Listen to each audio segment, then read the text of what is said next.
Good morning.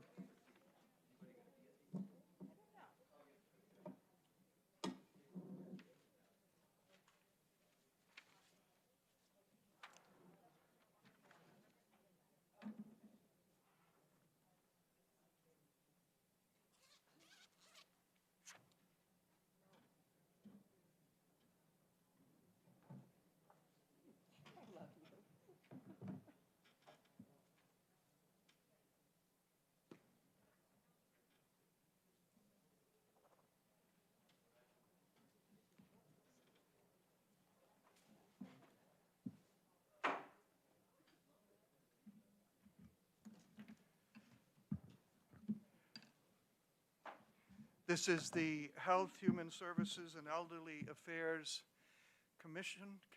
We're committee, right? We're a committee, and we have round two of our meet and greet with folks from the department, people who come here regularly to testify. So we're giving them a little while to introduce themselves to us, tell us what they do, so that if we have any questions our constituents want answered, we know to whom we should go. So, if John Williams would please stand, introduce himself again, and then introduce the ones you've brought along with you today. Good morning, Chairman Pearson. John Williams from the Department of Health and Human Services, and with me today to start things off is the wonderful Henry Littman, our Director for Medicaid Services.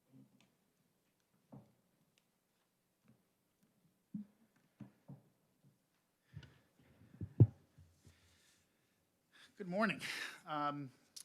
Pleased to be in front of you today. You should have a handout that I'm going to use to, yep, okay. There should be enough to cover everybody. I'm going to send these around, and extra copies would like back to set aside for those who aren't here or aren't here yet.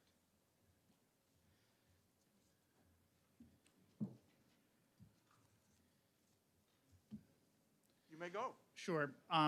You'll see on the cover page of the handout basically just some identifying information of my contact information, the Medicaid finance director who all the numbers that you see financially are prepared by her team, and also do the rate setting for the department. And then if you're looking at budget documents, provided the references to how you would find those in your budget, looking at that.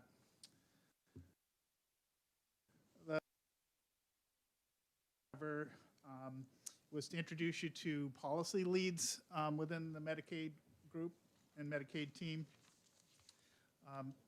Among the individuals that were to be here this morning, Sarah Finney, unfortunately on her way into the LOB, took a hard fall on the ice on the sidewalk, and had to go back to the office to take care of herself. But Sarah, as the committee well knows, likely is our lead on working on the dental bill that's just passed the House, HB 103, and we're really appreciative of the work that this committee did to get that passed. Thank you. Also with me this morning, and if they could identify themselves for a moment, behind me is Rob Berry, who is Medicaid legal counsel. Rob on the team is tracking all the bills to make sure that we're responding to the LSRs, the fiscal notes, and work track to make sure that we're being responsive to LBA. Don Landry, who is our policy administrator. Don does a lot of the legwork in terms of our state plan amendments that are necessary to implement legislation that might be passed. Also, in terms of our waivers, she's kind of a lead interface on eligibility policy, a key person on our team. And last but not least is Peg Clifford, who is our director of pharmacy. Thank you, Peg. And obviously, pharmacy items end up often coming before this committee as well. The third page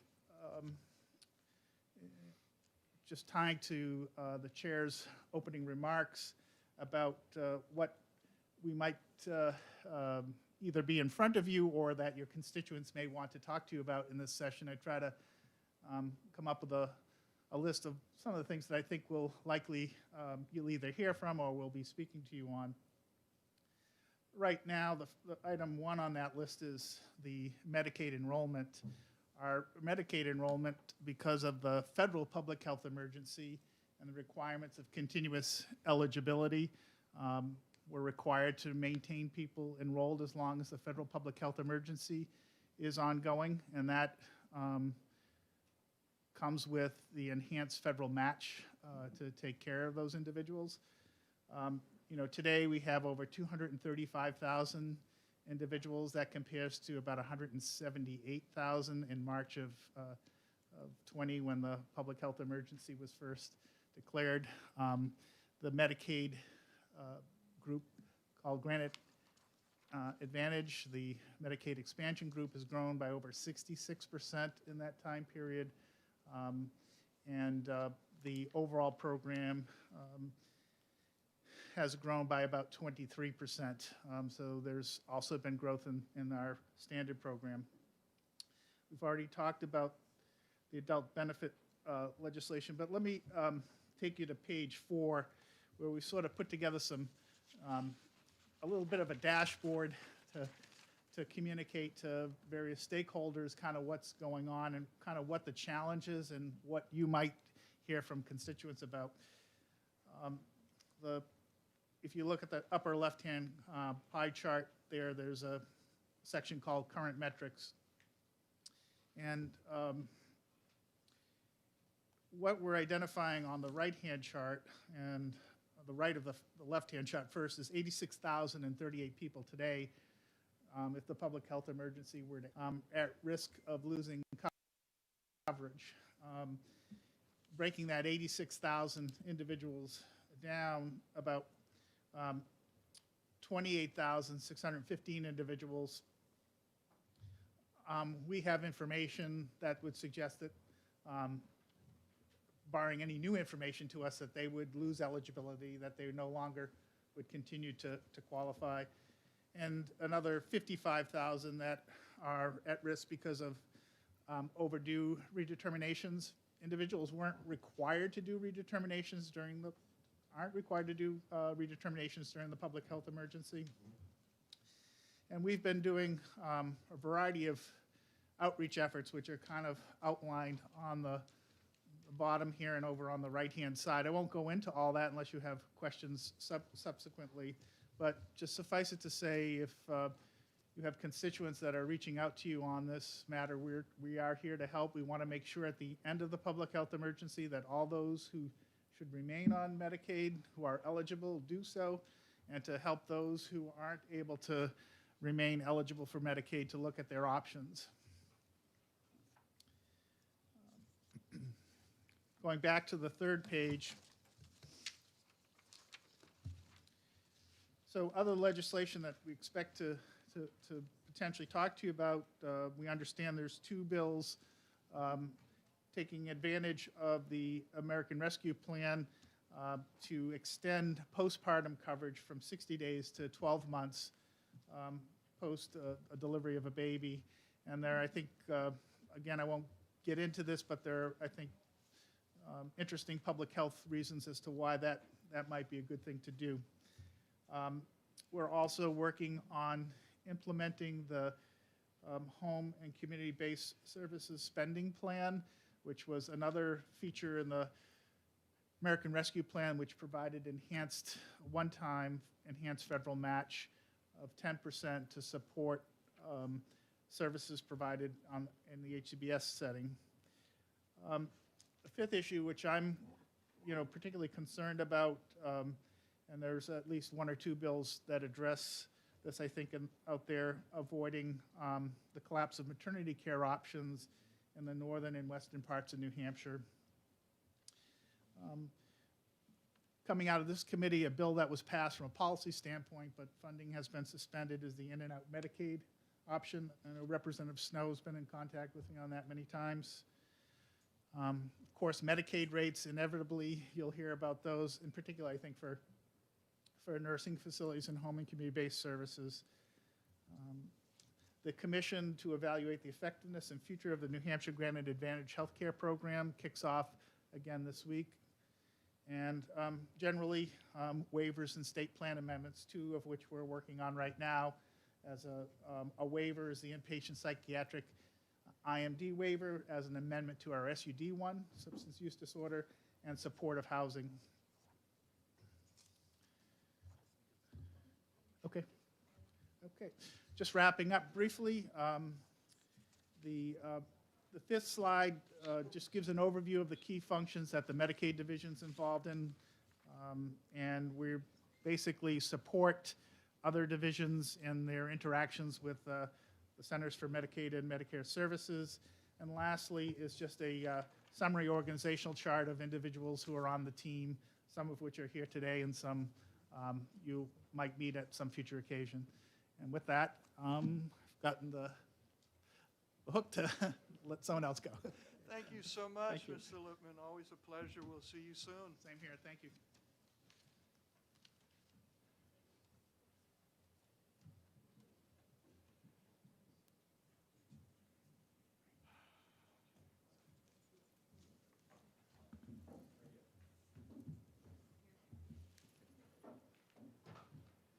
Hi, good morning. My name is Ellen Lapointe, and I am the Chief Operating Officer at New Hampshire Hospital.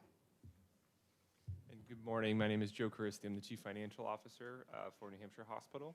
I'm also the legislative liaison for our service. So if you have any questions, please feel free to reach out.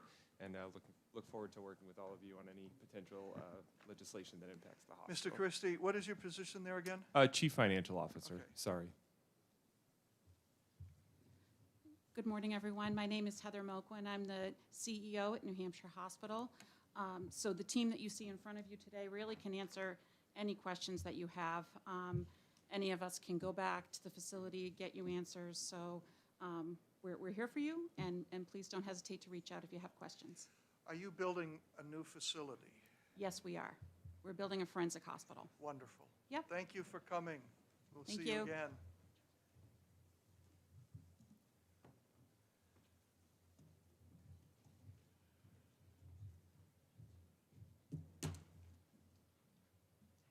Good morning, Mr. Chair, members of the committee. Can you hear me? Sorry. Good morning, Better Mr. Chair, now. members of the committee. Hi, nice to meet everyone. My name is Meredith Tellus. I'm the director of our Division of Program Quality and Integrity for the department, and I'm joined by Francesca Hennessy. Let her introduce herself. My name is Francesca Hennessy. My role at the department is administrator in Meredith's unit for fraud, waste, and abuse. And the Division of Program Quality and Integrity does a number of supportive functions across the department for our program areas, program quality doing performance metrics and data analytics, and program integrity doing a lot of internal and external audit functions, audit coordination, and program integrity for Medicaid and food stamp programs. And we did not bring a handout because we know we're trying to be very brief, but if you have any questions, you can always reach us through John Williams. Thank you. Thank you for coming. I look at John Williams as the one through whom I can reach just about everybody. Next.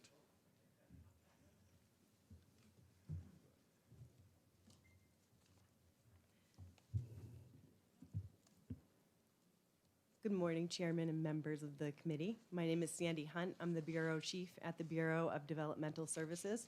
And with me today is Wendy Altman. Good morning, everybody. My name is Wendy Altman. I am the Bureau Chief for the Bureau of Elderly and Adult Services. And just at a high level, we are part of the Division of Long-Term Supports and Services. And thank you for your time. Under you comes also the developmentally delayed people? That's under the Bureau of Developmental Services. So just a quick overview, we are housed under the Division of Long-Term Supports and Services. Okay. So services that are going to be with somebody for life. And we have broken those down by bureaus. We have the Bureau of Elderly and Adult Services, which is for people who have disabilities or people who are aging. And Wendy manages the CFI waiver, which is the Choices for Independence waiver. The Bureau of Developmental Services, which is the bureau that I manage, we oversee 3 home and community-based care waivers, one for children with developmental disabilities, adults with developmental disabilities, and acquired brain disorder. So those are our 3 waivers that we manage at BDS. And by waivers, we mean that those are operated in the community outside of the New Hampshire Medicaid state plan. As you know, that's an interest of mine, and Yes. we will be having a bill on that subject coming up later. Thank you for coming. Oh, and if you could come up with a wonderful chart Sure, that- absolutely. for those things, that'd be great. Sure. And Thank you. as the music now begins, we can transition to the next person. Love it how a plan comes together.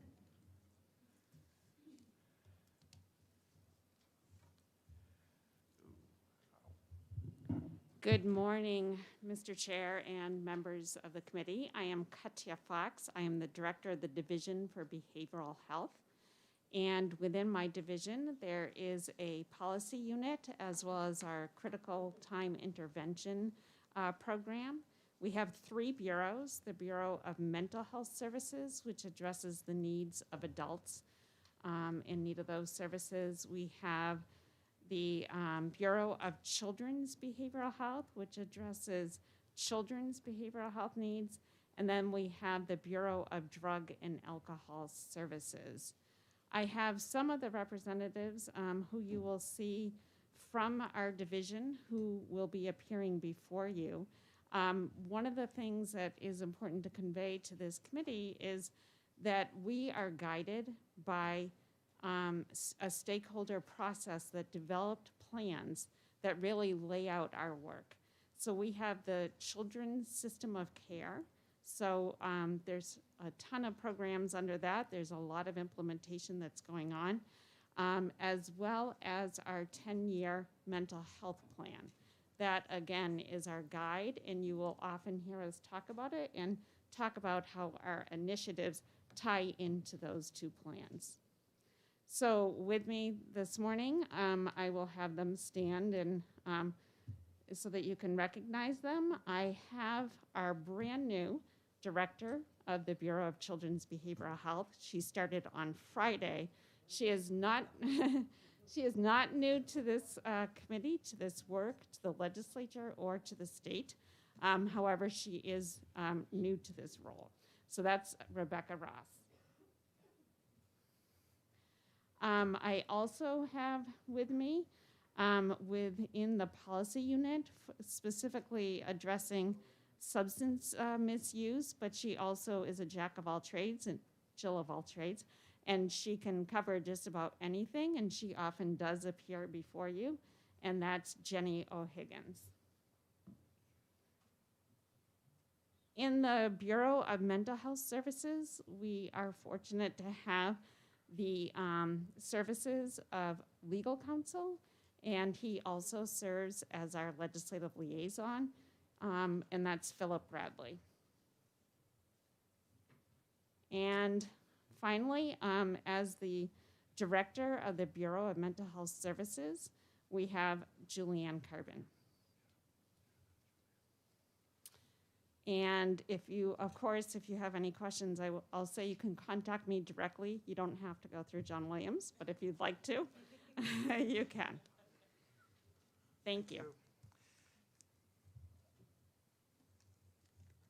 And Chairman Pearson, that completes our session for today, and you're exactly on time for your With 15 seconds to spare. Wow, thank you. And thank you all for coming. We know we'll be seeing you again.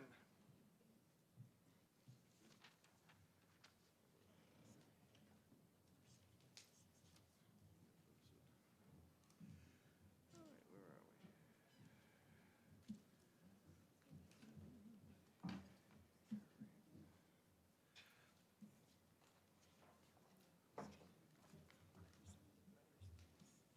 Yes, before we open the first hearing, the clerk needs to know who is pinch hitting for whom? So if you would give your name and your replacement. Yeah, Representative Josh Query, and I'm replacing Representative Nutter, Fran Nutter Upham. Got that? Is that written down? Okay. Okay, good. What else? And we know people will be coming and going today because a lot of people from here will be testifying in other places.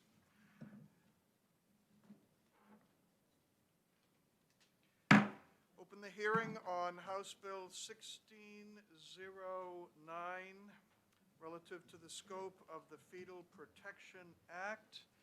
And Representative Wolf, would you present your bill, please?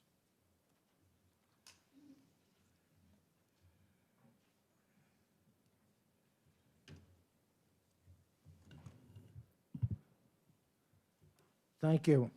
Good morning, Mr. Chairman and members of the Health, Human Services, and Elderly Affairs Committee. Like most legislation, after passage, the Fetal Protection Act needs changes. HB 1609 makes those changes. This bill rectifies the inconsistencies created by the Fetal Protection Act. HB 1609 serves to protect women subject to the unthinkable act of rape, incest, or forcing a fetus to be maintained with a fetal anomaly incompatible with life. This act does not promote abortion, but respects the life of a mother who has been placed in these rare, unfortunate circumstances through no fault of her own. New Hampshire's laws need to reflect the daily realities that many granted staters are facing. Currently, the Fetal Protection Act does not consider these rare and extenuating circumstances. The Fetal Protection Act places very challenging restrictions upon young girls and creates an undue burden. These are young girls whose fathers, male guardians, or brothers may have raped them, creating a very specific, unusual circumstance. These young girls may have struggled to break free from their abuser and rapist, and may need to go to court for a waiver. The state of New Hampshire should not establish a timeline for girls to gain the courage and resources to get away from their abuser and rapist and safely make their own decisions. The Fetal Protection Act, I believe, may violate the U.S. Supreme Court's undue burden standard, at least in the case of preventing a raped girl from getting an abortion. Also, the act is quite possibly in violation of Article 2B of the New Hampshire Constitution's Bill of Rights. A young girl being raped by such as her father or another family member is one of the most horrific acts that we can imagine. How would you react if that was your daughter, sister, or even one of your best friends? Think about it, and now put yourself in that young girl's position. These girls often cannot get away from their abuser and need our help. This abuser usually is a father or male parental guardian. This makes accessing medical procedures earlier in the pregnancy nearly impossible. Sometimes it can take months for victims to break free from their abusers. Should our laws punish people who cannot be free from abuse to make their own decisions? Should the state of New Hampshire be mandating raped women carry a pregnancy to term? Under 1609, raped women are not given a choice, but must continue their pregnancy. 1609 allows that choice. It is not requiring abortions, but allowing choice. The existing law requires ultrasounds to be performed on a young woman before any abortion. How much more are we going to make a young girl suffer that has been raped or incestually attacked by a relative? House Bill 1609 removes this unnecessary mandate. Medical decisions like these after such traumatic experiences are incredibly personal decisions between a possibly pregnant young girl and her doctor and perhaps her clergy. I do not believe that this is a decision for 424 volunteer legislators of which nearly none have the maternal and traumatic healthcare expertise to make. This legislation is not pro-abortion, but it is supportive of rape and incest victims and young girls dealing with extreme trauma. We are protecting life by leaving the existing abortion ban in place, but we are also considering the realities of daily life in the Granite State. I hope you'll listen to what I've said and vote 1609 ought to pass. Thank you. Representative Wolf, do you have written testimony to hand to the clerk? I do have it. Thank you. Anyone who is a committee chair, we're due on the third floor in a few minutes. I turn over to my vice chair.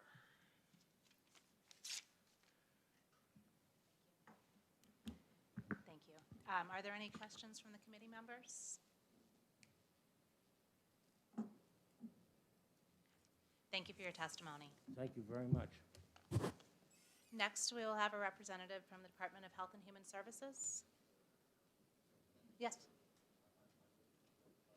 Yes, yes. Sorry, the chairman had asked that we let the Department of Health and Human Services and then then have all the reps testify. Yes, thank you.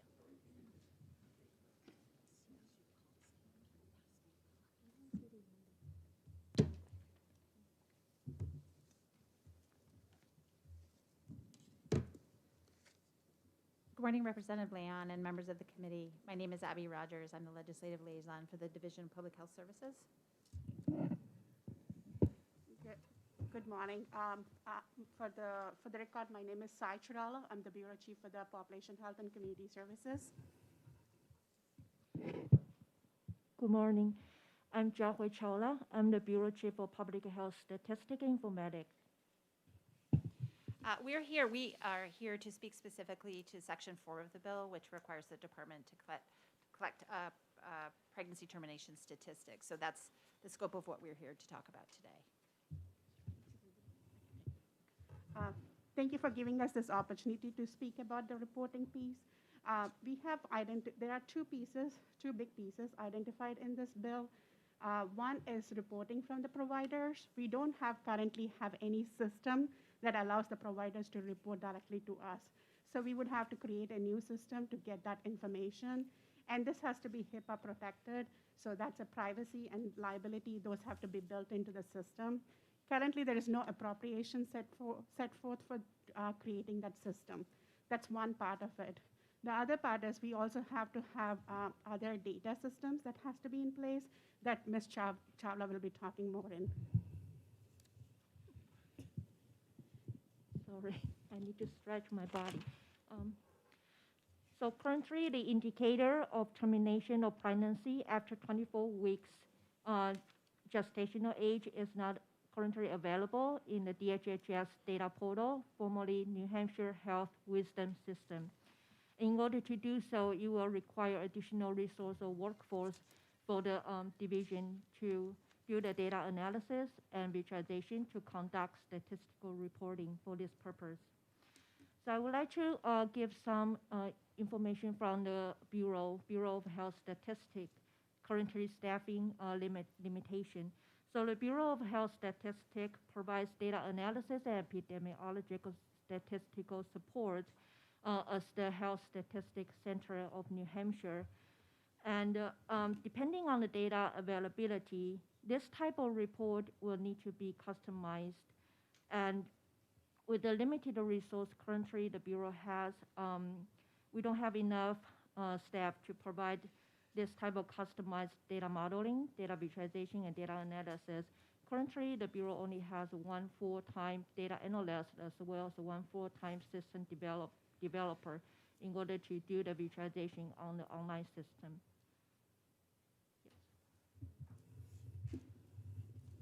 We are here to take any other questions you might have from the committee. Representative Folsom?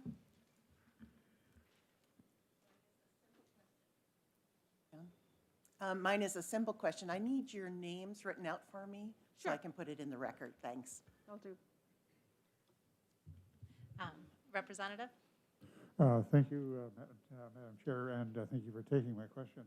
On page 2, line 32, refers to termination of, excuse me, termination of pregnancy. Does that also, in terms of what you would understand as miscarriage, would that be included in this database? That, what I understand is the termination after 24 weeks will be like elective. So for this bill, we are looking for elective termination.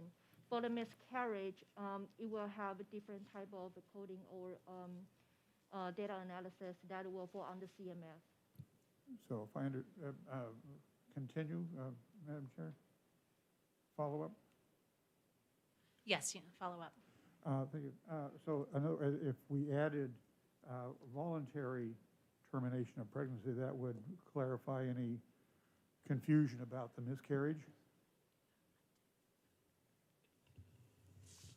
We are talking about some medical terms, so it might be very different from different things. This is a data part of it where the data collection or the information comes from us from the hospital, so that's how the coding happens. We don't make those codes. So it can be different, so we can expand the codes to look at, but that's again, that comes back to the underlying legislation, what's required. Okay, thank you. I think we'll discuss that when we exec it. Are there other questions from the committee? I have one question. Are you aware of any cases where a victim has been raped, especially an incest case, where they weren't able to receive the service until after 6 months gestation?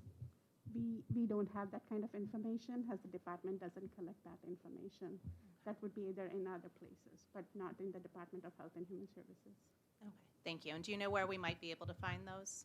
I wouldn't know that. Thank you. Thank you. Any other questions? Thank you very much. Next, we will call Representative Len Turcott.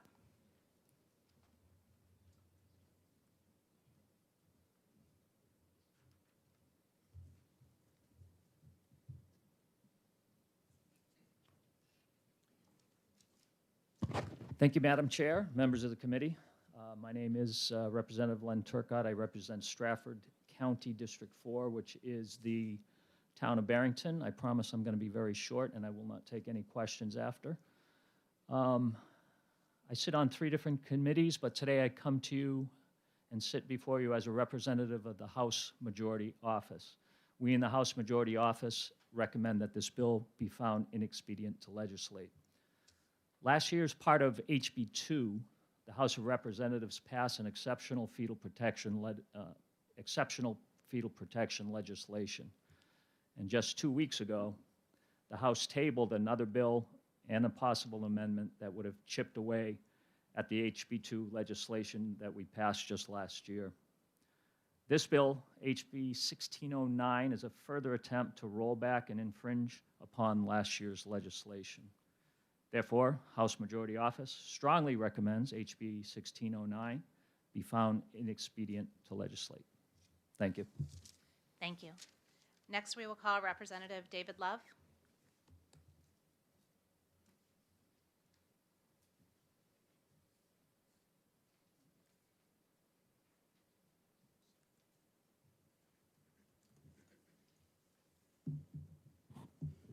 Thank you, Madam Chair. Thank you, members of the committee. My name's Representative David Love. I represent Rockingham 6, which is Derry, and I come here in opposition to 1609. You know, to rebut Representative Wolf's testimony, for those that have been raped and incest up until 24 weeks, there is nothing that stops them, nothing in statute that stops them from you know, getting an abortion as our current laws sit.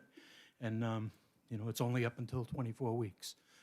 Stripping out the ultrasound requirements would be the equivalent of asking a police officer to stand on the side of the road, pulling people over, writing them a speeding citation, and going to court and looking at the judge and say, I think they were doing 70. You know, it wouldn't stand, and neither would a question on the gestation of a baby. You know, we're talking pain-capable babies. I've got an interview by Dr. Ben Carson, the world-renowned pediatric neurosurgeon. And it says that I've had the privilege of being able to operate on little babies that were 25, 26, 27, 28 weeks gestation, said the world-famous neurosurgeon. I can guarantee you they can feel pain. They can react. You have to give them the anesthesia if you're going to cut them, believe me, said Carson, who added, they can also respond to comfort and warmth. To somebody to say that it's a meaningless bunch of cells, honestly, said Carson, is just totally ignorant. Carson said the act of aborting a child is barbaric, and I tend to agree, and especially in this case, and that for late-term abortions where the baby could live outside the womb, he used the term murder. The level of barbarianism that late-term abortion requires, I quite frankly don't know how people can do it, said Carson. Once again, you know, this is a world-renowned pediatrics neurosurgeon that has operated. And, you know, I emailed the committee a clip from the movie Unplanned. And I did that this morning. I emailed a few others the other day. But it's only 2 or 3 minutes, and I ask you to watch it. You know, the doctor and the assistant are certainly paid actors, but the baby in that ultrasound is not. You know, that baby kicks. It kicks at the instrument that's going to be, you know, tearing it limb from limb. Once again, it shows the barbarianism of abortion. Thank you. Thank you, Representative. Any questions from the committee? Seeing none, thank you. Next, we'll call from far away, Representative Knirk. Thank you.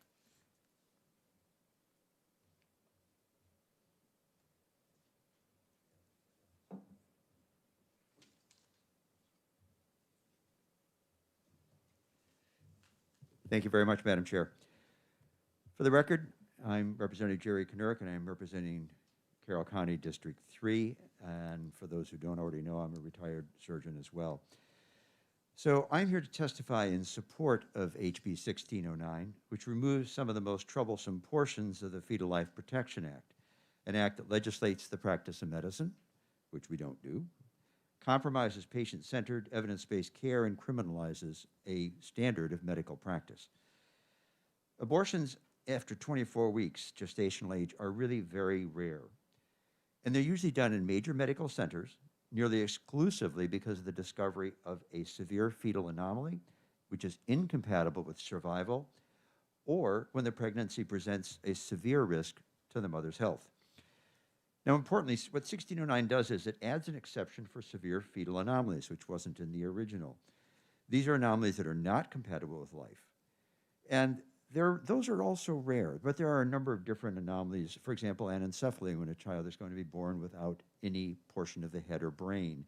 And there are other ones, many of them are neurologic, where there is simply no brain whatsoever, just a bag of fluid.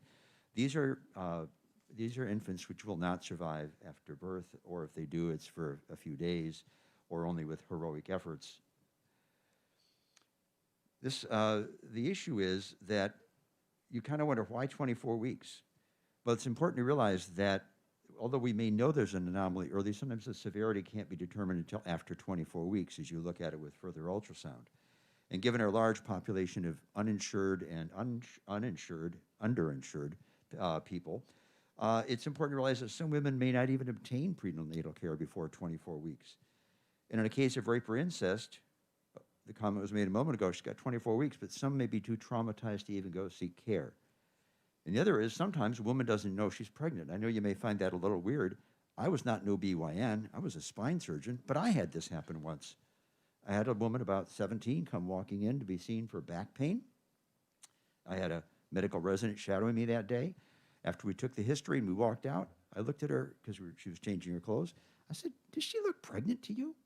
She said, "Kind of does." So I hadn't done an examination of the abdomen for the size of the uterus for quite some years, but I could remember how to do it and found her uterus. And it turns out she was about 7 months pregnant. She had received 0 prenatal care. She was clueless that she was pregnant. So it can happen. The bottom line is it's really devastating for a mother and a father to be confronted with a severe fetal anomaly. The accepted medical choices available to patients, to parents, I should say, are either termination of the pregnancy or to carry the pregnancy to term and provide comfort care until the baby dies. This difficult decision should be made by the parents and the provider, not legislators. The Fetal Life Protection Act, by prohibiting the choice of termination, forces the mother to carry the baby to term and go through labor and delivery only to watch the infant die. I do have one concern about this bill, though. Though it improves the current law, it does fail to remove the sections which expose the provider to civil and criminal liability. Sections 32946 and 392:46 and 39247 should be repealed as well.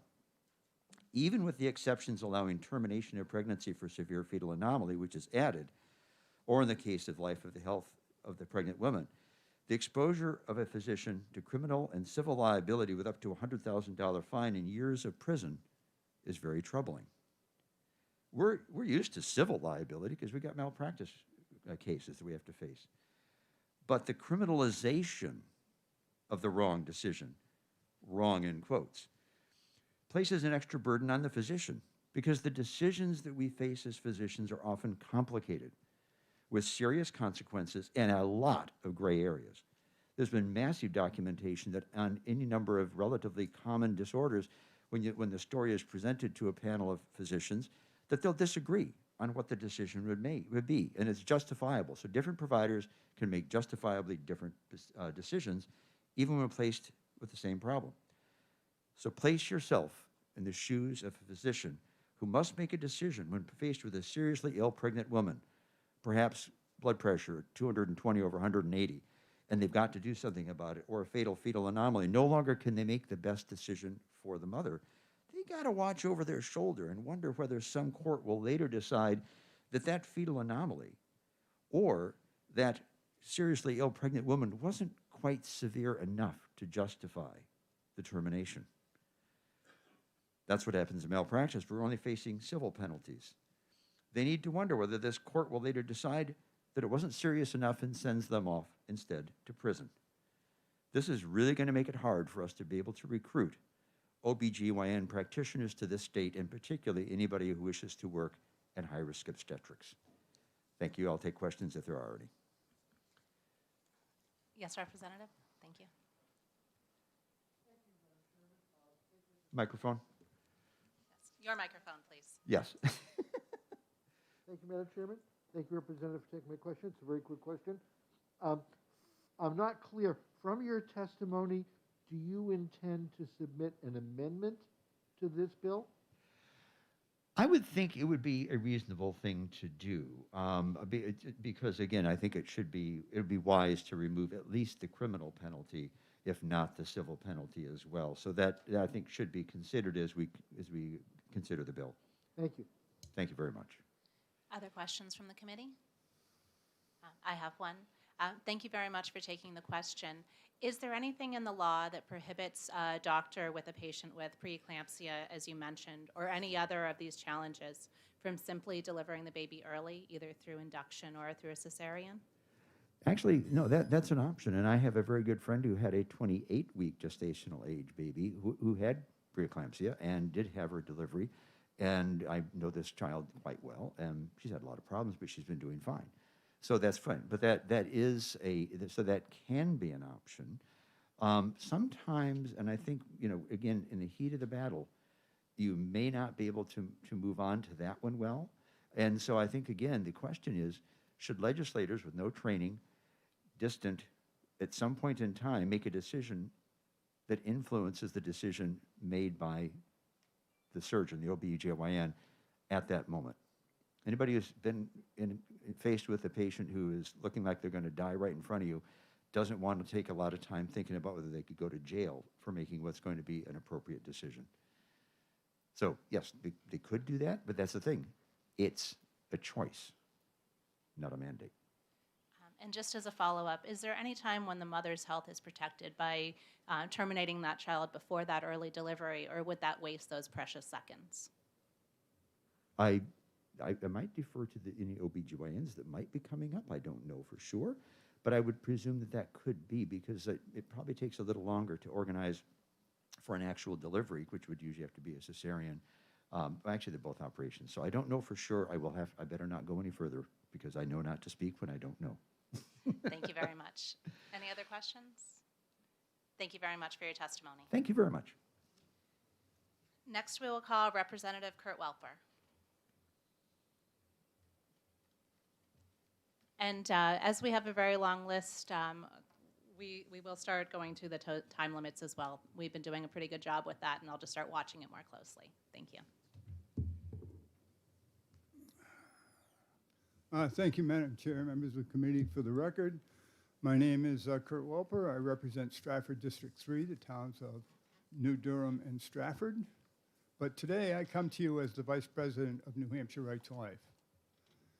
We are the largest and most focused pro-life group in the state with thousands of supporters.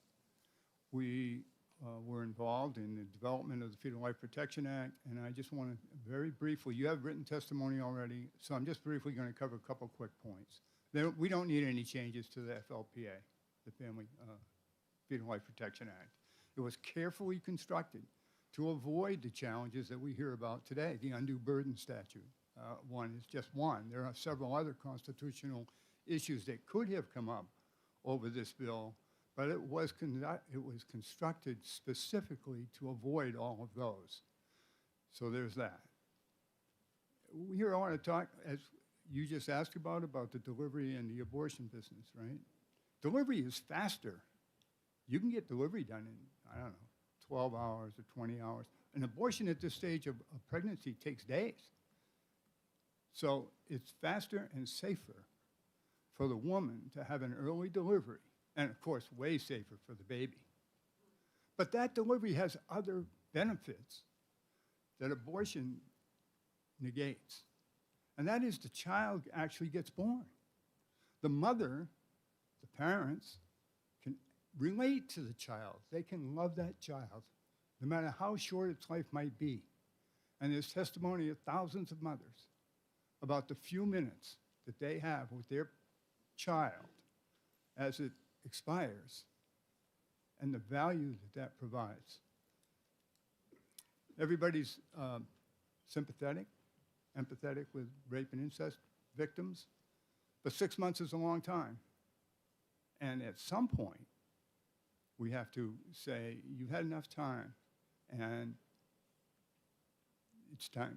We need to protect that human being that was recognized way back in Roe versus Wade, right? So there's that. And the fetal anomaly issue is similar, right? We should just choose life. It's just so much easier. One more thing, rape victims. Actual studies of rape victims.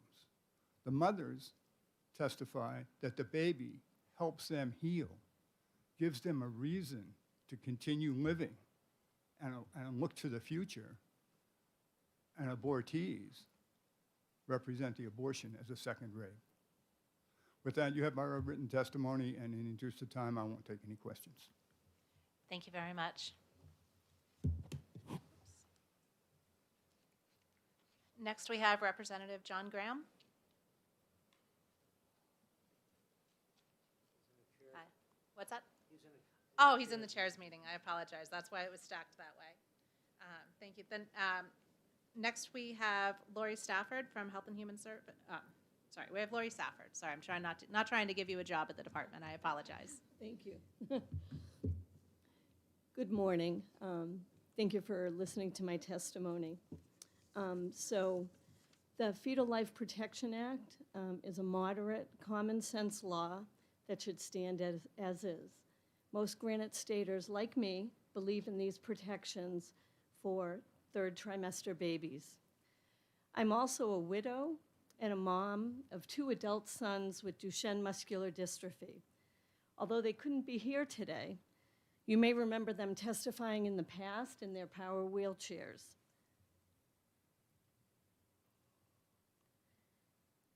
Ben and Sam asked me to share with you today that although they have a life-threatening condition due to a genetic defect at birth, that they have lived full, productive, rich lives. Not that it has been easy. I lost my husband, their father, over 10 years ago, but Ben has a social work degree. He works for a nonprofit helping others with disabilities. Sam is a musician and a motivational speaker. So I'm here to ask you today not to deny this same chance for life to others who may have a fetal anomaly. And I also wanted to tell you really quickly about my friend who I met when she was 7 months pregnant, and her doctor told her that her baby would not survive birth. Her name's Rosalie Stafford. She was from Salem, New Hampshire. And we prayed, and she decided not to have an abortion. And that child is now 21 years old. So the doctors can be wrong when they say that a child is incompatible with life. And so I think we should always err on the side of life. I'm happy to take any questions. Thank you very much for your testimony. Any questions from the committee? Representative?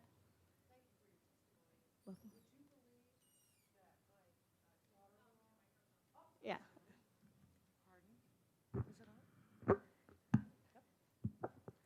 Would you believe that my daughter-in-law had the same problems? She had anomalies with 2 of her babies in separate pregnancies.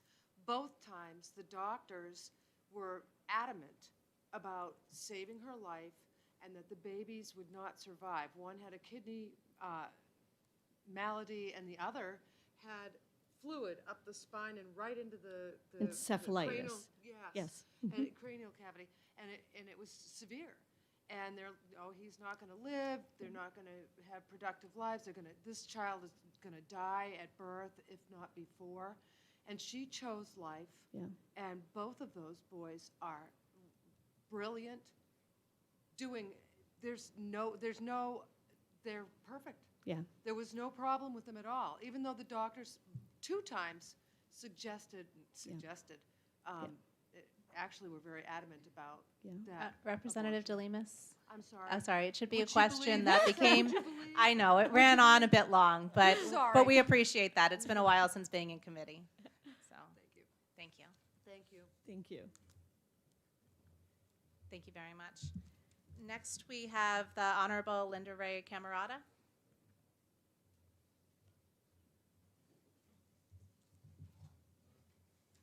Thank you, Chairwoman and committee members.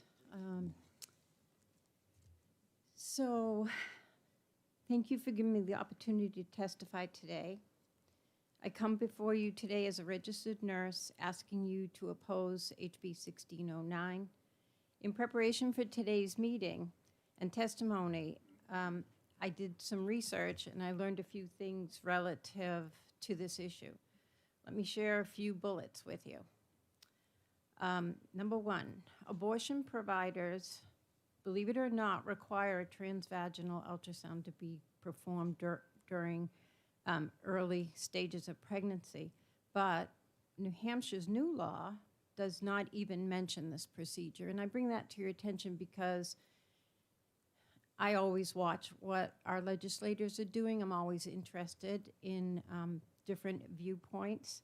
And what I saw over the last several months, maybe 6 months, is disinformation out there. So I wanted to clarify that the fetal life protection law has nothing to do with transvaginal ultrasounds. The new fetal life protection law does not require any ultrasounds for early pregnancy, as some have claimed, and that's disinformation that I have seen over the months. So the law as written requires an abdominal ultrasound or an obstetric ultrasound to help the physician or healthcare provider find objective information to determine the gestational age of the infant, the fetus. So if I were the young woman pregnant, not knowing I have irregular menstrual periods, and I have no idea whether I'm close to 24 weeks, my physician or provider doesn't have a sense of it either, then the ultrasound is required in this instance if termination of the pregnancy is being considered to give objective evidence as to the life of the fetus. So I think that that's a good point. I think it protects the physician because the physician wants to make sure that they're working within the parameters of the law. According to the new fetal life protection law, an ultrasound shall be performed when there is substantial risk that the child could be 24 weeks or more. The obstetric ultrasound requirement for advanced pregnancies, in a sense, again, provides the provider. My last bullet is the current Fetal Life Protection Act is not extreme as claimed by many, and that's my opinion. A 6-month fetus is viable. The fetus, if born, given the opportunity to be born, is viable and can live outside, especially with all our medical advancements over the last decades. There's no reason to believe that we could not support life until full gestation. And that's just been just over 3 minutes, so if you Oh, have one thank last you. thing to wrap it up. And I'll leave you with the Supreme Court decision in Casey, Planned Parenthood versus Casey. In quote, in some broad sense, it might be said that a woman who fails to act before viability has consented to the state's intervention on behalf of the developing child. And we are talking about the developing child. Thank you. I'd entertain questions if there are any. Any questions from the committee? No. Thank you very much. I'll hand the gavel back. Thank you. Sorry.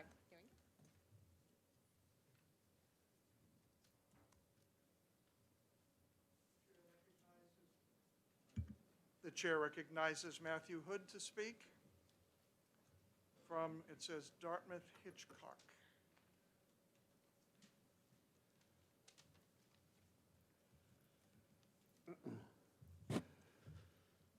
Thank you, Mr. Chair, members of the committee. Yes, my name is Matthew Hood. I'm the Vice President for Government Relations at Dartmouth-Hitchcock. Dartmouth-Hitchcock opposed the Fetal Protection Act last year for several reasons, some of which would be addressed in this bill, and for other reasons that this bill does not address. As such, we offer our support for some of the provisions of 1609, but do not feel that this bill goes far enough. The parts of the bill that we support add back important exceptions, including fatal fetal anomalies, since while they're rare, some are only detected after 24 weeks. The law as it stands now not only intrudes upon a painful decision point for a pregnant woman, but also takes away her choice. Now, should a pregnant woman make the decision to terminate her pregnancy in this situation, either our providers would be criminalized, she would have to go out of state for care, or she would be forced to carry a non-viable fetus to term. And so while I don't think that this bill goes far enough, as Representative Knurk indicated in the discussion about criminalization of providers and the chilling effect that that would have, it does provide an important exception. As our chair of OB testified last year, and others, the threat of criminalization will have negative impacts on our ability as a major medical center to recruit providers, including neonatal specialists, not only at Dartmouth-Hitchcock, but to serve the region. We also support the repeal of the ultrasound requirement, since requiring across the board not only adds a barrier to women seeking care, but it also removes the discretion from a provider who's trained with respect to when necessary and appropriate to provide ultrasound. And finally, I would just add a note. HHS talked about the reporting requirement challenges. What's not clear to me about the new reporting requirement is providers and facilities are required under the current law to report if an abortion is provided after 25 weeks due to the risk to a woman's life. So as I read it, the data that's being sought now is also post 24 weeks. So I'm not sure how that is different or necessary to be compiled. Thank you, Mr. Chair. Any questions from the committee? Yes, Representative Leon. Thank you, Mr. Chairman, and thank you for coming to testify today. I will ask you the same question that I asked of Representative Knark. Are there any times when the mother would be able to deliver that baby early, either through an induced labor or a cesarean, where she would be better served by terminating that child before delivering them either through an induced abortion or through a surgical abortion? Thank you for the question, Representative Leon. I'm the Vice President for Government Relations, not a clinician at Dartmouth-Hitchcock, so I can't answer that question, but I'd be happy to talk to our OB providers. Thank you. Any further questions for Mr. Hood? Yes, Representative Cushman. Thank you, Mr. Chairman. Thank you for taking my question. Were physicians deterred from working in Massachusetts when abortions after 6 months were banned prior to December 2020? So I can't speak to the physician conduct and or reaction to laws in Massachusetts, but my understanding is that exceptions exist in the Massachusetts law that do not in the New Hampshire law. Thank you. Thank you for your testimony. Thank you very much. Chair recognizes Representative Jess Edwards.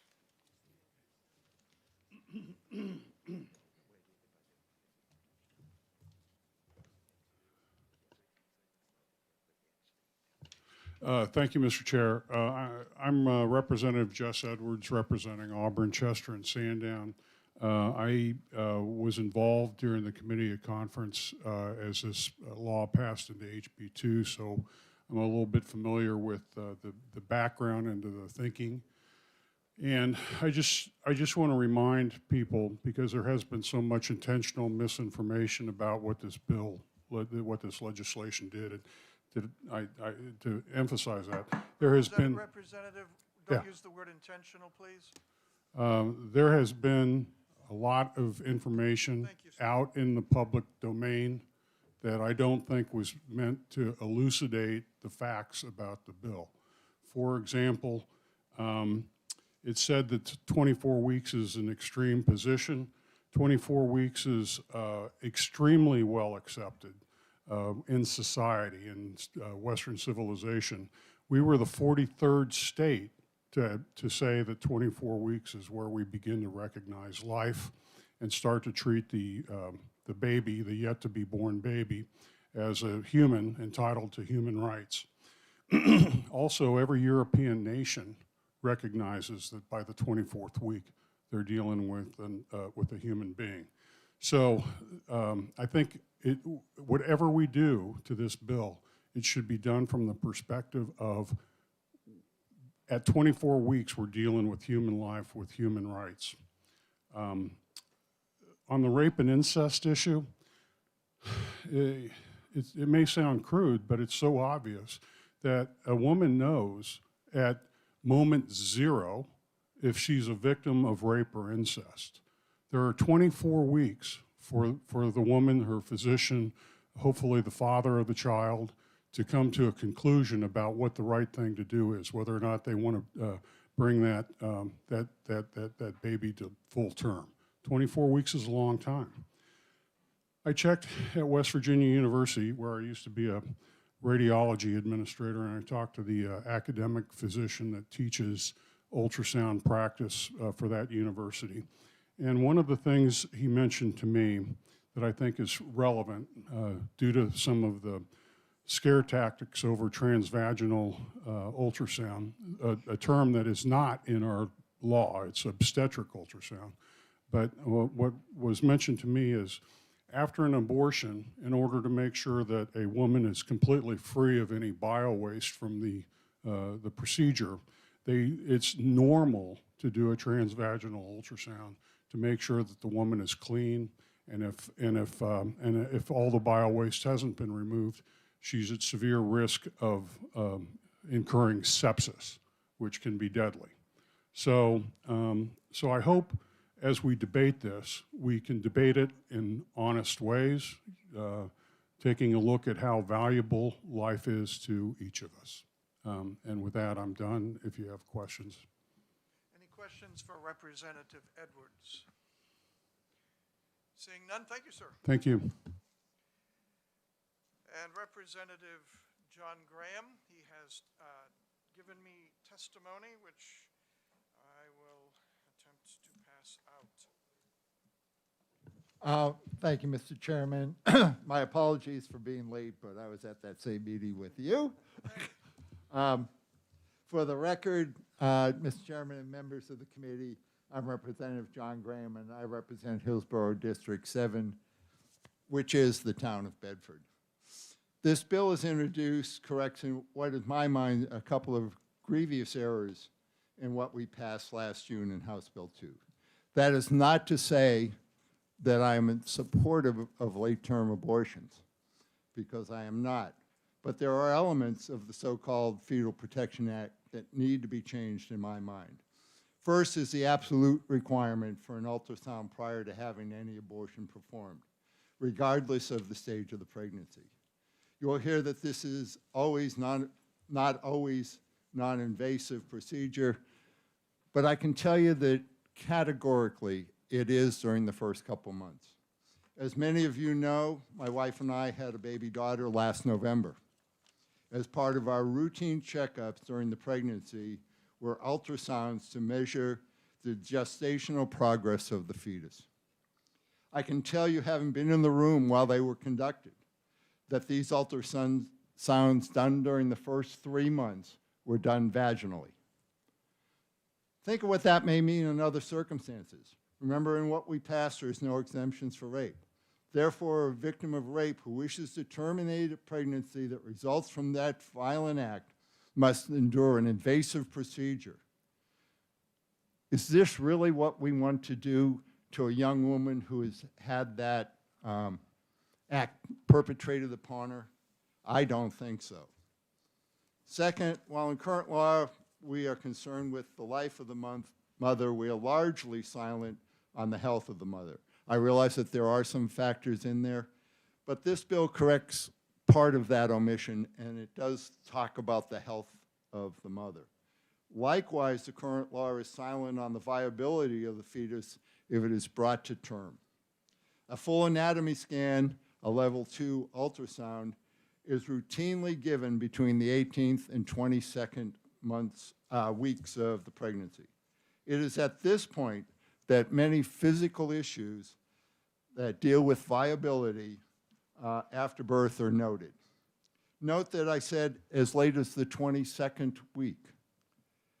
If something is found at that point and the parents opt for some discussion, prayer, second opinion before making a decision, we could easily hit the arbitrary 24th week.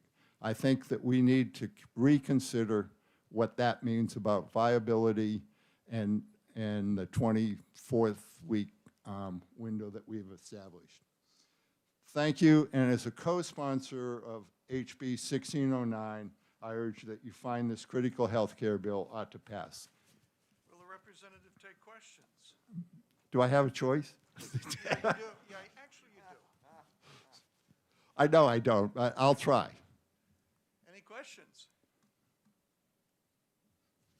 Representative Cushman. Thank you, Mr. Chairman, and thank you for taking my question. So the criminal penalty section of the law says that a provider is only punished for violation if they're conscious of a substantial risk that the fetus is greater than 24 weeks old. So in your understanding, what criminal penalties would you think would be applied This to? bill does not address that provision of law with the criminal penalties. That stays. So I'm not going to address it. Follow up. Thank you. Well, the understanding is that if a fetus is not approximating, or there's no risk that the fetus is approximating 24 weeks, that an ultrasound won't be done. Do you understand that 12 weeks, the time when a transvaginal ultrasound would be utilized at latest, that's nowhere near that, and it's unlikely that that would ever be necessary? I still think that requiring the ultrasounds, especially during the first 3 months, is unnecessary. Once you get to the 4th or 5th month, and when it is done outside of the body, perhaps it could be used that way to try to determine gestational age. But I'll tell you, my wife and I knew the exact date because it was by in vitro fertilization. During these ultrasounds, we got variations of up to a week with the ultrasounds. So, you know, just using that is not an absolute way to determine whether it's 12, 14, or 25 weeks. That's my opinion, and that's having just gone through it over the last year. Anyone else? Oh, Representative Folsom. Thank you, Mr. Chair, and thank you for taking my question. I think I just want to clarify one of the issues, and a couple of people have spoken to this. And so, is it your understanding of the bill that ultrasounds would be required at any stage during the pregnancy if there was going to be an abortion? That is the way I read what was in House Bill 2, yes. If that was clarified with an amendment where it was made perfectly clear that an ultrasound is not required until 24 weeks, would that be acceptable to you? Perhaps. I'd have to see the language, and I would also like to try to figure out how would you know that it was 24 weeks? You would probably have to specify it at some point earlier. Wouldn't that be something that the doctor and the mother could approximate and say, I'm not sure if it's 24 weeks, we're close, maybe we should do the ultrasound to make sure? Is that something that would be? I would have to see the exact language and how it would be applied. Okay, thank you very much. Representative King. Thank you, Mr. Chairman, for taking my question, and thank you, Representative. My question is mainly one of clarification. I went through 6 pregnancies, 2 that we lost. One was a natural miscarriage, both of them were natural. The second one was an ectopic. And I don't ever remember being in a sonogram with my wife where it was evasive. So can you clarify why? Why? Because my wife wanted me in the room while it was done. No, it was that simple. No, I mean, why it was evasive? The basis is that she was, as they said, a geriatric pregnancy. Then she had had miscarriages in the past. So they wanted to make sure that the fetus was developing normally. But it is not uncommon to do that in the first couple of months to measure the growth and to see if there are any anomalies that are showing up at that point. Thank you. Representative Kofalt.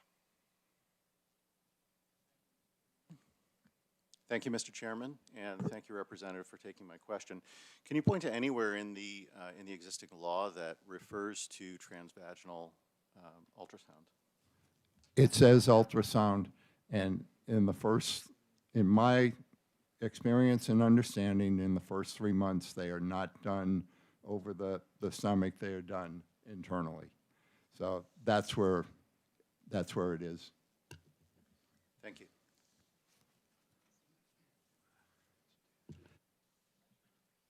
I should have taken you up on walking out of here. Anyone else? Representative Leon.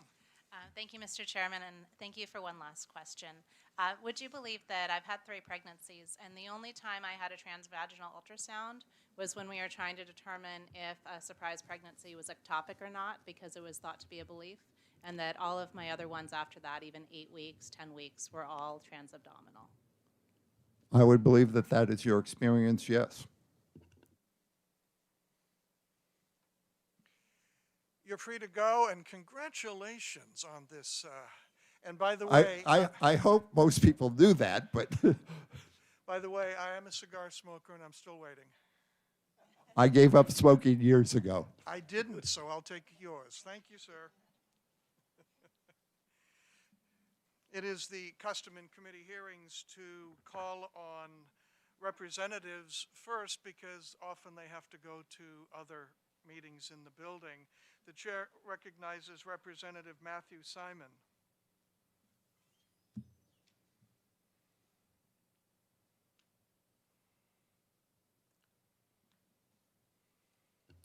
Thank you, Mr. Chair, and thank you, members of the committee. My name is Matthew Simon. I'm representative from Grafton District 14. I reside in Littleton, New Hampshire. I'm here today to speak in opposition to HB 1609. I think at the moment it would be most helpful for me to clarify this issue regarding the ultrasound, which seems to have come to the forefront of the conversation, and explain why the Fetal Life Protection Act doesn't require an ultrasound prior to the 24-week period. Representative Cushman was alluding to it in her questioning. I'd just like to make it as clear as I possibly can. So the Fetal Life Protection Act has several different elements to it, separate sections to them. The first one, RSA 329:44, deals with the ultrasound requirement. If you take that particular part of the Fetal Life Protection Act in isolation and you read it removed from the rest of the law, I can completely see why you would come to the conclusion that an ultrasound would be required throughout pregnancy, regardless of the time.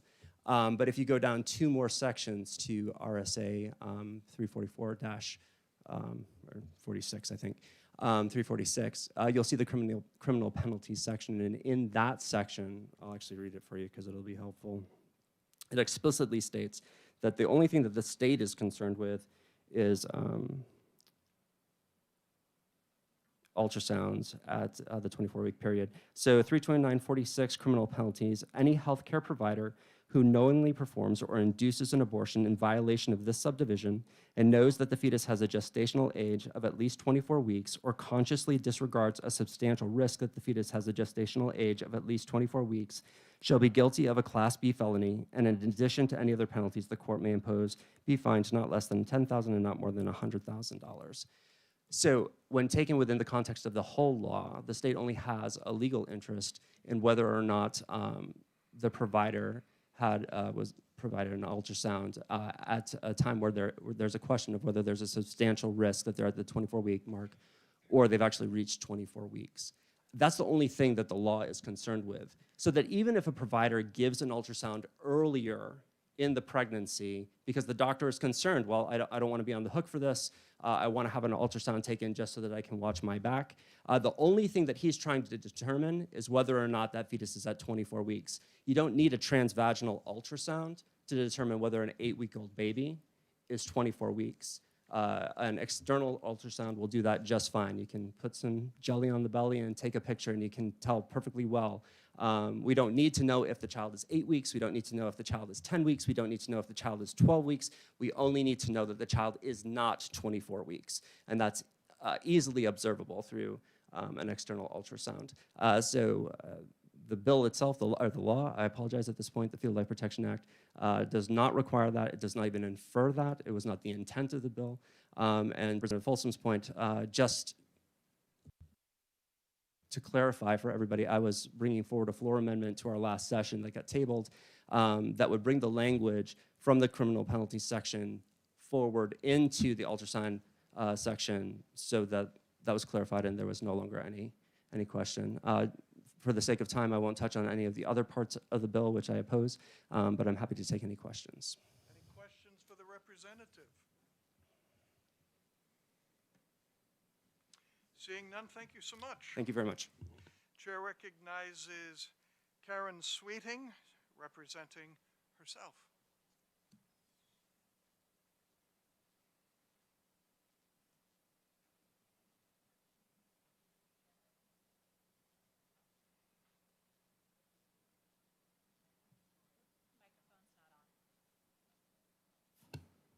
Thank you, Mr. Chairman. There we go. Thank you, committee members, for allowing me to share my story. My name is Karen Sweeting. My husband and I live up in the Lakes region of New Hampshire.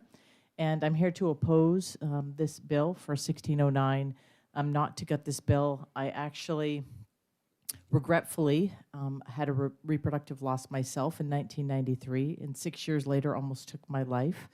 So with really recognizing the sanctity of life and the importance of life, there was a mention of the movie Unplanned earlier. I work with Robia Scott.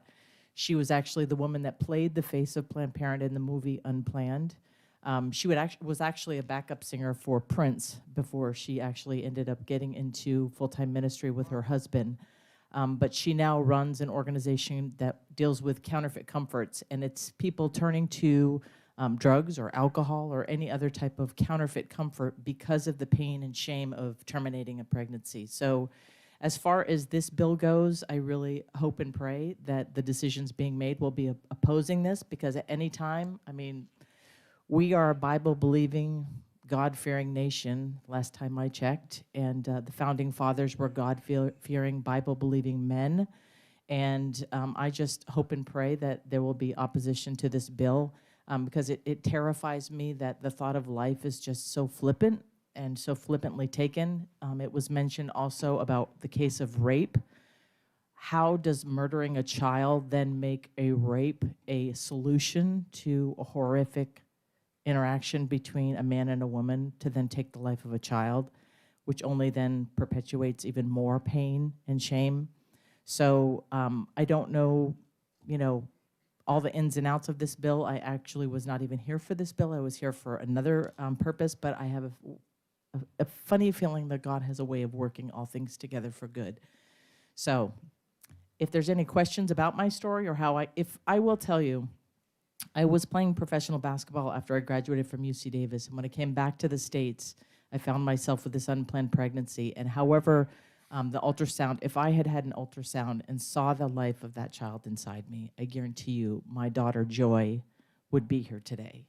So for that, if there's any questions, I'd be happy to provide any answers to any of your questions that you might have. Seeing none, thank you for your testimony. Thank you, sir.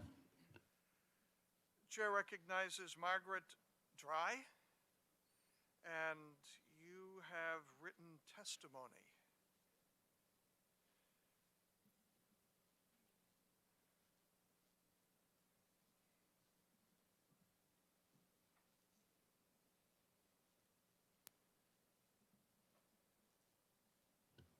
Thank you, Mr. Chairman, committee.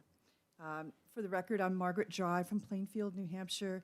I'm a registered emergency medical technician, and I oppose House Bill 1609.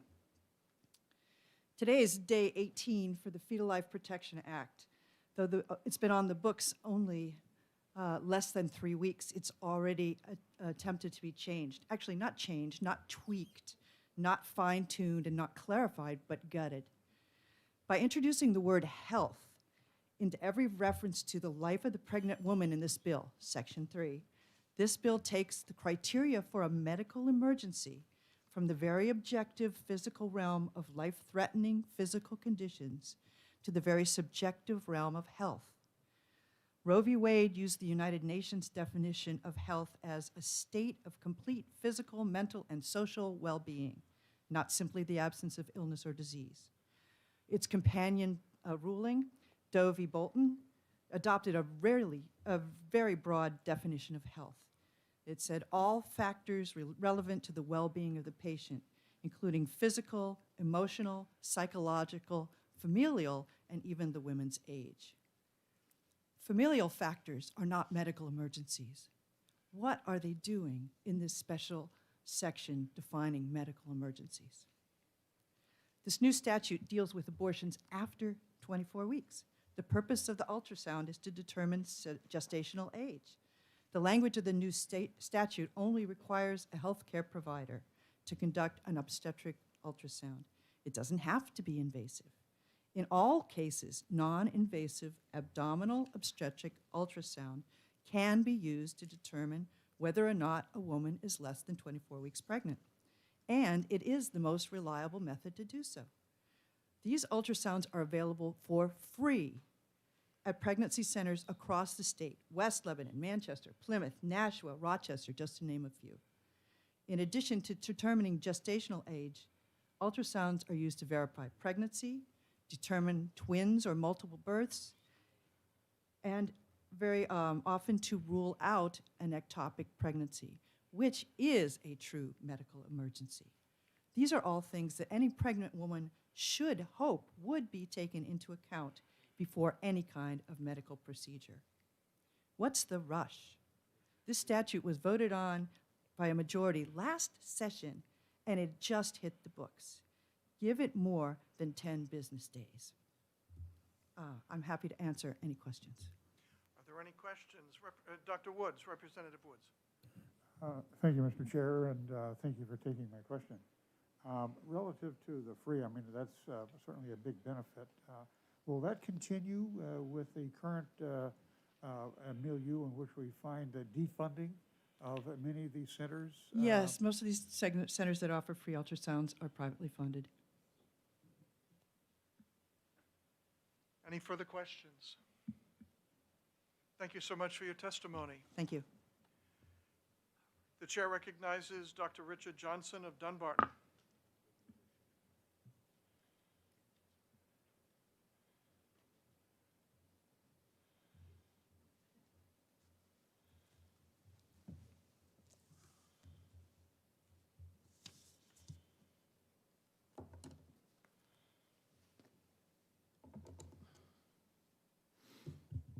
Mr. Chairman and members of the committee, thank you for taking my testimony. I'm here to speak against House Bill 1609, excuse me, basically for the reasons that you have already heard. So I will be very succinct in this in a matter of for saving time. One, removing the ultrasound requirement is not necessary. Most women receive 2 ultrasounds during pregnancy, the first in the first trimester to confirm the due date, and the second around, as has already been said, 18 to 22 weeks to confirm normal anatomy of the developing baby. The Fetal Protection Act never mentions the use of a transvaginal ultrasound. That would not even be thought of at 24 weeks of gestation. Secondly, if a woman has been assaulted by rape or incest, she has several months during which she should be encouraged to seek medical attention to document if she is pregnant, and if she desires to at that time seek an abortion. Thirdly, the use, as has just been eloquently said, the use of the word, quote, health in paragraph 3, line 23 and 24 is very open-ended and has the potential to completely nullify any protection of the unborn baby. Let me explain. According to the World Health Organization, health is a state of complete physical, mental, and social well-being and not merely the absence of disease or infirmity. And enjoyment of health is one of the fundamental rights of every human being. Our own CDC states that hedonic well-being, meaning focusing on one's feelings or happiness, is important, and that eudaimonic well-being, which focuses on the thinking component of well-being, means how fulfilled do you feel at this time. Finally, in the 1973 Supreme Court case of Doe versus Bolton stated that, quote, medical judgment may be exercised in the light of all factors, physical, emotional, psychological, familial, and the woman's age, relevant to the well-being of the patient. All these factors may relate to health, end quote.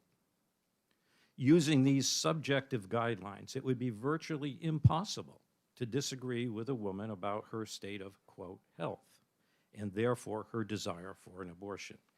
Hence, no protection for the unborn baby. Fourthly, rather than trying to unravel the Fetal Protection Act, we should be supporting it because it is good medical practice, as it protects the life of some of our most vulnerable citizens, those who are about to be full-term babies. Thank you very much. Thank you, Doctor. Would you take any questions? Certainly. Any questions? Representative Folsom. Thank you, Mr. Chair, and thank you, Doctor, for taking our questions. My question involves the ultrasound, and I'm assuming that you do not perform abortions. However, if you were a doctor and someone wanted to have an abortion and you provided that, would an ultrasound actually help protect the woman who is about to have that procedure? Would it give the doctor more guidance as to the procedure? It's a great question. Since I do not perform abortions, I would never ask for an ultrasound to do one. I don't know the answer to the question. I can suspect, as a physician, I'm a retired surgeon, the more information I have, the better I am able to treat the patient correctly. And so I would suspect, but it's a suspect, that if I were an abortion provider, again, the more information I had, the better I could treat that patient safely. Because obviously I would want the woman to be safe. Any further questions for Dr. Johnson? Seeing none, thank you, sir. And would you mind giving your script to the clerk for our file, please? And that being?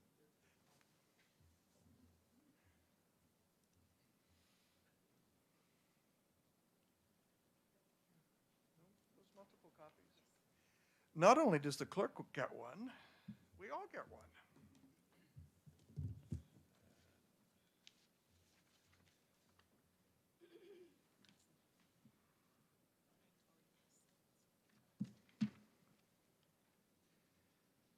I cannot divide 21 evenly. The chair recognizes Laura L. Azim, and my apologies if I have the name mispronounced, but educate me. That's okay. Thank you very much. It's Laura Al-Azam, and I'm from Londonderry. I'm here to ask that, well, thank you for listening to me. I'm here to ask that you oppose HB 1609 and any other efforts to weaken the Fetal Life Protection Act. I have 5 children, some of whom we adopted from the New Hampshire foster care system. And we found that many of the kids who wind up in foster care have very, very difficult life stories. Some are so tragic that they're even used to justify abortion as a remedy. And I invite you to see the foster care system, as I do, as a canary in a coal mine, warning us of the perils of state-sanctioned violence. And abortion, most starkly late-term abortion, is exactly that. It's raw, killing power inflicted on the very weakest and most vulnerable under cover of law. When we accept the destruction of fully formed, live and kicking babies in the womb as legitimate, even for the greater good, it only follows that newborns and young children will also suffer. It is not the developmental age of the child, but the attitude of adults that makes a difference. There can be no justice in a society where every mother who holds her helpless newborn says, in effect, "I love you. Yesterday I had the power to slaughter you, but I chose not to." This is tyranny, and it's an especially insidious variety because it attacks first and foremost the natural, essential bond between parent and child that is the very building block of a humane society. We are all, every one of us, affected. And so as a society, we have got to stop, rethink, uphold the dignity and worth of babies in the womb, or we can expect more cruelty inflicted on little daughters and sons.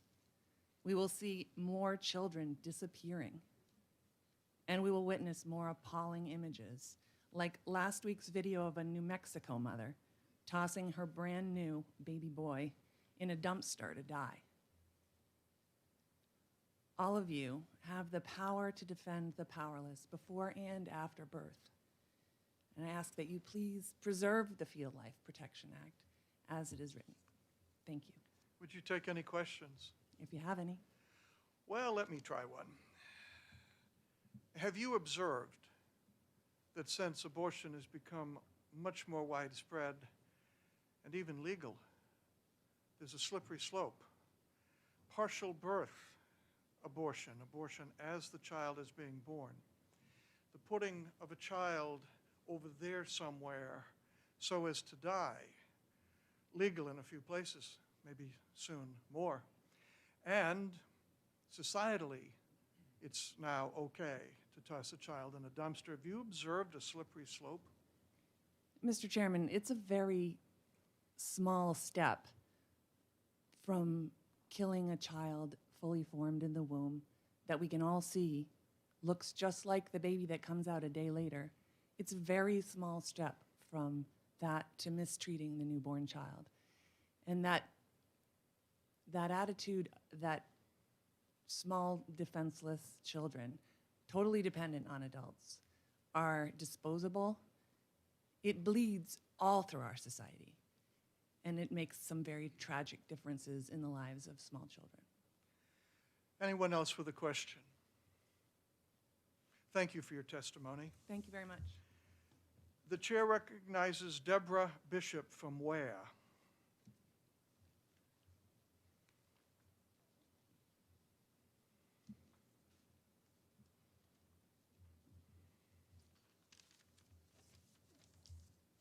Good morning. So I guess I'm on. Thank you for, I'm here to read my testimony to oppose this bill. I have resided in Ware for 36 years. When I discovered I was pregnant at 22 and unmarried, I immediately set a date for an abortion at the recommendation of my doctor. The insurance at my job at the time would even cover all expenses. After a few days of wrestling with my decision, I decided to cancel the appointment and moved instead in the direction of adoption. My daughter was born in May of 1982, and she became the sheer joy of a couple who were unable to conceive. 3 years later, my husband and I discovered we were pregnant with a baby boy, and we were overjoyed. However, after some testing and an amniocentesis, it was determined that, quote, the possibility of fetal anomalies is significant. Impending intrauterine fetal demise or severe intrauterine growth retardation are also possibilities.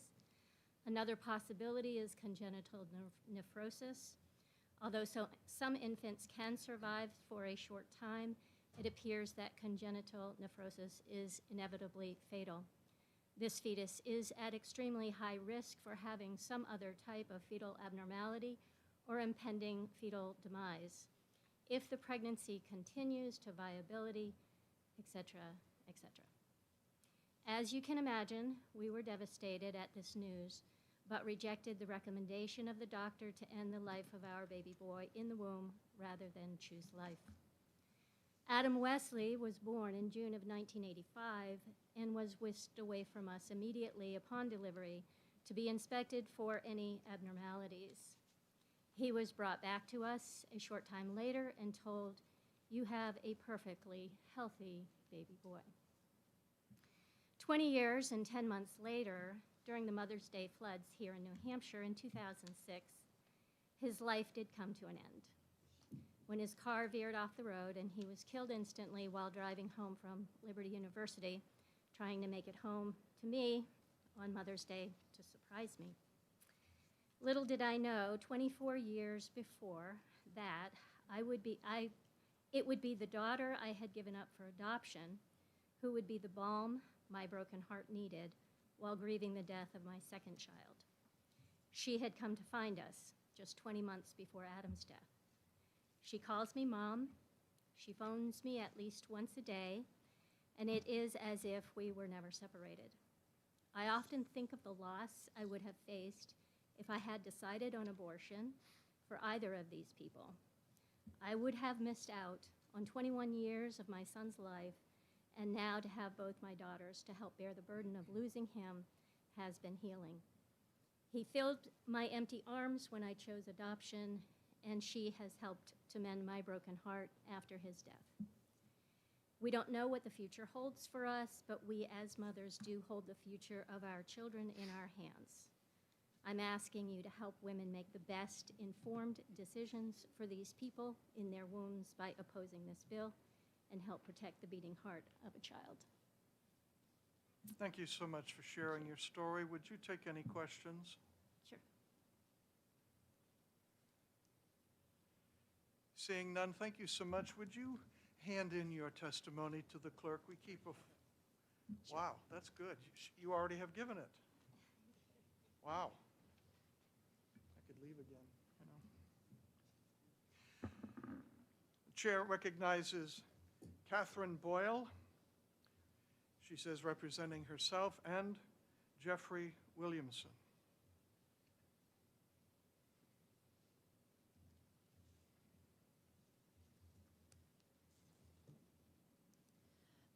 Good morning, and thank you for having me to share Jeffrey and I's testimony. My name is Catherine Boyle, and Jeffrey and I live together in Manchester, New Hampshire. I've been with Jeff for 14 years, and we are opposed to Bill 1609. This is a picture of Jeffrey. I'd be happy to pass it around so you could get a good look. And here's another one of him. And as they say, one picture or two pictures can tell 1,000 words. So I would really, is that appropriate to pass it around now or leave them? Okay.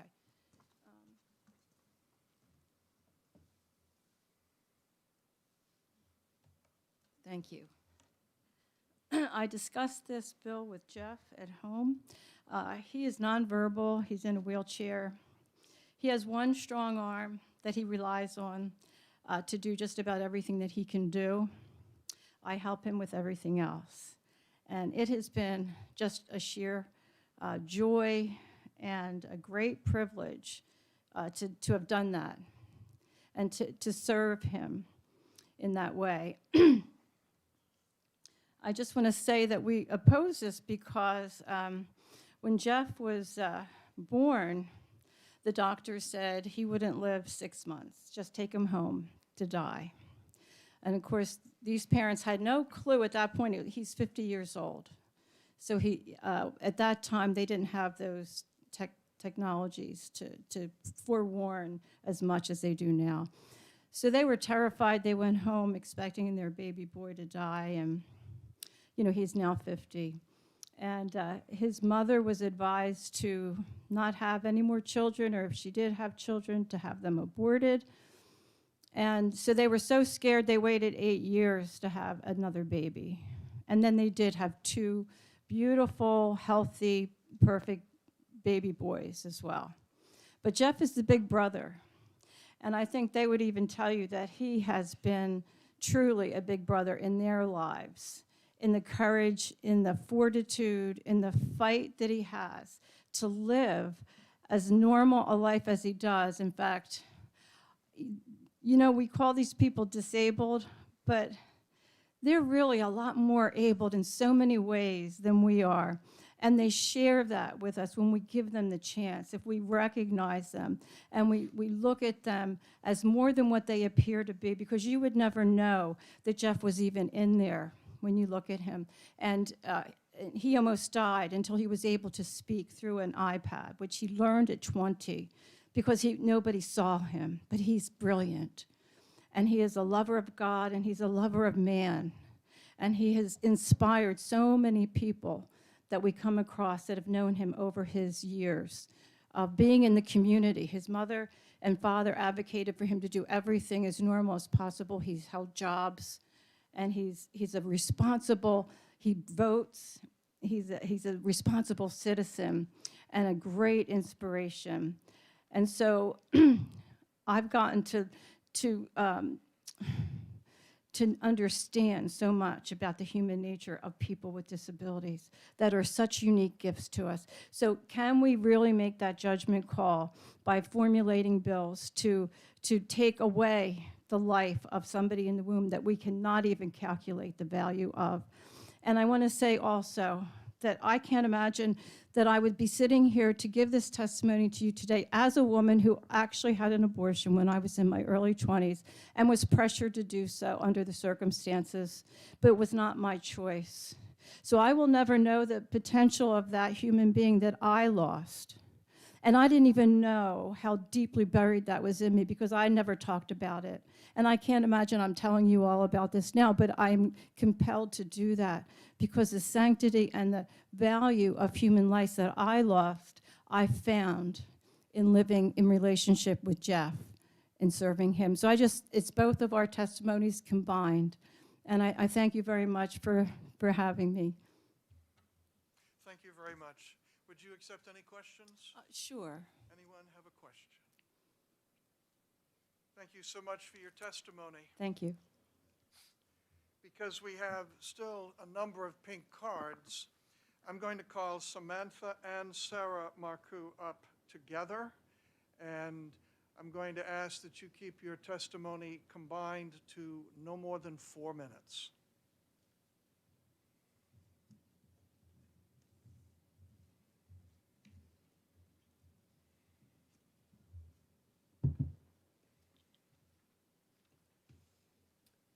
Good morning, and thank you for hearing our testimony this morning. My name is Sarah Marcoux. I live in Northfield, and I oppose this bill. When I was 24 weeks pregnant with my daughter, Samantha, I was sent in for genetic testing because of abnormalities that were found in her ultrasound. They determined that she had microcephaly, a host of genetic diseases, a hole in her heart, and they said that if she survived being born at all, that she would never walk or talk. We were told that the only humane thing to do would be to abort her. Humane as if she was an animal. I declined, and another doctor immediately came into the room to express how imperative it was that I take care of this, her exact words, because I was 24 weeks pregnant, and at 25, they would be required to resuscitate her, and at that point, the choice would be too late. Again, I declined. It was never a choice for me because I'm a firm believer in the sanctity of life. But I've often wondered about those who waver, those who don't have a strong moral compass, or those who are just plain scared and confused. You see, I also know what it's like to be a teenager and find out that there's a baby on the way. Had I given in to the pressure because of my age, I would have robbed this world of an amazing young man. And later, if I'd given in to the pressure of those in the medical field who were so insistent, the world would miss an incredible young woman. If you take the time to listen to your constituents, there's a moral outcry from the people that is being drowned out by corporations with an agenda and seemingly endless money to throw at their cause. Without even bringing into the discussion the lack of constitutional merit, the massive human rights issue, the emotional trauma that post-abortive family members live with, or the physical trauma and increased cancer rates that post-abortive mothers face, it's time to take every possible step toward halting abortion simply because it's the right thing to do. If it means allowing an ultrasound requirement, in this case, then so be it. It's time that we stop encouraging the slaughter of innocent people on the altar of convenience. It's time to stop allowing doctors to push their own prejudices and ideas onto the very vulnerable patients at the expense of human life. We are better than this, and it's time. My name is Samantha Marcoux, and I'm 17 years old. Excuse me, could you speak a little more closely into the mic? My name is Samantha Marcoux, and I'm 17 years old. I'm from Northfield, New Hampshire, and I oppose this bill. Knowing I could have been aborted based off of a diagnosis that wasn't even correct makes it honestly surprising to me that I'm even standing here today, especially considering the fact that so many others are not as lucky. No medical test could say that I love reading and writing, or show that I like doing puzzles. No one could tell my family and my friends that I'm creative or that I like agriculture. They could not say who I am as a person. Everything I have ever done and ever will do, I got the opportunity to do because I was not aborted. That is an opportunity that everyone should have, but unfortunately, not everyone does. If allowing mothers to see their children gives them that opportunity, then shouldn't both mother and baby be allowed that? The Fetal Protection Act should stand as is. Thank you so much. Appreciate that. Anyone have any questions?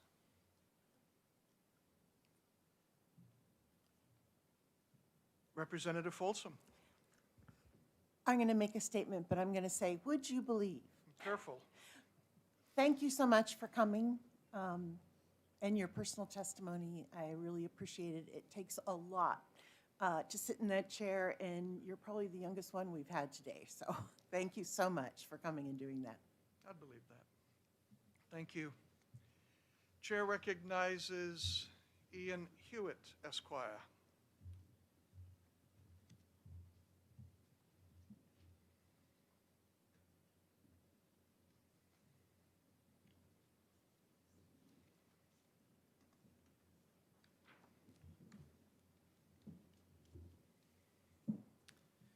morning, Mr. Chair and members of the committee. Can you hear me all right? Ian Hewitt on behalf of Cornerstone. I'd like to first say something about this bill, which we oppose, and then to say something about the amendment introduced by Representative Beth Folsom, which we strongly support. First of all, this bill has been overcomplicated and is much simpler than it seems. It purports to introduce a variety of changes, but most of those changes have no actual content or function.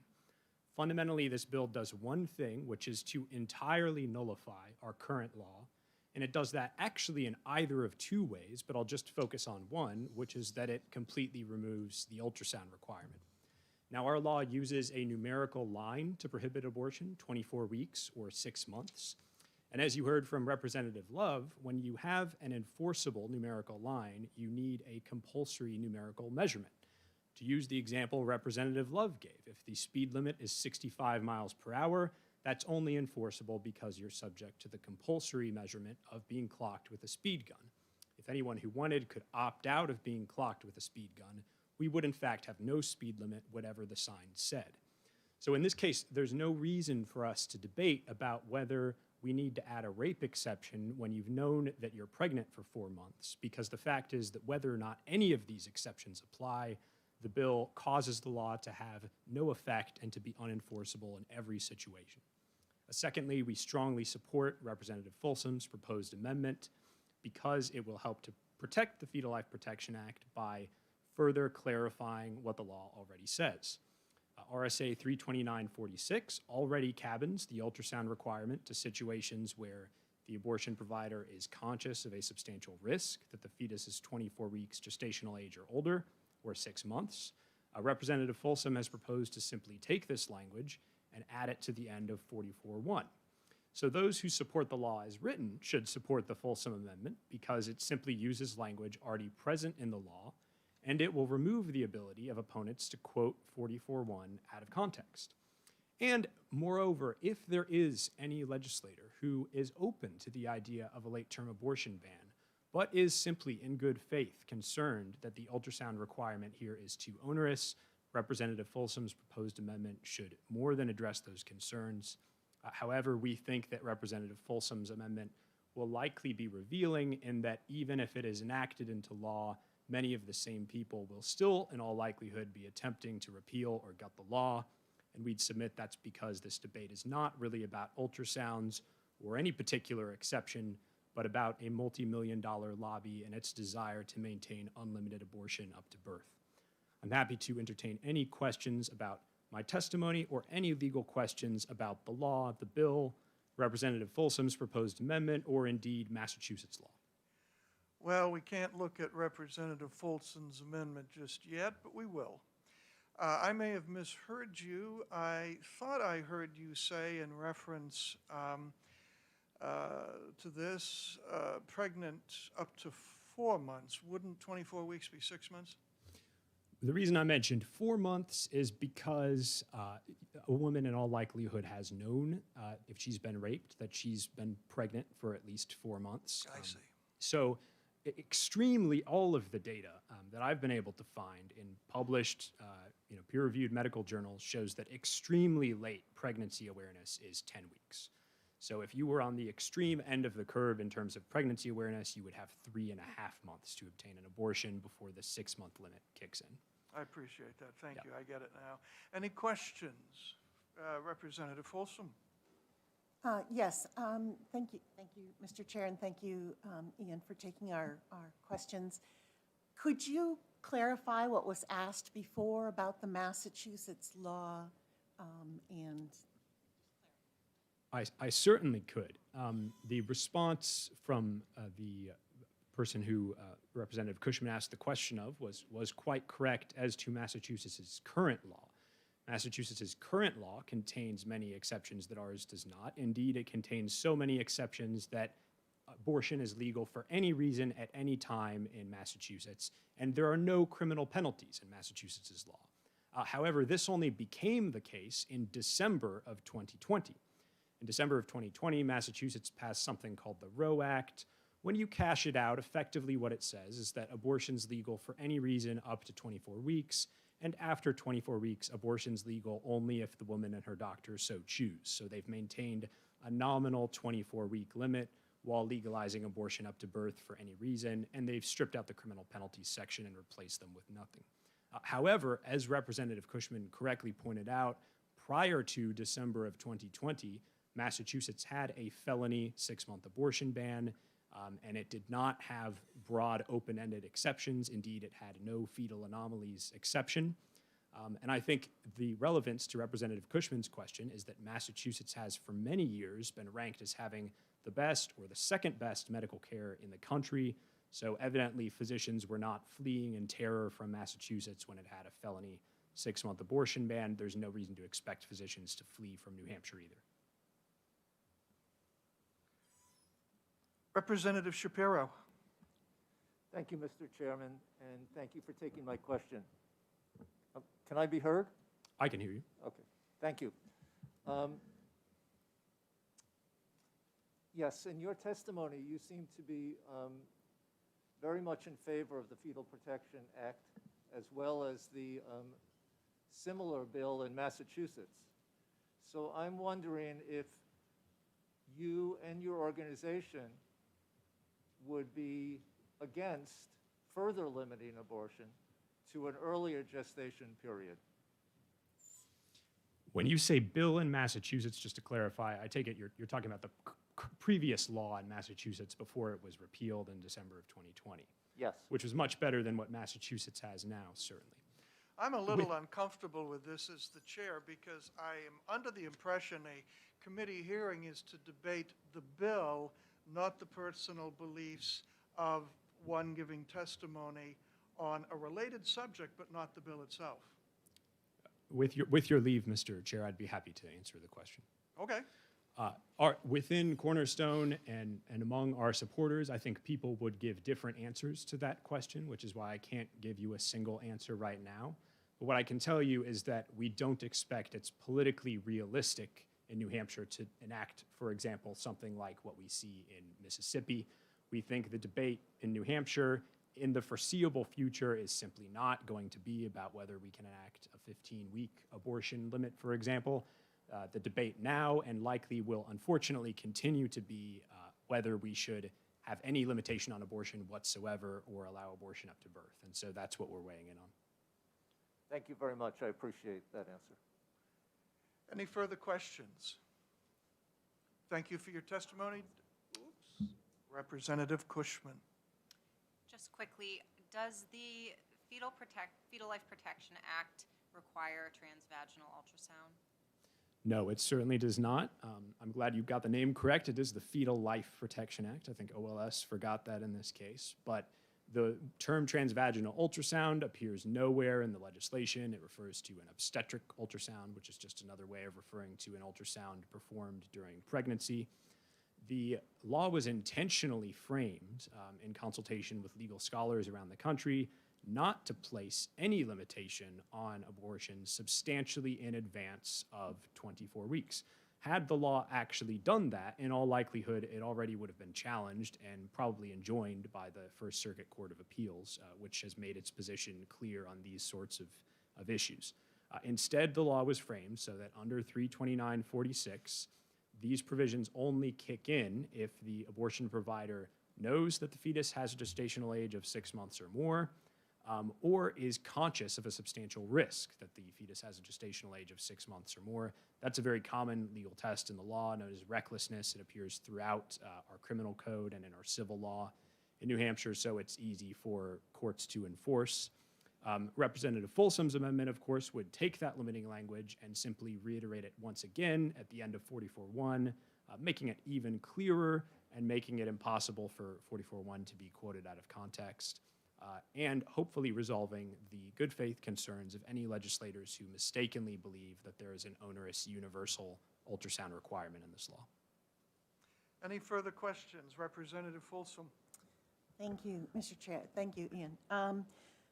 My other question has to do with something I had asked earlier of the doctor with regards to, is it safer for a woman or the provider to perform the ultrasound in reading several things I have read back and forth that, oh, it's standard care practice to do an ultrasound before an abortion, and sometimes I've heard, well, sometimes yes, sometimes no.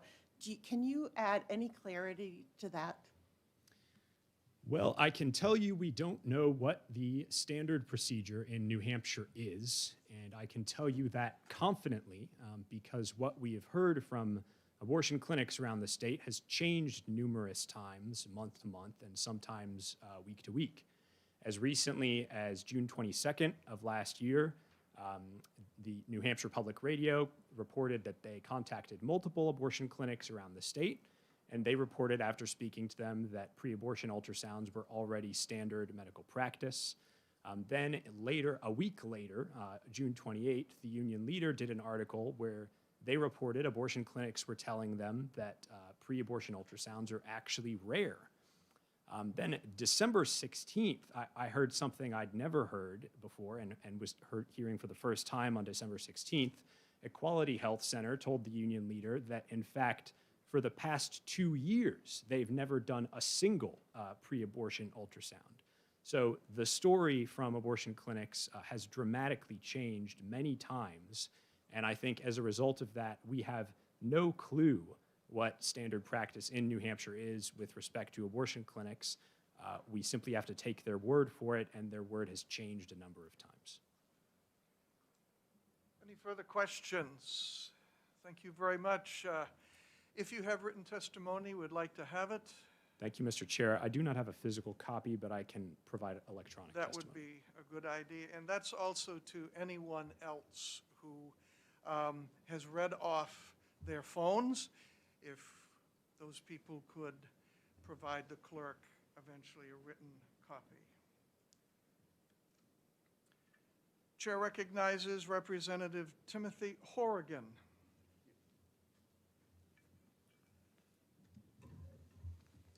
Thank you very much, Mr. Chair. I'm Representative Timothy Horrigan from Stratford County District 6, the towns of Durham and Madbury.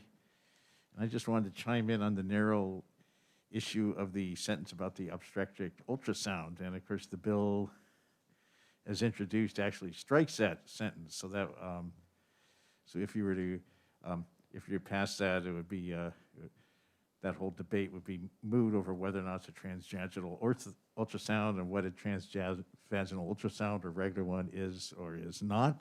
I'm what they call a cis male, so it wouldn't be physically possible for me to even have such an ultrasound. I have had an external ultrasound, and even that was a fairly difficult procedure. It's fairly expensive. It's not something you want to make people.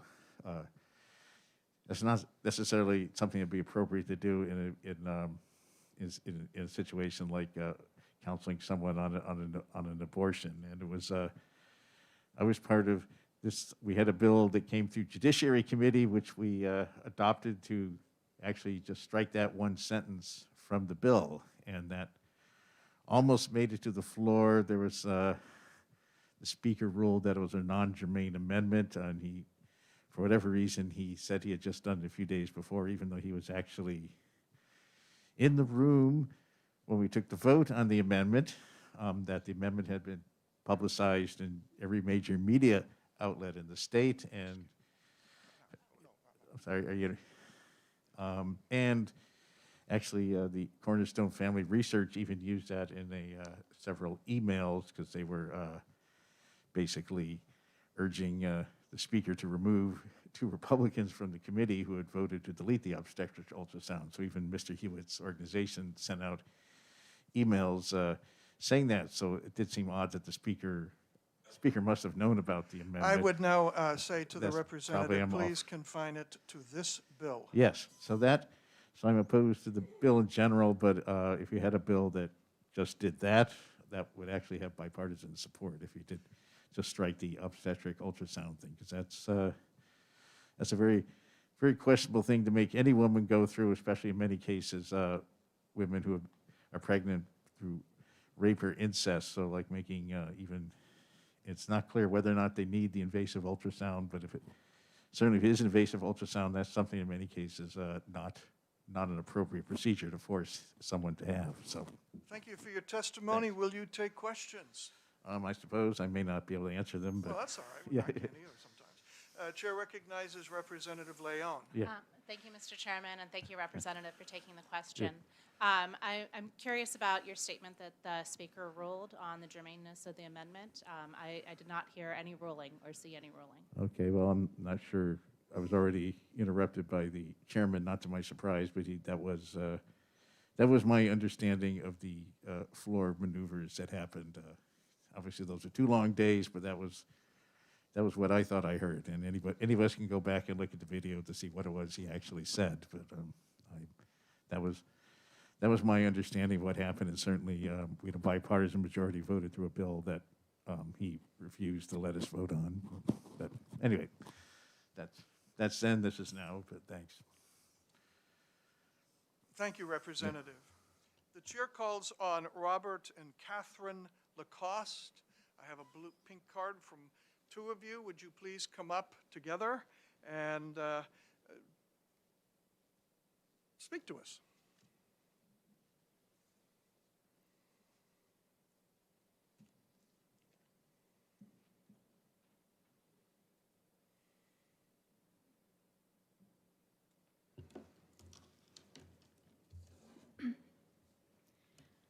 Good morning, Mr. Chairman, members of the committee. My name is Catherine Lacoste, and I am here to speak in opposition to House Bill 1609. I'm a wife, a mother of 3, a grandmother of 3. I've been in healthcare for over 40 years of my life. We have cheered, and I am here on behalf of life. We have cheered the scientific advances that research has provided. Why would we not want the benefit of an ultrasound? There's been a lot of talk about ultrasounds today as being very invasive, which some may be, but I think in the context of this, not so much. The only thing that I can come up with is that what we find is that women who are contemplating abortion, once they have had an ultrasound, often choose life. And I think that that's something that you need to keep in mind. In my work, I have seen people at their best and at their worst. I've worked in critical care. I've given anesthesia. I've done pretty much everything with the exception of pediatrics and psych, although when you work in the emergency room, you do a lot of psych then too. So I've seen the devastation of poor choices. We all want to talk about choice versus life. And I've seen the devastation of poor choices from addiction to suicide and depression. And I've also seen the true blessings of choosing life. The Fetal Life Protection Act that has been discussed today and what is going to be corrected by this bill, we can all agree that rape is a horrific act. Abortion doesn't fix the violation, but adds a further victimization to 2 people. And in closing, I would just like to say, do all residents of New Hampshire not have the right to live free?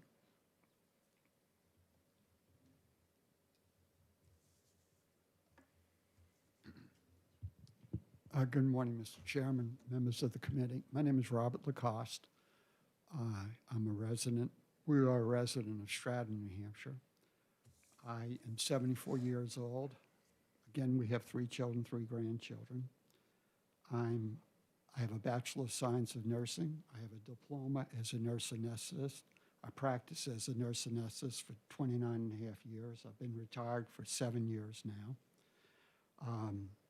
I'm a retired lieutenant colonel from the United States Army, 7.5 years active duty, another 13 and a half years in active reserve, another 6 years in the inactive reserve. I'm a graduate of the U.S. Army Command and General Staff College. During my years on active duty in the Army, I was the Quality Improvement Officer for the Anesthesia Department for an Army Medical Center and for a general hospital, an Army General Hospital. During my years doing anesthesia, I did roughly 200 to 300 obstetric cases. I did approximately, a guesstimate, 1,000 to 2,000 GYN cases. I did a total of 15 to 30,000 total anesthetics.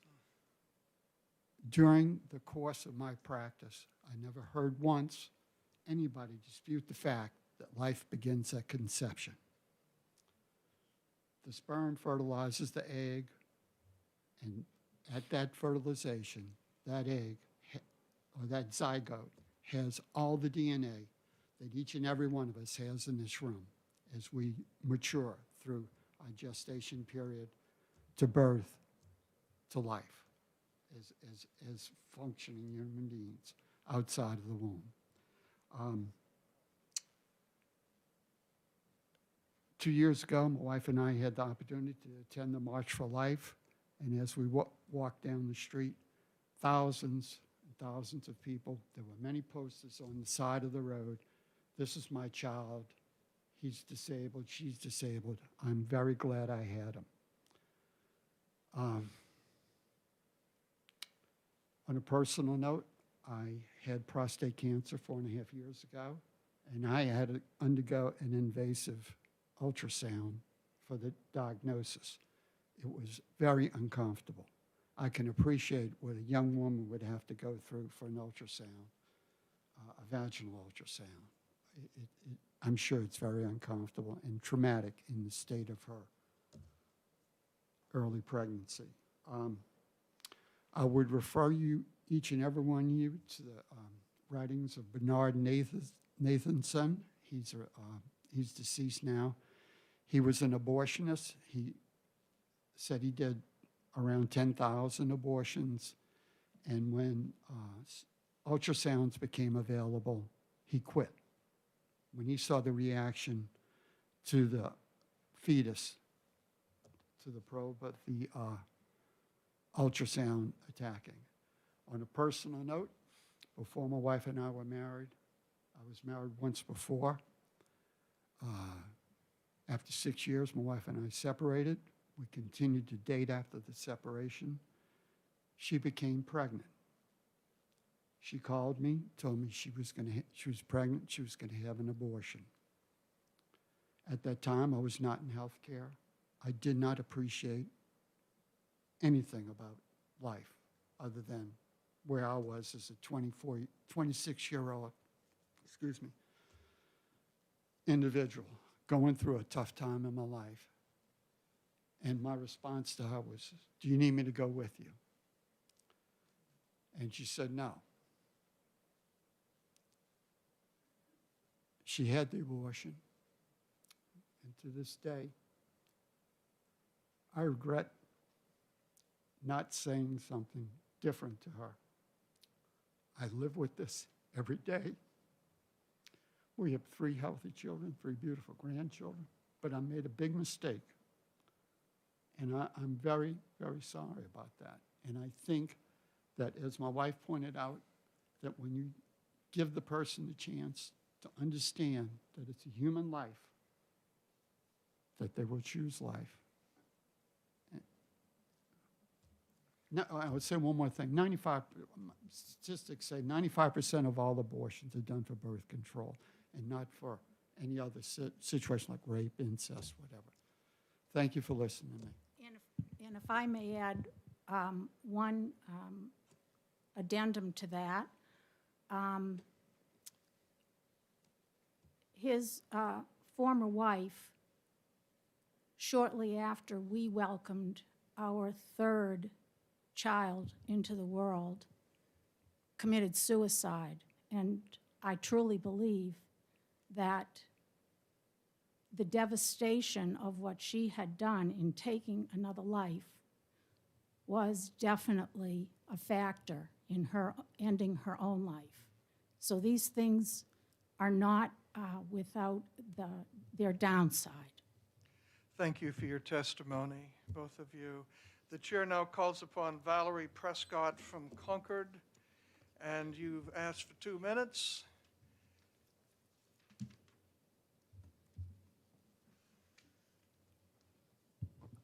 Thank you, and thank you for letting me speak. My name is Valerie Prescott. I live in Concord, and I oppose this bill. I have a daughter that came to me. Well, actually, I was going to visit her, so that's what it was. I went to visit her, and she came to me and just burst into tears and said, "Mom, I had an abortion." She burst into tears because she had an abortion. She felt terrible. I have no doubt in my mind it was regret over the abortion. It wasn't until about 10 years later I found out she had been raped and that's part of the reason why she had an abortion. But she regretted it. She regretted it, and that's all I wanted to say. Thank you. Thank you so no much. questions. Thank you so much. The final pink card. Chair calls upon Shannon McGinley.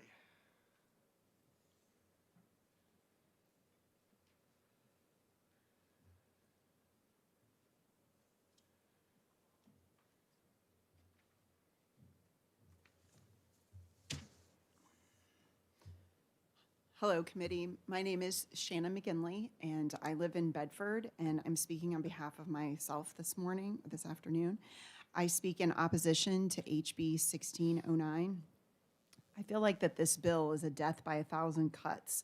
The sponsors seem to have put language in that completely blows up this law and tries to distract us by invoking emotion, by putting in other tangential carve-outs, and even attempts to sweeten the pot by adding something that they know might provoke support for the law amongst those that support the Fetal Life Protection Act. I'm going to go through some of those points. The first thing is the ultrasound requirement. We've heard many times before that this would make the law completely unenforceable, rendering the law meaningless, which I would argue is worse than having nothing on the books at all. I've been pregnant 6 times. I have never, the only time that I had a transvaginal ultrasound was when I had a miscarriage. And when I was at the emergency room at CMC during the miscarriage at 11 weeks, they did that ultrasound in order to determine that whether I had expelled everything and for my, to prevent infection. And I have a letter from a physician, an OBGYN at CMC that I'm going to email all of you, where he talks about the use of a transvaginal ultrasound versus an abdominal ultrasound. And he talks about it's Dr. Damian Olson, he's in the practice that I go to, and he talks about the use of the transvaginal ultrasound being in situations where there's a question about the integrity of the cervix, if there's a question of, that the cervix is compromised, or a placenta previa. And that transvaginal ultrasound is not used later in the pregnancy around the time of the 24 weeks that we're talking about in our current law. I would also add, Representative John Graham earlier spoke about the transvaginal ultrasound earlier on in pregnancy, that it was perhaps because his wife was considered to be a geriatric pregnancy. I too was considered to be a geriatric pregnancy with my last pregnancy, as I was 45 at the time. And I did not experience transvaginal ultrasounds throughout that pregnancy. The second thing is that the bill does add this additional health exception and doesn't define it. And like what's been mentioned here before, this morning I am concerned about that health of the mother exception being an open door for any abortion reason whatsoever, emotional, familial, and for age. Thirdly, rape and incest exceptions. Certainly, this invokes a great deal of emotion. There is an exception for rape and incest in this law by virtue of it being 24 weeks, like what's been said earlier in testimony. The mother has known for months that she's pregnant, and although there are those very rare circumstances when a woman may not know that she is pregnant, we can't rule by law by exceptions. That's not a healthy way. We don't generally rule by exceptions in the law across the board.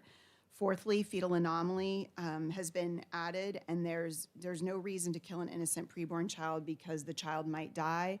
I think that Representative Leon made a very good point earlier when she asked the question about whether or not the child could just be delivered prematurely. If you have a questionable situation where there's perhaps even a risk to the mother's life, generally the physician, the OBGYN, would look at the situation and say, I've got 2 patients here and I've got to do whatever I can to save them both. And if that means to go ahead and deliver the child earlier, then that's certainly a preferable option. And then lastly, it talks about in this particular bill about abortion statistics. And I just want to point out that although that could be tempting because certainly pro-lifers in the state and others that are not necessarily even pro-life have been advocating and trying to pass legislation to require abortion statistics because we are one of only 3 states in the country that does not collect that information. And I would think that it would be difficult to make public policy surrounding pregnancy and whatnot when we don't know what those statistics are in New Hampshire. But I would point out that the language that's in this particular law is not anywhere near the kinds of abortion statistic language that we're looking for because the language represents that it's optional. There has been a lot of talk about the fetal anomaly, and I wasn't intending to get into this in this particular hearing, but it just seems like there's such a focus on this idea that we need to be able to have 3rd trimester abortions because of potential fetal anomalies. And I would also just throw out that doctors make mistakes. And in that 5th pregnancy or 6th pregnancy that I had, when I was 45, I received a prenatal diagnosis from a local hospital here in New Hampshire that was not what any mother wants to hear. And it was advocated by that attending physician at the level 2 ultrasound, again, an abdominal ultrasound, even at that case at 20 weeks, or I was probably about 19 weeks actually, that I choose to terminate because of that diagnosis. And although it wasn't life-threatening, it was going to involve continual treatments throughout their life, and that also that the child would have fetal or outward anomalies and I can't think of the word I'm looking for, but would not appear normal, let's say. And so my husband and I chose to get a second opinion at Boston Children's Hospital, where I underwent another ultrasound down there and an MRI and several tests with a team of physicians over the course of an entire day. We went through testing from 8 in the morning until 5 o'clock at night and met at 6 o'clock that night with a team. And they said, we believe that you have a completely normal and healthy son, and we don't know why you received this diagnosis from the hospital in New Hampshire. And so not knowing, you got, which one are you going to believe? You don't really know, obviously. And I can say that my little Aiden was born at Catholic Medical Center in 2016 and was totally healthy and had none of the things that he had been diagnosed. And I often wonder if I had not been the person that I am that questions authority and gets a second opinion and is passionate about life, that my other 4 sons would be deprived of an adorable baby brother. Would you take questions? I would, yes. Any questions? Representative Folsom. Thank you, Mr. Chair, and thank you, Ms. McGinley, for taking my questions. I wish we had had a couple more doctors here because I have a lot of medical questions, so you may or may not be able to answer this. If a woman is raped, which is just horrendous, and she's being seen in the ER or by a private physician, would she, in normal practice, or is it usual for her to be offered right there on the spot what was commonly referred to as a morning after pill? Based on, I am not a physician, but based on my experience in dealing with these life kinds of issues, and certainly rape and incest is a part of that discussion, it is my understanding that the morning after pill is consistently offered to sexual assault individuals when they are in a clinical setting, yes. Thank you so much for your testimony. And with that, I now close the hearing on House Bill 1609. Was your hand up before the loud noise? And I now open the executive session on House Bill 1609, and the chair recognizes Representative Folsom with that aforementioned amendment to this bill. Point of order, Chairman, point of order. Who is asking a point of order? Representative Knurk? Yes. Why, when we are 1 hour behind on our hearings, and this is not, I know that it's noticed that executive session may occur at any time, but there are a lot of important stakeholders who are not maybe in the room because they didn't expect an executive session on a controversial bill to be done immediately, and people have not had a chance to prepare amendments that they may wish to bring forward because we've just heard about the bill today. You heard about this bill today? Well, we have heard the testimony, which sometimes drives us in terms of thinking how we might craft an amendment. And the members of the public will not be aware to be present for stating their comments or listening to the executive session. Why are we moving to an executive session, particularly, again, when we are an hour behind already? Well, the person who is the prime sponsor of the 11 o'clock bill, me, chooses to waive it off until, and this is the right of the chair to do it, and I'm exercising that right. I disagree, I respectfully. understand. Duly noted, sir. Thank you. Representative Soloway. Thank you, Mr. Chairman. And do I understand that Representative Folsom has an amendment, which we haven't seen previously, We're trying to get it around. and that Representative Knurk indicated that he will be submitting an amendment? Is that correct, sir? I have one amendment presented to me. I also have alerted several days before the ranking member that I would be doing this. And what she has alerted her members to, I do not know. But as a courtesy, it was not a necessity, but as a courtesy, I let the ranking member know several days ago that I would be moving right into an exec session. Representative Folsom, do you have a motion? Yes, thank you, Mr. Chair. I have a motion to pass amendment. I move to pass amendment to HB 1609FN. The amendment number is 2022-0048H. And we will give everyone a good chance to read through this several times, and then you can defend your amendment. And I'll second that if it needs a second. It does. Thank you.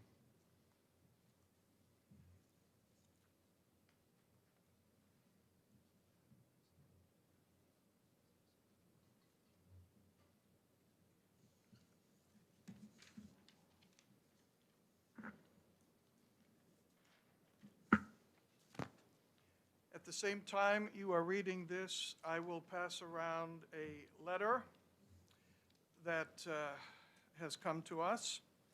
As you know, there are 3 equal branches of government, and we being one of them, and this letter comes to us from the governor. I hope we have enough. If not, let us know, and we will get a copy made for you.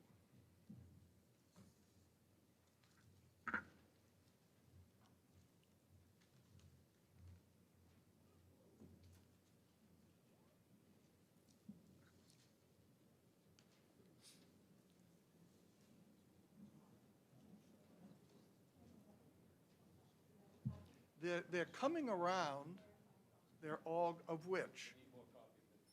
Of which? Okay, take a governor's letter and find a photocopier. And how many do we need? How many governor's letters? It looks like about that many. Okay. And one over there. Does everyone have a copy of the Folsom Amendment that's, well, we're supposed to have had 20-some. We'll make about 4 or 5 motions there. Thank you.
I think. Are there more?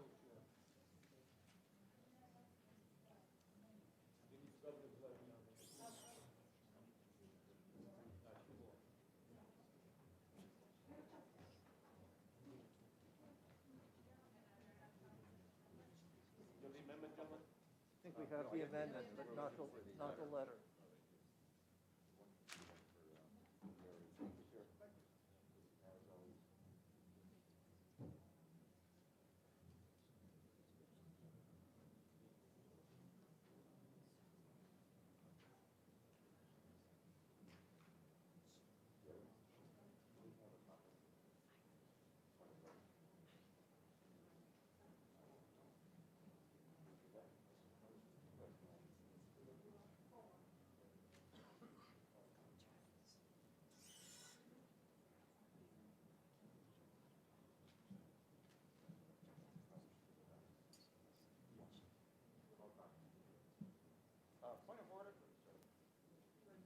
Point of order, sir? Who raised the point of order? I do. Who is Jerry. I? Sorry. I know. I Representative Knirk. can never forget a forehead. All right. Yes, sir. Would the Democrats would actually, again, because we've had no chance to actually think about, the Democrats would like to have a caucus since we've not had a chance to have any conversation about this amendment. Would that be appropriate to bring? I don't know whether it's appropriate or not, but I think that's an appropriate idea to me. So, yes, you may if you wish. Can we should try to limit to no more than maybe 5 minutes because we are far, far behind right now. Well, take a reasonable amount of time. But I mean, to let everybody know so we get back in the room quickly. All right, should we say be back by 12:08? Gives you about 10 minutes. That's only 4 minutes, but I'll take 12:10. No, wait, maybe. no, does it? Don't worry about it. Let's say 12:10. All right. Sure, go ahead, guys.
Mr. Chair, we have returned. Thank you very much.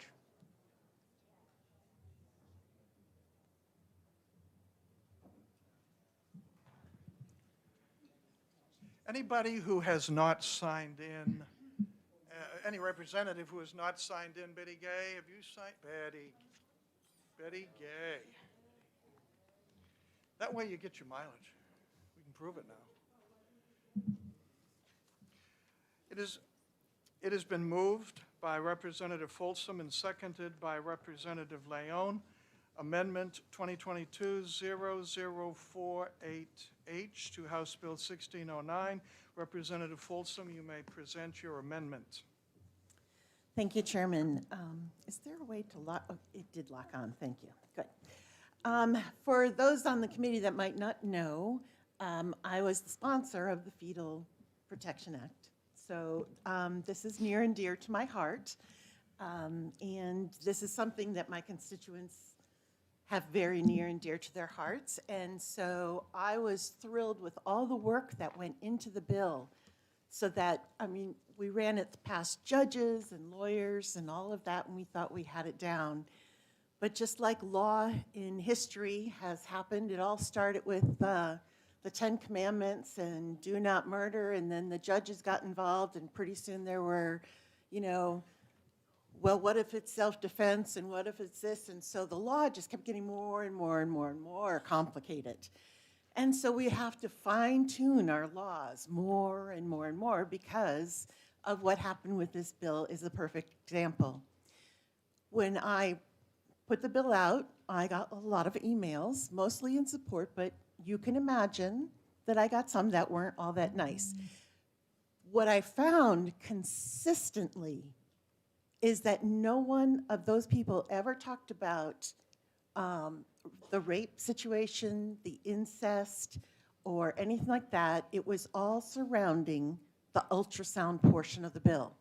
They thought, by reading it, and we've heard today that someone, you know, a legislator thought by reading it, it meant an ultrasound would be required all through pregnancy, which was not what was meant by the bill. We also had people who assumed it was a transvaginal ultrasound that was required. That was never intended in the bill.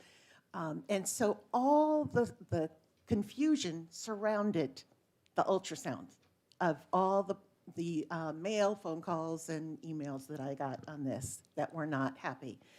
So my thought was, let's fix the misunderstanding so that it's clarified. And that's what this amendment does. It just clarifies it so there can be no wrong conclusions drawn that they have to do the ultrasound before every abortion. And that was the most important thing that I felt, and that they don't, it's just an abdominal abortion done in that last trimester. And so it just clears up that confusion over what kind of ultrasound is done and when it's done, because that is what I heard the most about. I'll allow questions to the sponsor, and I'd like to alternate Democrat and Republican until one side is finished having questions, and then we'll finish up with whatever's left over. So any questions from your side for the sponsor? Representative Knirk. Not so much a question. So Oh, it doesn't have to be a yeah, question. Thank This you very is much. an We're exec speaking to the session. amendment. Thank you. I'd like to speak to the amendment. I think it is certainly an improvement over the Fetal Life Protection Act, but it doesn't go far enough. And we did hear testimony on both sides today, including from me, as to why the changes that are proposed by the sponsor to through Bill 1609 are quite reasonable. And in fact, I wanted to go just a little bit further. We also do see this letter from the governor who is supporting this, and 1609 that is, and not the amendment. You probably didn't see that, but in any case, is supporting 1609. So given the fact that the amendment does not go far enough, I would vote, I personally will be voting against this amendment. Thank you. Anyone from This is, remember, a discussion, as the representative rightly reminded me. Anyone on Republican side of the playground wish to weigh in? You can, you may. Thank you, Mr. Chairman. I didn't want to monopolize this microphone. I think that this is a very nice fine-tuning of what has just been passed into law and what took enactment 18 days ago. This makes clear that the ultrasound's not required early on, and this, really at this point, there's a reason why 24 weeks is what people look at in the Western world. At that point, the child has an over 50% chance of survival, assuming that they have a normal development. You can never guarantee survival even if you reach full term either. What this does is it makes it clear that the ultrasound's required at 24 weeks. The bill does not prohibit an early delivery. So an early delivery is still a possibility in the case of fetal abnormalities, and it can give those moments of closure without another 16 weeks of gestation. So, so this is something that I think really helps fine-tune it, gets away from some of the other problems. And honestly, some of the issues that were raised about the rape and incest not seeking care until that point, I think that if we as a Health and Human Services Committee think that simply allowing them to abort after that point solves the problem, we're missing the bigger problem. If there are girls and women who are not getting care earlier in case of rape and incest, that needs to be addressed entirely separately. And I think that the pregnancy part of that should have very little to do with her rights and the protection that she needs. So I believe that this addresses the problems that really have been discussed about the Fetal Life Protection Act. And I think that this is a very nice way to neatly sum things up and then see the way that this law evolves, because there's future legislatures as well if down the road people believe there needs to be another change. Thank you. Representative Merchant. Thank you, Mr. Chairman. For my own understanding, the way I read this, not been in the House long as some of you folks, this amendment fundamentally replaces the underlying bill completely. Is that correct? That is correct. Thank you, sir.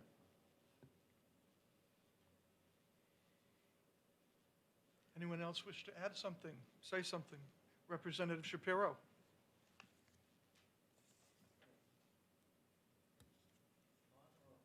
Off. Okay, hopefully that's on. On.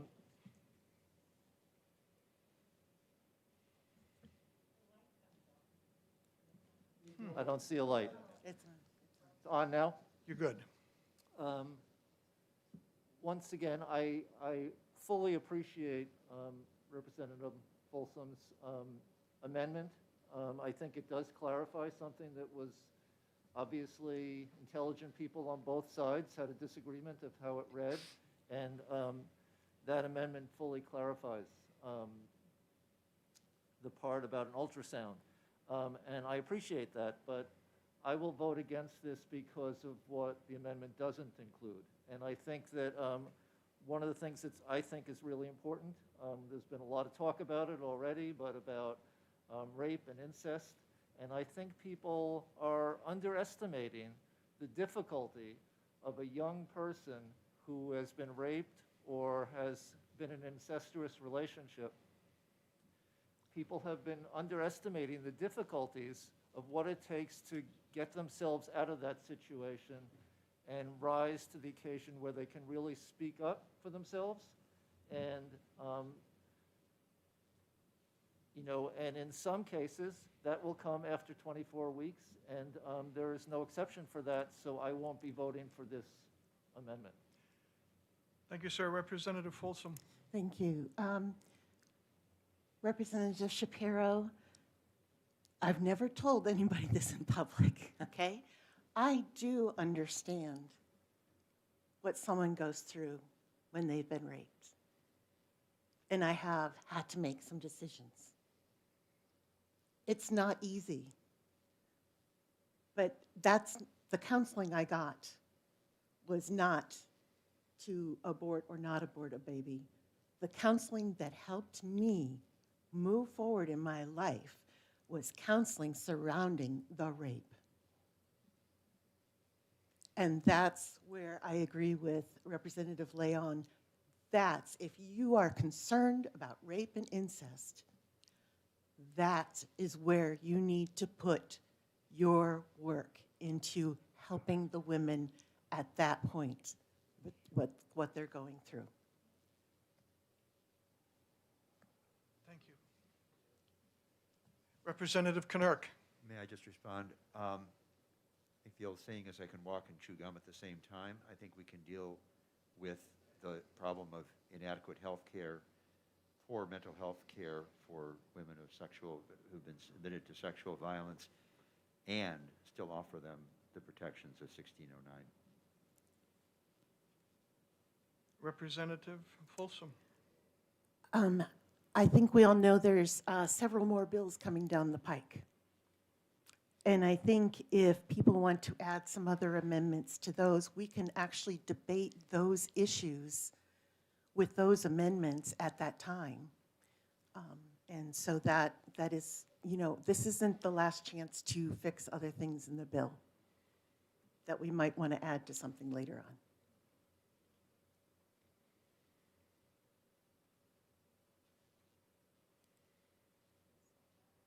Representative Leon. Thank you.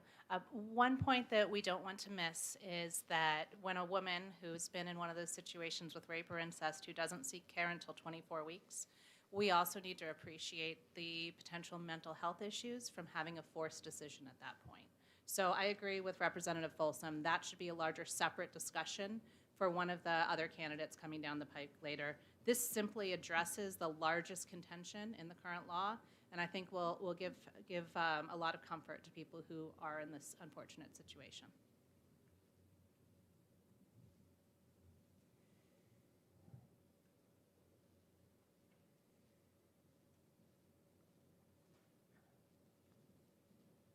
Are we ready for the question?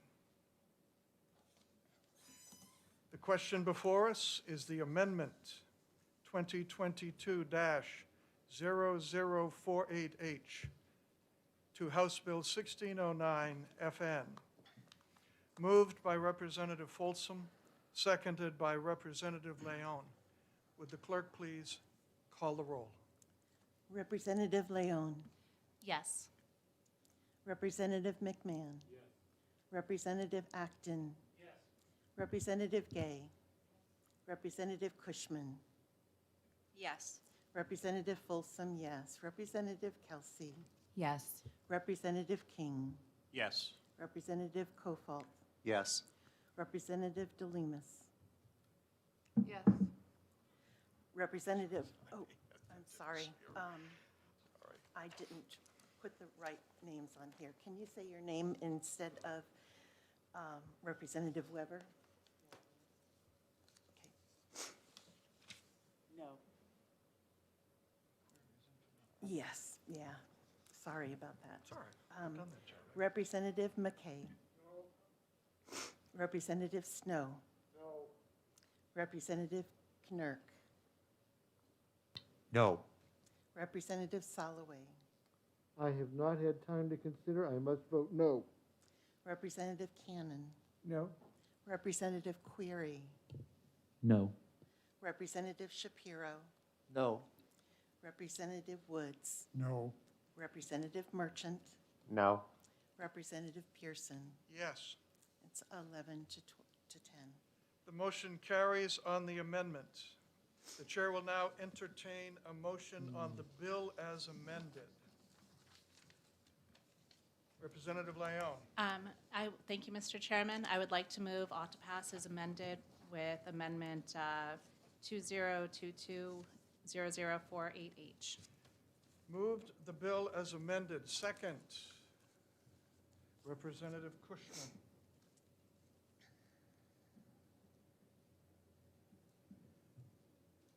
We are allowed to have further discussion. I'm not sure we need it, but it's allowed if anyone wishes to say anything.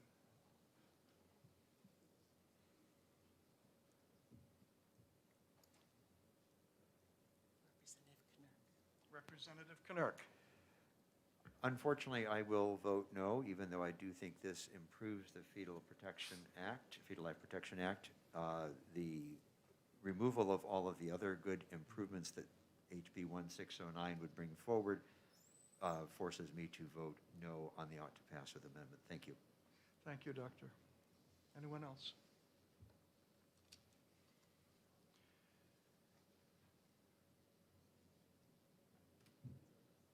Representative Acton. Thank you, Mr. Chair, and thank you for your time.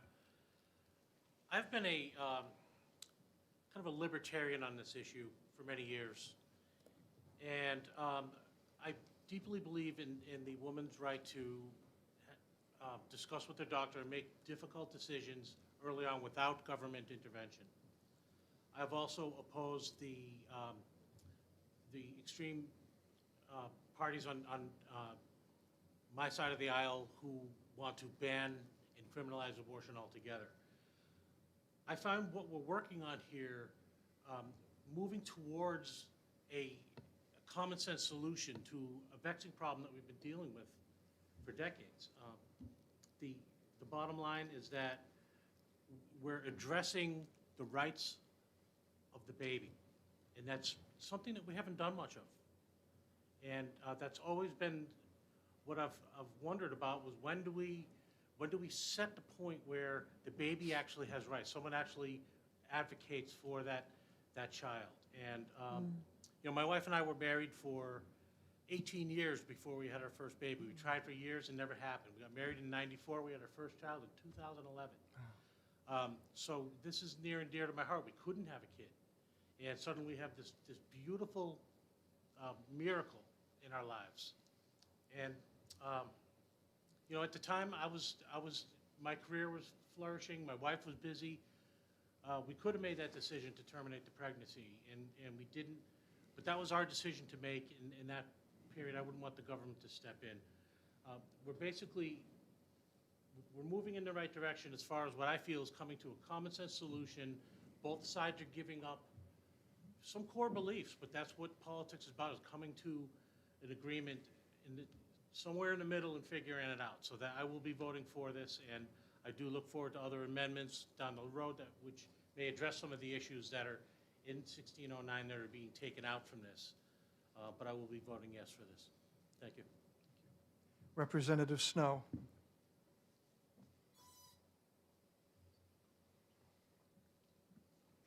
Thank you, Mr. Chairman. I must say, Representative, I do think that even though I voted against the amendment, I do think the amendment clears up some things that were quite troubling to me. But it doesn't address one of the issues that's very troubling to me as somebody that worked for 50 years in the healthcare field, and that is leaving in the criminal and civil, yeah, you know what I mean. And that I am very concerned because we're desperately trying to recruit more healthcare professionals in all fields to come to New Hampshire right now, in the mental health field, but in all the other fields too. And I think this is a disincentive for people that want to set that up. And it'll really be a problem for people that are in obstetrics and gynecology to want to set up a practice here in New Hampshire. So if your amendment had included that, I would have felt much more comfortable voting for it. But that's the only reason. But I do compliment you on the thought and reasoning that went into making this improvement. Thank you. Thank you, Representative. Representative McKay.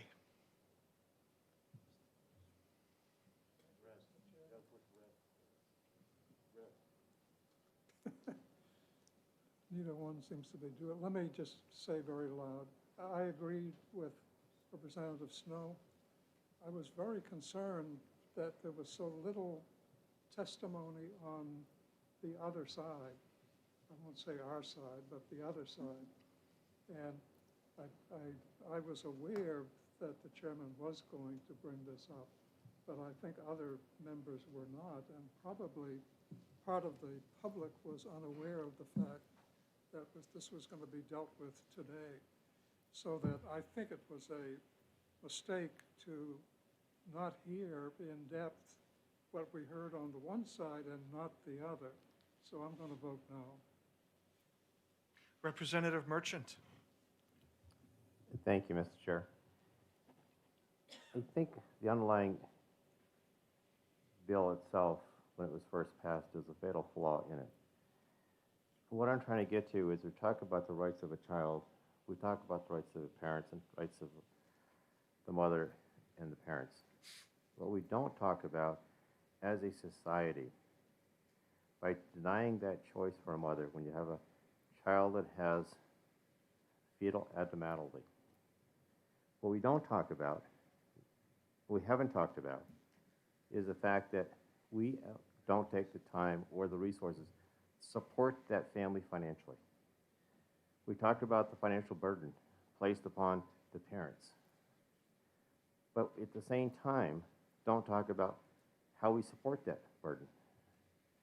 So therefore, even though in essence the law has some merits to it, it doesn't have the other side of the coin, is how to support that family and that child or their life financially to take away the burden. Therefore, because of that, I will not support the bill. Thank you, Representative. Representative Shapiro. Yes, thank you. I want to say one thing. After Representative Acton talked, I thought I really appreciated him talking about the value and his love of having children. And I want to say that's something we can probably agree with from both sides here. Certainly having my two daughters is the best thing that's happened to me in my life. And having two grandchildren is close second, maybe first, actually. So I think we can all agree about that, wherever we come out on this particular law. I think for me, we just heard about a fatal flaw, and I would put the fatal flaw as the fact that this act originally was passed through the budget process instead of getting the kind of hearing and work on it that we're trying to do right now. And as the governor articulated so well, he said he chose to sign this into law because it was part of the budget, but he always thought we'd have the opportunity to come back and fix things. And I'm just wondering why we're choosing to fix one thing and not fix the other things. And I think we're missing an opportunity. Why not have the proposed amendment that we already passed with some of these other things? So because we're choosing to fix only one small piece and not the others that I think are really important, I'm going to vote no. I would repeat that although I do not believe I'm required to do so, I did inform the Democrat ranking member several days ago that I would be executing this bill right after the hearing. People could have found out, Representative McKay did, and other amendments could have been put together and brought forward. They were not. Other people could have come to testify. I mean, I like most committee chairs, to alternate one side and the other when I'm going through the pink cards. That was not possible. So there we are. But I have a very strong feeling, and I think you'll all agree, that we haven't heard the last of the question about abortion here. Anyone else? Are we ready for the question? The question before us is the bill 1609 as amended by Amendment 2022-0048H. Would the clerk, as moved by Representative Leone and seconded by Representative Cushman, would the clerk please call the roll? Representative Leone. Yes. Representative McMahon. Yes. Representative Acton. Yes. Representative Gay. Representative Cushman. Yes. Representative Folsom, yes. Representative Kelsey. Yes. Representative King. Yes. Representative Kofalt. Yes. Representative DeLemus. Yes. Representative, Wallner. No. Representative McKay. No. Representative Snow. No. Representative Knirk.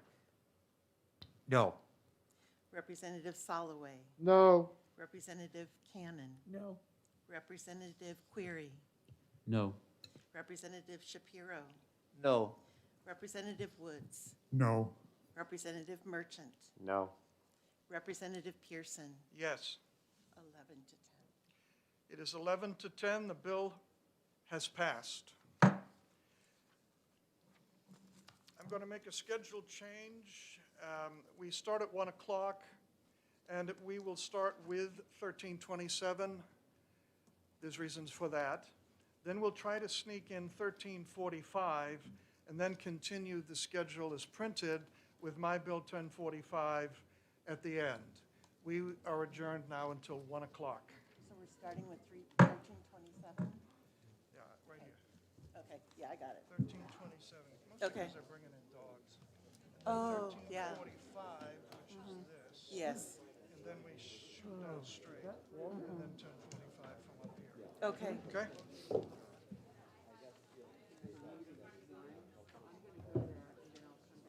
Okay.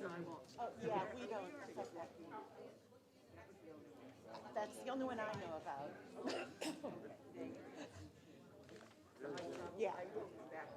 Yeah. There's another one we probably could, because I think everyone's going to vote for, but. Mary Jane. I can't hear you, Betty. Where did you say it? I have no idea.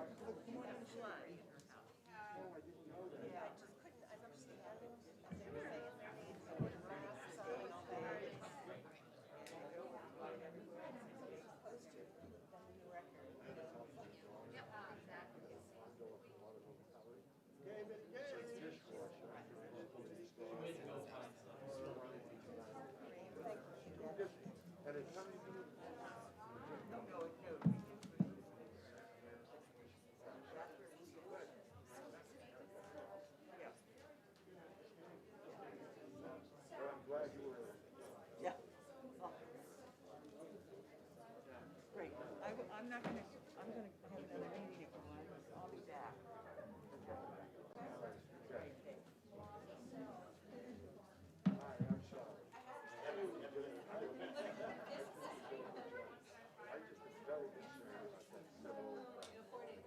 Yeah, you know. Exactly. At least the fire hoses at the start. Brought that up as a, to me, in the original writing of the bill. And I looked at what happened in other states, and there didn't seem to be an effect where they have it in law. And so that's why we went ahead and put it in, I mean, like other states have it.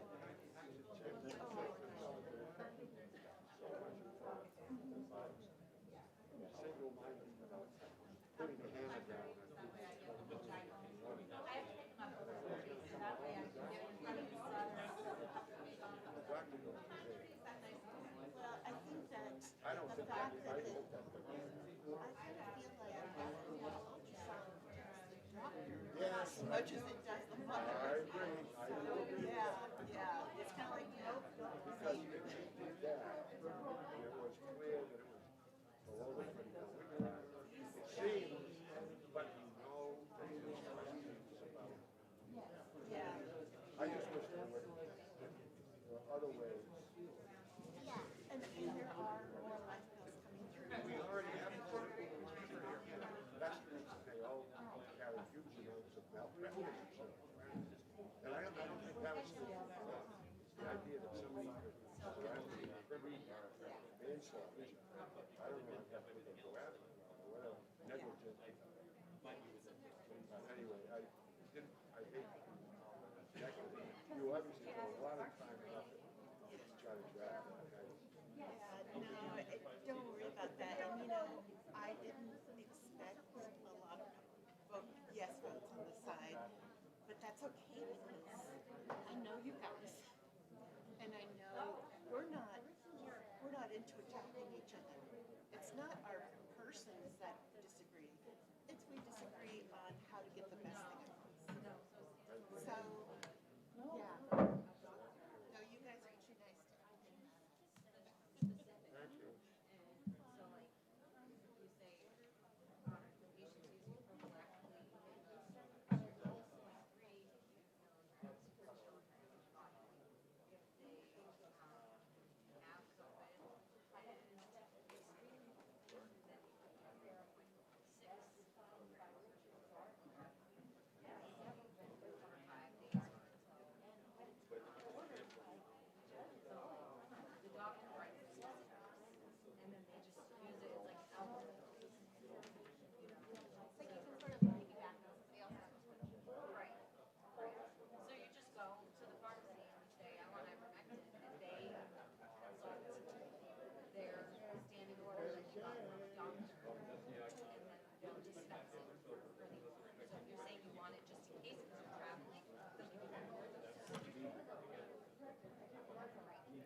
I have extras.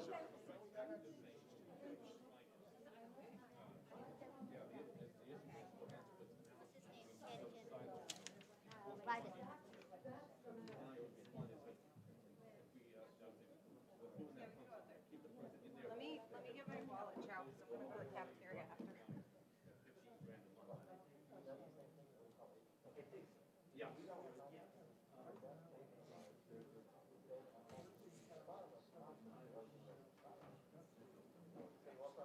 Give me a second, Chow.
suicide just before the new hospital.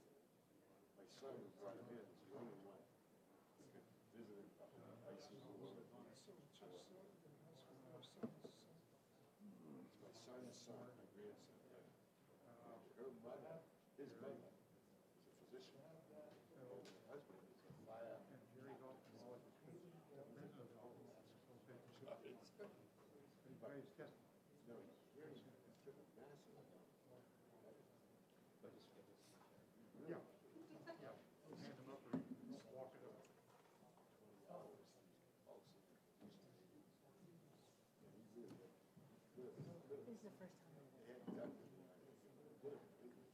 Make it look like you've rehearsed it. So you're coming in to present at 1 o'clock. I don't know, I've never been. You're not going to present, you're testifying. I don't know, the one, it's more of a Oh, well, That's the you one just at 1 come, o'clock, I know you changed it. well, we did. Ivermectin is, where is Ivermectin? It's gonna be a 2. They're probably Was gonna going to push be it a 2, it'll probably run a little bit late. Okay. You can come and sit, But the enjoy. the one at 1 is about which topic? Dogs and Oh, yeah, diabetes. we'll do that one. I'll probably come to the, because you maybe I took 3. But it's a matter of, you don't want to have a righteous anger where you sound cocky. I can't hear you. I said, you don't want to have a righteous anger where you sound cocky, but you want to have a believable testimony. So Right. it's a matter, you know what I'm I saying? do, that's right, sounds So good. it's, Just watch what others are doing. Yeah. It's all new to me. Thank you, sir. Hi. Yep. Okay, we're all over the map on the schedule here, so. Well, I'm going to start the schedule at 1. I dumped the bill at 11 until God knows when, but I'm on the sponsor, so who cares? I gave myself permission. 11:30 is going on a little bit later, so 11:39, I suspect will be up, I hope, 10 to 2.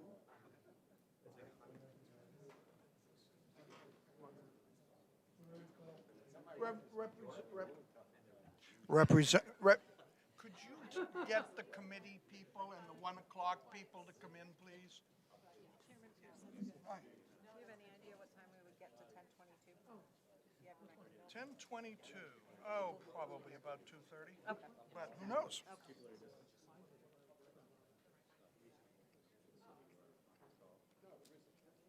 Wow, that made a mess even for me. I'm gonna go grab a napkin, even though I know we're gathering everybody. Why are all the, you don't have to get my permission to go tinko. I want to take your battery and thinking I can fit through there, though.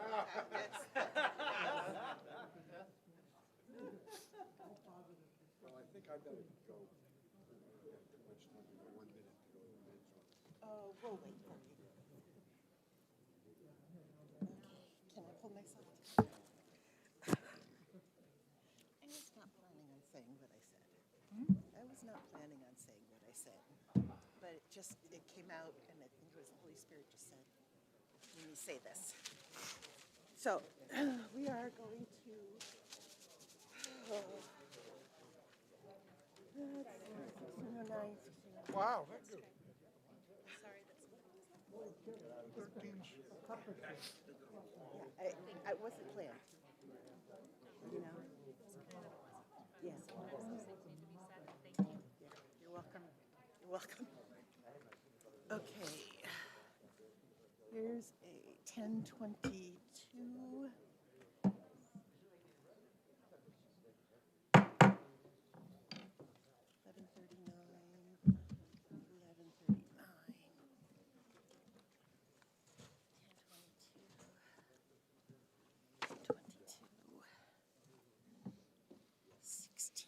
Couple things.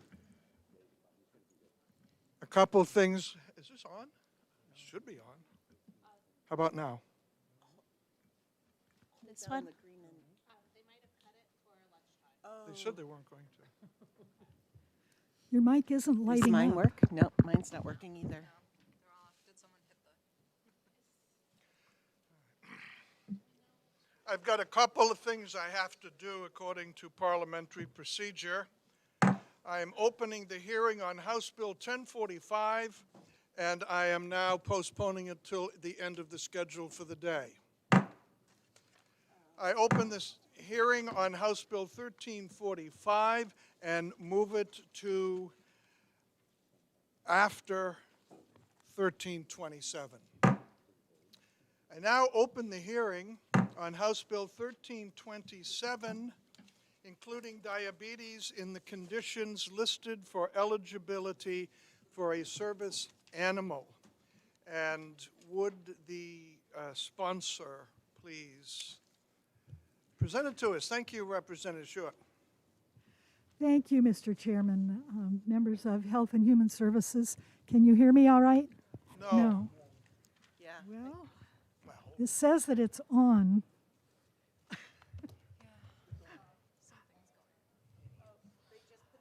Is that any better? Yes. Oh, maybe. I think if I put the mask back on, it'll be okay now. Can you hear me okay? Fantastic. All right, thank you. For the record, I am Representative Diane Schuett. I represent Merrimack 20, the towns of Pembroke and Chichester. And the first thing I would like to do is give a shout out to one of my co-sponsors, Representative Kathy Rogers, who would be here to testify today, but I think you're all aware of her health issues. I think she's probably streaming at home, so little shout out to Kathy and wishing her the best. Thank you. Now, this bill is a pretty simple bill. It just asks to include diabetes as a specific reason to use a service animal. New Hampshire law defines service animal as specifically dogs that are individually trained to perform services or tasks. You should each have a copy of the RSA 167D:1, and that definition is down under Roman numeral 4. My constituent, Stacy Patterson Gagnon, who is here with her dog, Sawyer, asked me to file this bill because she did encounter some difficulties trying to bring her dog into the workplace. She asked me to introduce the bill in hopes that it would help her and a lot of other people who use these dogs for diabetes. She'll testify shortly and describe her experiences. In addition to Stacy, our own U.S. Senator Jean Shaheen's granddaughter, Ellie, and her mom, Stephanie, are here to tell you about their wonderful dog, Coach, and how he helped Ellie learn to deal with diabetes. You may be familiar with the book Stephanie wrote about their journey, Ellie and Coach, and she has told me that she will provide copies of the book for all members of the committee who are interested in reading it. I have also provided you with a partial printout from the Governor's Council on Disabilities, taken from their frequently asked questions, which explains the difference between comfort animals and genuine service animals. You'll note on that handout in section 3, it states one of the services performed would be alerting to low blood sugar. And further down in section 7, it refers to the kinds of service dogs and notes assisting with diabetic disabilities. And yet, diabetes is not specified in our statute. Mr. Saya from the Governor's Council is here to answer any questions you may have about these articles. The next item I provided for you is for M&M Island cruises. That may seem kind of an oddity, but as you look at their mission statement, you will see that the owner-operator, Mr. Kevin Morris, started these boat cruises with the idea to use some of the proceeds to provide service dogs for children with diabetes. This was done in memory of his daughter, Mandy, who has passed from diabetes, but whose last years of life were made more livable by use of her service dog. Mr. Morris could not make it today, but I have enclosed a letter he has written about their experience. His contact to provide dogs is Guilford's Golden Guardians, and Carla Weston was going to come today, but she could not make it. You also should have a letter from her providing some information about how they provide the dogs and provide for training. I understand that there's often a concern that adding one more item to lists of things that we authorize in the RSAs opens the floodgates for others to be brought forward. However, I think the crime determinant language that's listed in RSA 162-2 Roman 2, just under our proposed addition, that quotes emotional support, well-being, comfort, or companionship would not allow more frivolous reasons to be added. I would also say to those that question that dogs have been found to be capable of amazing sensibilities in recent years, even alerting to types of cancer, cardiac arrhythmias. I would hope that this committee would be open to some of those possibilities in the future when that particular trait has been proven. But I also trust your wisdom to determine the worth of any new proposals. I hope that you will agree that these diabetes alert dogs do perform a valuable service and deserve to be recognized in statute for their work. In closing, I'll tell you that there are approximately 97,000 diagnosed cases of diabetes in New Hampshire, and we feel that using an alert dog would help many of them deal with their disease more easily and accurately. And just one more very unscientific reason to use one of these dogs. We're all aware that one of the major recommendations by health professionals for diabetics is to get regular exercise. Well, you have to walk a dog. A monitor does not make those demands. Thank you. Would you take some questions? I certainly would, if I can. Anyone with a question for the representative? Representative Woods. Thank you, Mr. Chair, and thank you, Representative, for taking my question. Is there any sense of level of aberrant glucose levels that the dogs can sense? I mean, being a physician, the ketoacidosis is one level, but most of the damage in physiologic damage is done when it's just over, but not out of control.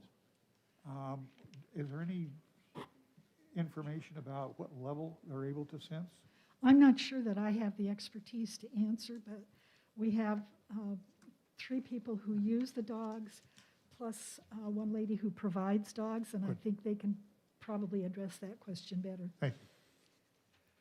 I think we should introduce our canine guests. We have, of course, Coach Sawyer and Sacco, as if from Maine. There was a question about whether they should be allowed here. I asked the powers that be if each could be given a day pass. And I want to make sure that the water bowls have been delivered and treats and all that. Okay? I mean, good. Any further questions for Representative Schuett? Seeing none, Chair recognizes Stephanie and, is it Ellie or Elle? Ellie. Shaheen.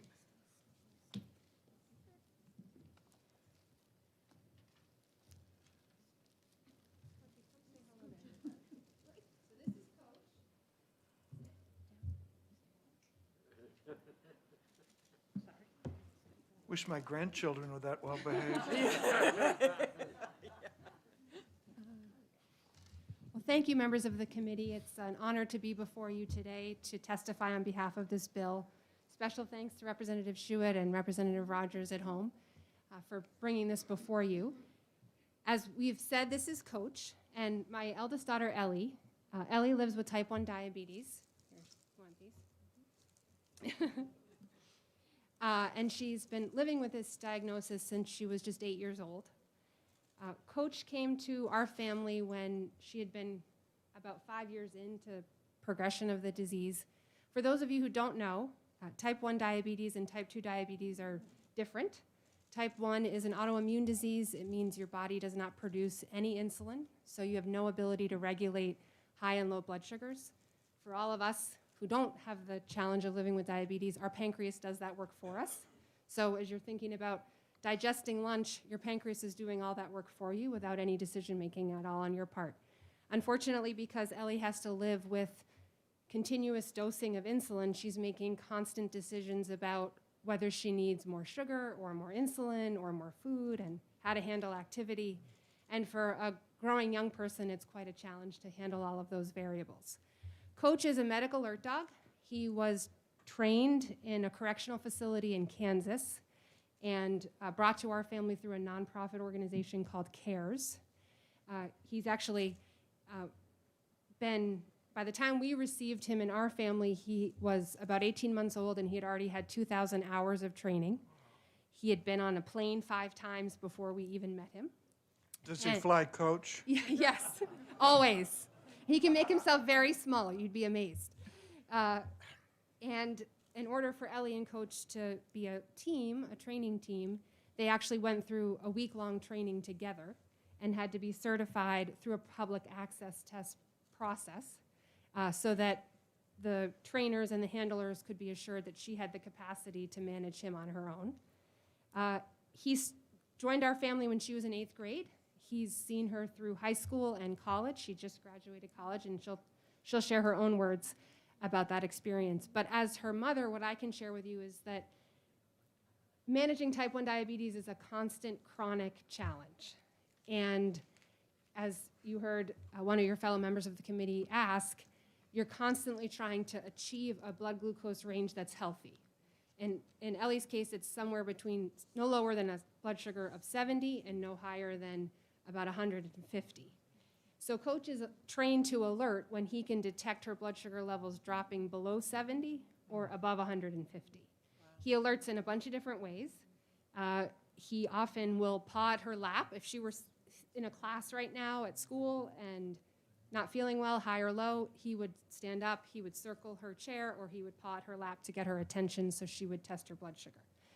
He's done that for her now for 8 years, and the difference has really been extraordinary. I mean, I can tell you, I was very cynical about whether these dogs could actually work.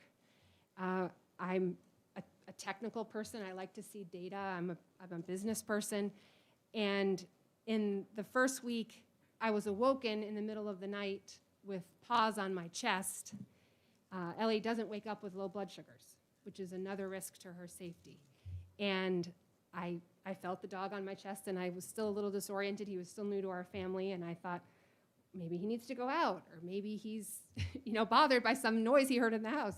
And sure enough, I went into her bedroom, and her blood sugar was very low, and I didn't know it, and she was sound asleep, and the dog was alerting us to that reality. He really has, in terms of thinking about her safety, living independently in college. She was in a single dorm. You can imagine with COVID, the isolation that all students were feeling, and to have her be alone all the time without that added support really would just have been an unbearable burden for her and worry for our family. So we're very much in favor of this bill. We believe that anyone who wants to handle the responsibility of a dog and have the added benefit of the support these animals can provide to people who are living with chronic disease should be able to access them. We've seen firsthand, he's gone in restaurants, he's gone to movie theaters, he's gone on airplanes, he's been in the hospital with her when she's been in the hospital for complications. He lived with her in her dorm room in college, and it's a seamless part of their day-to-day life, and he's provided the added benefit and security of knowing there's one other person, energy, animal in the mix to help support her. So with that, I'll turn it over to you, Elle. Hi, hello. My name's Ellie Shaheen. I'll just say a few words after my mom, but Coach has been with me since I was 13 years old. He's been with me for some of the most formative years of my life through high school and through all of college. And I know for me and for my mom, he's helped me navigate living on my own for the first time and making sure that my safety was assured, especially during the nighttime, like my mom said. When we first got him, I know that my mom couldn't see a reality in which I could go to college on my own because I didn't wake up in the middle of the night with a low blood sugar or a high blood sugar alert. So understanding that we could have Coach in my life and that he could alert me if I were to live with somebody or not, and that I could be okay without my mom or my other family members being there has been a literal lifesaver more than once.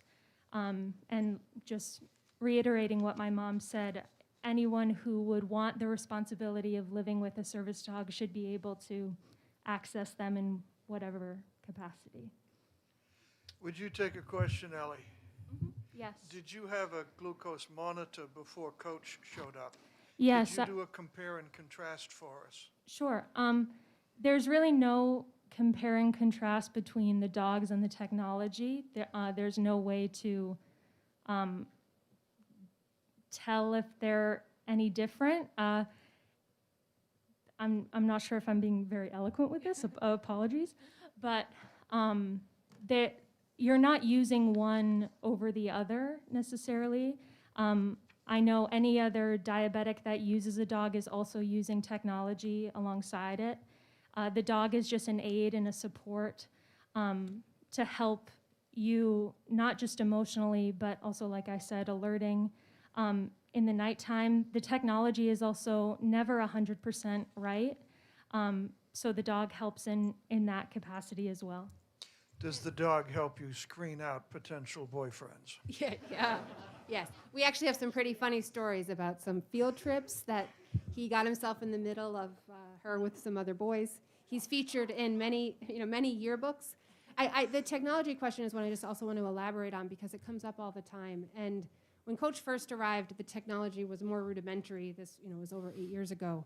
And that she's now using technology that's very different, that's better, more accurate, more effective. That said, it's really worth reinforcing that for some people, the technology is not optimal. It's a lot of beeping. You're attached constantly. She wears a continuous glucose monitor and an insulin pump all the time attached to her body 24/7. She also has alarm fatigue because she's so accustomed to hearing the alarms that the alarms actually don't wake her up. So, we actually have, as a backup to Coach and to her existing alarms, we have another series of alarms that I can alert remotely if she's away and has to have that happen. So, we would never say one over the other. It's a combination of whatever sources you can access to best support you and keep you safe. Any further questions for mother and daughter Shaheen? Yes, Representative Leon. Thank you, Mr. Chairman, and thank you both for being here and answering questions. I actually was a medical device analyst covering diabetes technology companies since before your diagnosis, and I appreciate those challenges. And I do understand that you're in that area where it's a lot harder to manage it with just technology, but my question is, seeing that you have both a pump and a sensor, are you able to move closer to that integration because your dog will let you know if that balance between the pump and the sensor go awry? Can you trust your technology more since you have Coach to back you up? Oh, yeah. I mean, it's funny. There have been times when he's alerting. This actually happened 2 nights ago at dinner. Ellie would normally be back in New York now because she just graduated from college, but because of the Omicron surge, she's taking a little more time closer to home. But she was home for dinner, and he was alerting, and her phone wasn't alarming. And we have share capability, so my phone alarms also, so backup. And we said, well, he's alerting.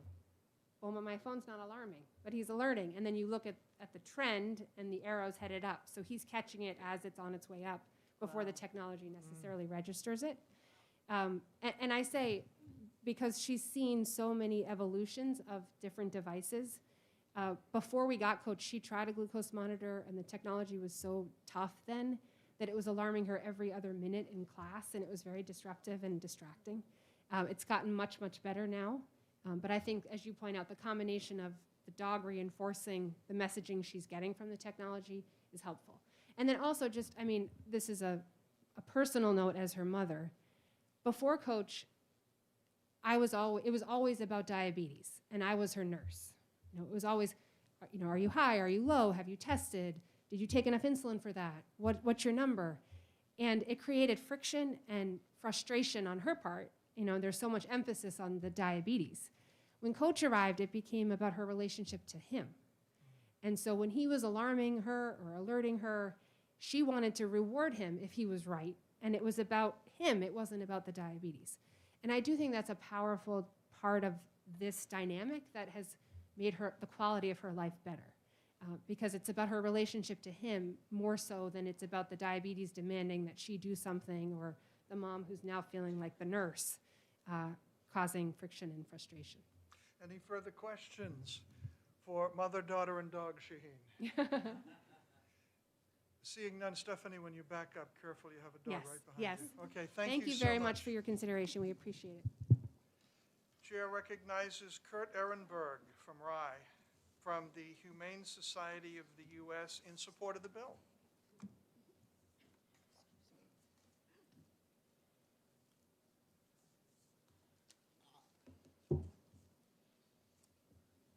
Thank you. I'll be extremely brief. I'm Kurt Ehrenberg. I'm the State Director of the Humane Society of the United States, and I'm here to wholeheartedly endorse this bill. We support it. It's good for the animals. It's good for the people. See no reason why anyone would oppose this at this time. Happy to take any questions, no need. Thank you. Thank you. Caitlin Gagnon, or Gagnon.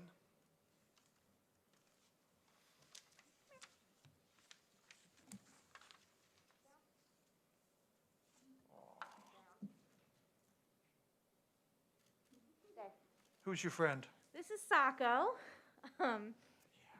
So, full disclosure, he is my service animal. I do not have type 1 diabetes. He's actually my PTSD service dog. Okay. I just want to thank you guys for letting us speak today. Like I said, I don't require a diabetic alert dog, but I do have a service animal.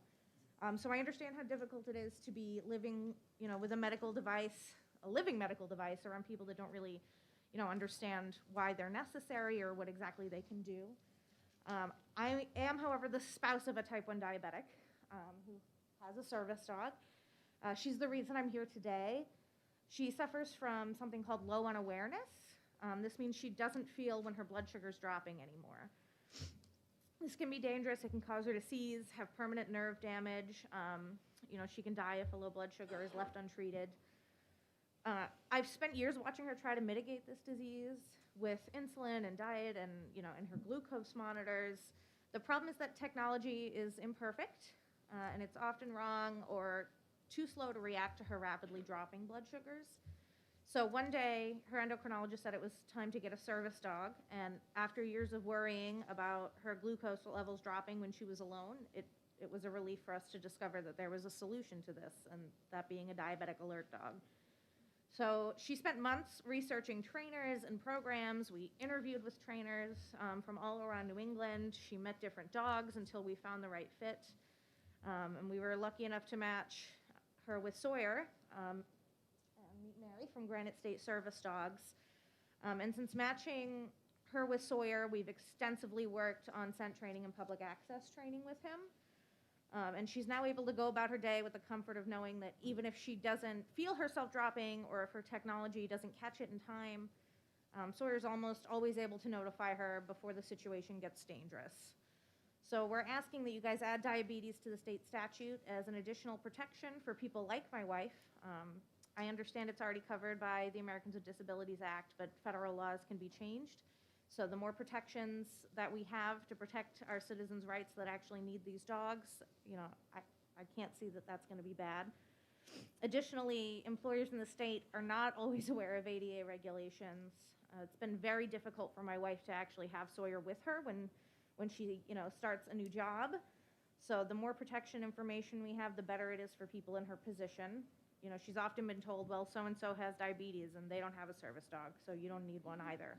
And that's just not acceptable and not really legal. So the more information you guys can get out, we are appreciative. So I'm just asking that you respectfully consider adding diabetes to the service dog statute, and thanks for letting us come here and talk to you guys about Would it either today. you or Sawyer take a question? I mean, I don't know that Sacco can answer it, but he Oh, can I'm try. sorry. Yeah, all right. Yeah, Anybody? yeah. Any question, anybody? Mark twice if you agree. Representative Folsom. I'm only asking you a question because you have a corgi. Yeah. Sorry. My question, real question, sorry. Yes. Thank you, Chairman. Thank you for taking my question. Are there enough service dogs available that are trained to fill the need and the requests from people coming in for a service dog for diabetes? So what I can tell you is that we're actually in a training program. So, Coach was trained for 2 years before he made it to Ella. And we actually are actively still in the process of training Sawyer. We have classes as a group once a week for people with various disabilities training their dogs. And then we also have one-on-one time with our trainer. And she breeds specifically with service work in mind. So she's definitely, and she has different breeds of dogs available for people depending on their needs. So I think as long as, you have the means or you are capable of doing the training yourself, I know for a fact I was not, which is why we went through a training program. There's definitely, the availability out there. I think, with diabetic alert dogs especially, it's important that you know you're finding a dog that has the ability to scent train. Sacco does not care about scent training, not his jam at all. But Sawyer took to it, no problem. So it just really depends on what your needs are and, looking in the right place. Like I said, we interviewed with several trainers in the New England area before we found one, so. Any other questions? Representative Woods? Trying to do two things at once. Thank you, Mr. Chair, and thank you for taking my question. I heard from the previous speaker that the dog was more sensitive in the sense that they could detect it going up before the alarm went off. Have you found the same experience that the dog is actually keeps the glucose at out of the danger range better? Yeah, so Sawyer is trained for low blood sugars. That's primarily the issue my wife has. So he definitely has been able to find it a lot faster than the technology. Okay. He just smells it sooner. You know what I Okay. mean? It Yep. the technology tests her every 5 minutes, and if she's dropping rapidly before the next time it tests her, she could go from 90 to 50. And Thank you. yeah. Thank you, and the chair calls Stacy Patterson Gagnon, and we've got a written document coming around from you. Yes. I have one for you.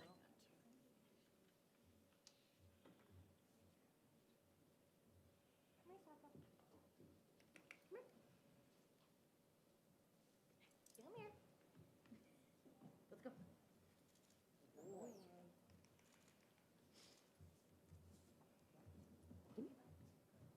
Over here. Good boy, Dad. Good man.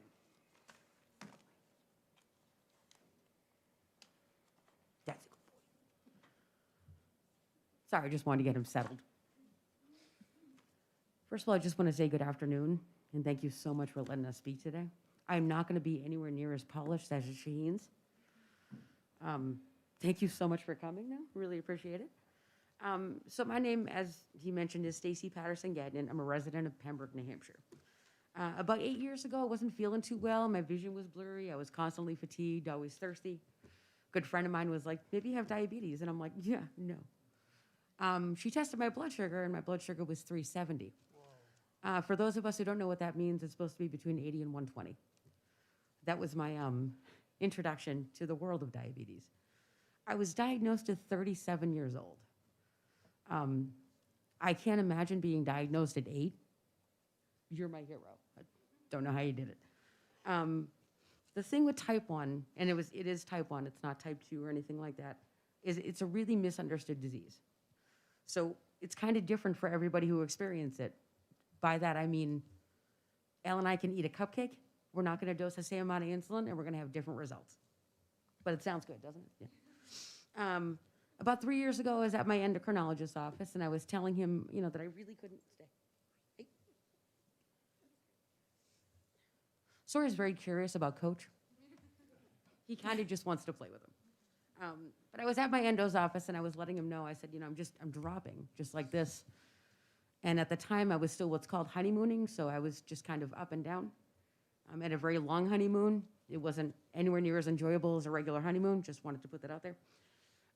But while most of people think diabetes, you think, high blood sugar, you're constantly treating with insulin for that. Hey, you wanna grab it? Thanks. Also very curious about Coach. We also have to treat for lows, and the lows can be very, very dangerous because they can happen very, very quickly. I do wear a CGM, and I do wear an insulin pump, just like Elle, except we wear two totally different systems. The good thing about technology is, yes, it's grown and it's wonderful, and it has gotten so much better since my first CGM. But there's a lot of moving parts to these things. There's sensors, there's transmitters. The pump itself has about 3 different parts. This technology can stop working altogether, or one piece can be off, throwing the entire system off. I guess that's the biggest thing for me, because I was like, oh, CGM, like continuous glucose monitor, I won't need a dog. It turns out, if you don't know you're dropping and the CGM is not working, you put yourself in a very, very precarious position. So, luckily I have good insurance and I can, go on this system and the CGM, and it's wonderful. Not a lot of people get that opportunity. But there are currently 4 different kinds of CGMs. 2 only work really well. So the whole system that I have is basically like a working pancreas. Like, it will, if I'm dropping, it will stop insulin. If I'm going high, it will administer just a little bit of insulin to keep me kind of even. What I wanted to do in getting Sawyer and, finally matching up with him, and we had gone through, like my wife had said, we had interviewed different trainers, we had interviewed different programs, things like that, is not only did I want a dog to work, but I wanted to work the dog. I wanted to make sure that if something had happened, I didn't want just, I don't really know what to do. So we found, Granite State Service Dogs, and Mary Finlayson has been amazing. She's a very hands-on approach. We have a very hands-on approach. Started with a lot of public access, and then we go to scent training. And he's got about an 85% accuracy rate when I'm dropping. He's supposed to spin. He does not. As any trainer will tell you, sometimes you teach him one thing, but they do another. So he actually just gets up and pushes me. Very, very easy to know exactly what he's talking about. So he's very, very good at that. So once I had him to the point where scent training was going really well, I went to my employer at the time and I said, I really like to bring my service dog to work. And she said a flat no. And I asked why, and she said, they're not allowed here. To which case, I did get a whole bunch of pieces of information and email her and let her know that that was the case. So she was a little upset that I had pushed that on her, so she asked for a letter from my doctor, a letter from my trainer, an intestinal parasite test. For those of you who don't know what that is, if a person came into where I was working and tried to eat whatever came out of him, that would be why that test was administered. Don't know why. Videos and pictures of Sawyer training, and full disclosure of my entire health history. Yes, I know. I know, right? Yeah. So it took me by surprise as they could ask for all of that. So there's really no procedure. There just isn't. I didn't like that. I brought him to work and everything was fine, but there was just a lot of, we found dog hair in the bathroom and I'm like, it's gonna happen, he's a service dog. So they just kind of started to kind of grind me down. I decided to leave, went to another practice, ran into the same situation where they told me to disclose my entire health history, to just have my service dog at work. So I run into this a lot. I do work part-time in an animal hospital. They have no problem. They didn't ask for anything. They were like, bring them in, let's do this. Having type 1 so late in life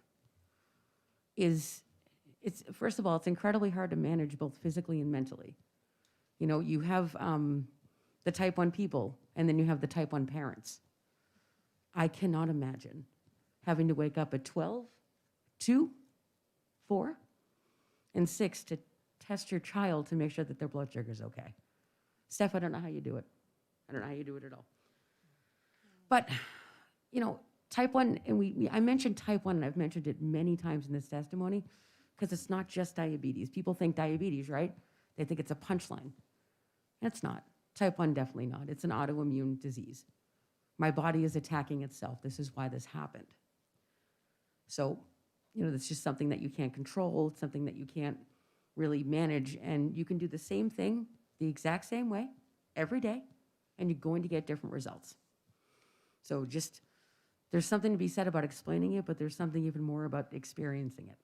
We just deal with a lot of myth and stuff like that. So to add it to the state, that would be wonderful. At least we get some recognition to say, hey, you know what? This is important. And that's going to hopefully encourage other type 1s to maybe look into getting service dogs or maybe feel a little bit more protected. Because I know it would make me feel that way. Thank you so much for your testimony. Thank you. We're going to need to move on now, and the chair I'm not done. calls Mary Finlayson.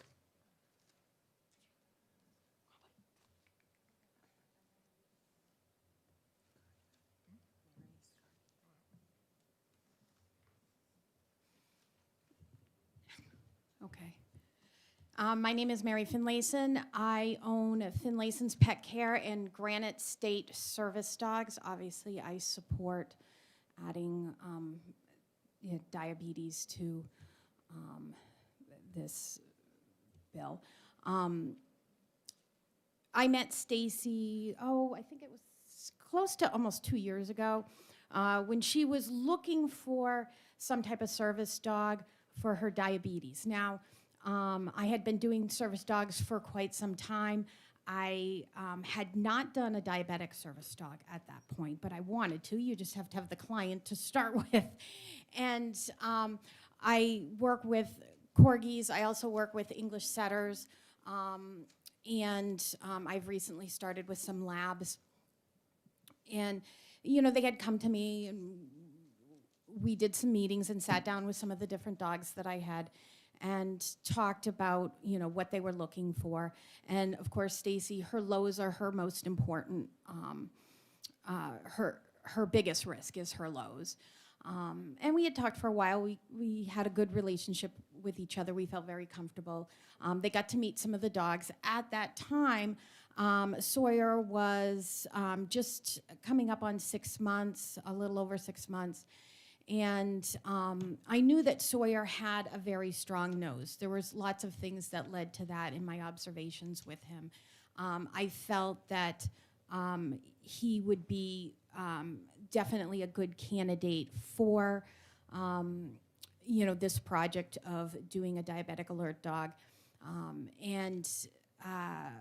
They took a liking to him as well, and they said, yeah, Stacy says, yeah, I really like Sawyer. So we started the process of training him for her disability. We did mouth swabs when she had homework. You got to do your mouth swabs when your sugar's low, and she had to start doing that, and it had to be when she hadn't eaten for at least a half an hour. And we were freezing the swabs, and then we were training the dog to detect that. And it was amazing because very quickly he did pick up on it. And it was within months that they were telling me, he's waking me up at night. They had stories of like, wow, I didn't hear any alarms. I was fast asleep and he jumped on me and he woke me up and he said, Ma, something's going on. I can smell that smell. And it was fantastic. I was really impressed at how quickly he did pick up on that. And then going forward, we did a lot of public access testing, and we do a lot of stuff out in public to make sure the dogs are well behaved, they're holding their commands, they're polite in public, and as they say, sometimes invisible. As we're going along and the dog is ready, now it's time to, okay, let's add the dog into your workspace. Because it's not just night, it's daytime that she also needs this dog. And there were some difficulties there. And I have helped other clients with dogs going into workplaces and had to write letters. And of course, I was really shocked with how some of the employers handled the request and all the questions they had to ask me and drilling me, like who was I? And does she really have a disability, or why can't she, just have the dog at home? Why does she have to have it at work? And yada yada. And as said previously, people will say, well, so-and-so has diabetes. Well, I have diabetes. I have type 2 diabetes. But I don't necessarily feel at this time in my life I need a dog. There are people with type 1 diabetes, I think they really do need a dog. So I think there are people who may have a need for a dog more than others, and Stacy is definitely one of them. And so anyhow, trying to get the dog into the workplace was quite difficult. I had, like I said, lots of questions. Stacy had lots of questions. And I had told them, I said, this is stuff that you shouldn't really be asking. The way I was training and all of that, I said she could technically train the dog herself, but she has chosen to go through a trainer. But, I felt if it made them happier so we could get the dog in, I'll give them what they need. But it was a lengthy process and long phone calls and lots of emails sometimes just to explain stuff, and they would always go back to their insurance companies needed this. This is what their insurance, that's what they all say. But anyways, and the 2 workplaces Stacy did have the dog in, I supported her fully. If there's any issues first getting the dog into the workplace, just let me know, because we can work on stuff. If there's little things, is he settling, because he's got to spend a whole day with her, kind of hanging out. It's not playtime, it's just hanging out and relaxing and being with mom.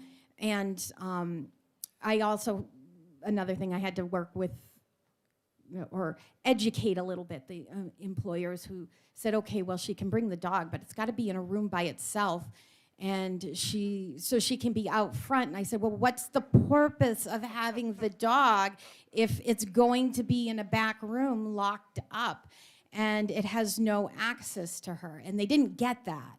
They were like, oh, well, she wants to bring her dog, so keep it in a back room. I said, no, the dog has to have access to her. But anyhow, so neither place did the dog ever have an issue.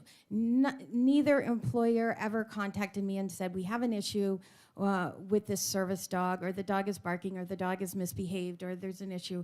The dog was always fine. But Ms. Finlayson, and we're going to have yes, to wrap this up because that's we're way fine. behind schedule. And No problem.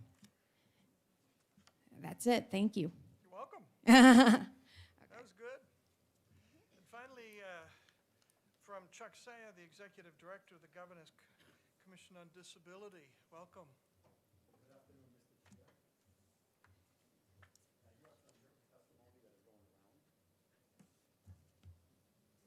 And Mr. Chair and honorable members of this committee, my name is Chuck Saya. For the record, last name spelling is S like Sam, A-I-A, and I am the Executive Director of the Governor's Commission on Disability. At the request of Representative Diane Schuett, I did have the opportunity to speak to the representative last week and look at the bill before you. At the end of the day, when you look at the Governor's Commission on Disability, we're governed by obviously state law and the Americans with Disabilities Act. So we serve as a source of information and referral, among other things, when it deals with the ADA.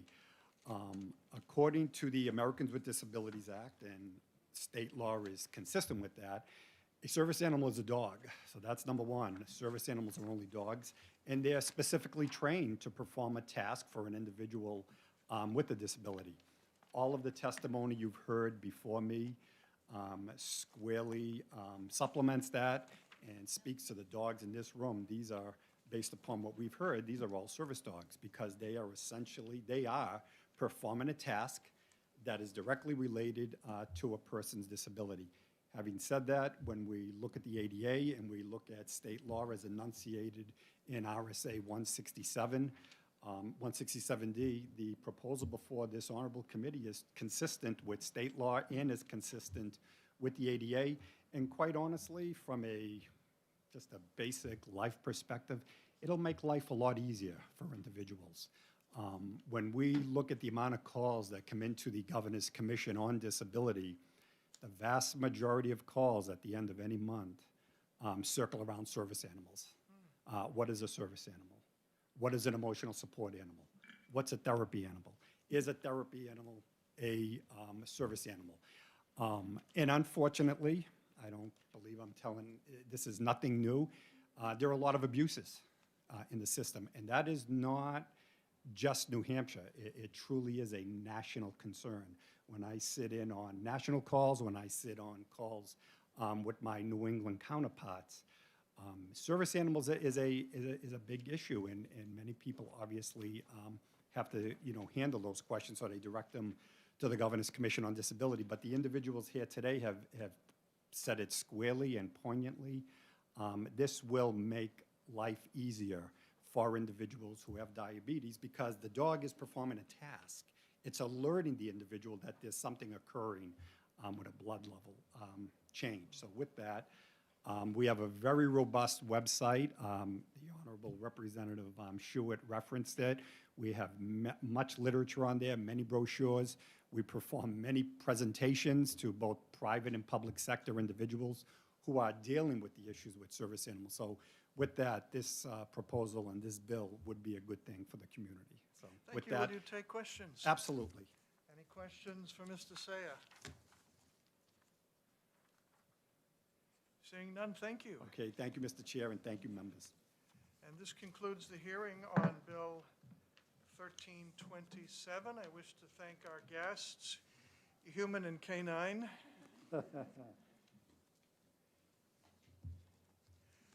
I'm hoping the next level of training will be if the dog has a question, put a paw up and There you go. gesture in a certain way. We could do that. We'll add it into the program.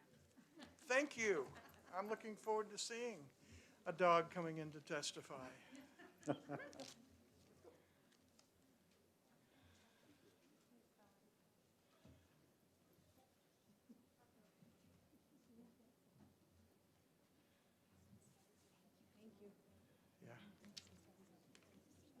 That's all right, we don't need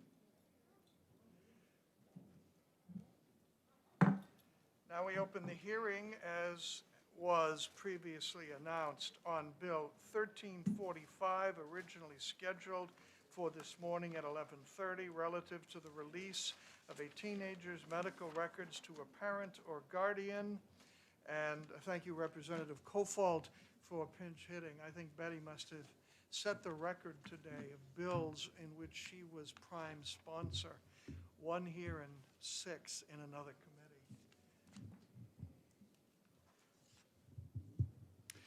Thank you, Mr. Chairman, and thank you, members of the committee. As noted by the chairman, I am presenting this bill on behalf of Representative Gay, who is the primary sponsor. I know we're behind schedule, so I will try to move along quickly. RSA 463, Section 1, recognizes the vital role that parents play in raising their children and looking after the interest of their children. Specifically, it says the interests of a minor are generally best promoted in the minor's own home. Section 12 of that statute acknowledges the roles and responsibilities of a parent or guardian, which includes giving any necessary consent or approval to enable the minor to receive medical or other professional care, counsel, treatment, or service. Having said that, there is some ambiguity as to the rights of parents to access their children's medical records. RSA 141C18 makes an explicit exception in the case of minor children 14 years of age or older who are seeking medical attention for the diagnosis or treatment of sexually transmitted diseases. As the bill is currently drafted, that would not change. This bill furthermore allows for exceptions in cases where a healthcare provider has reason to believe in their professional judgment that the child has been subjected to domestic violence, abuse, or neglect, or if the release of those records could potentially endanger the child. So as it stands today, numerous healthcare providers, including major hospitals in New Hampshire, have established a cutoff at 14 years. And I'm aware of several parents who were quite surprised to receive a letter from a healthcare provider stating that if they wanted continued access to their child's healthcare records after the age of 14, that they would need to get the child's permission to do that.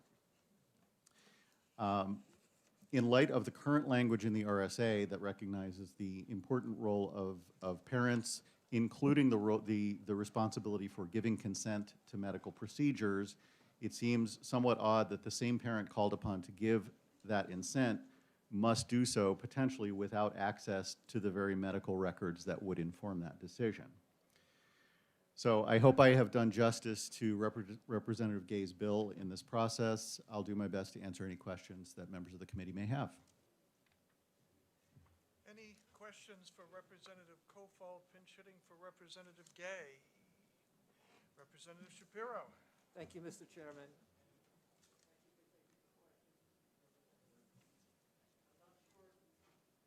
I'm not sure that you'll be able to answer if this is not your bill, but I'll answer, and maybe there is someone else that's coming after you. So, first question is,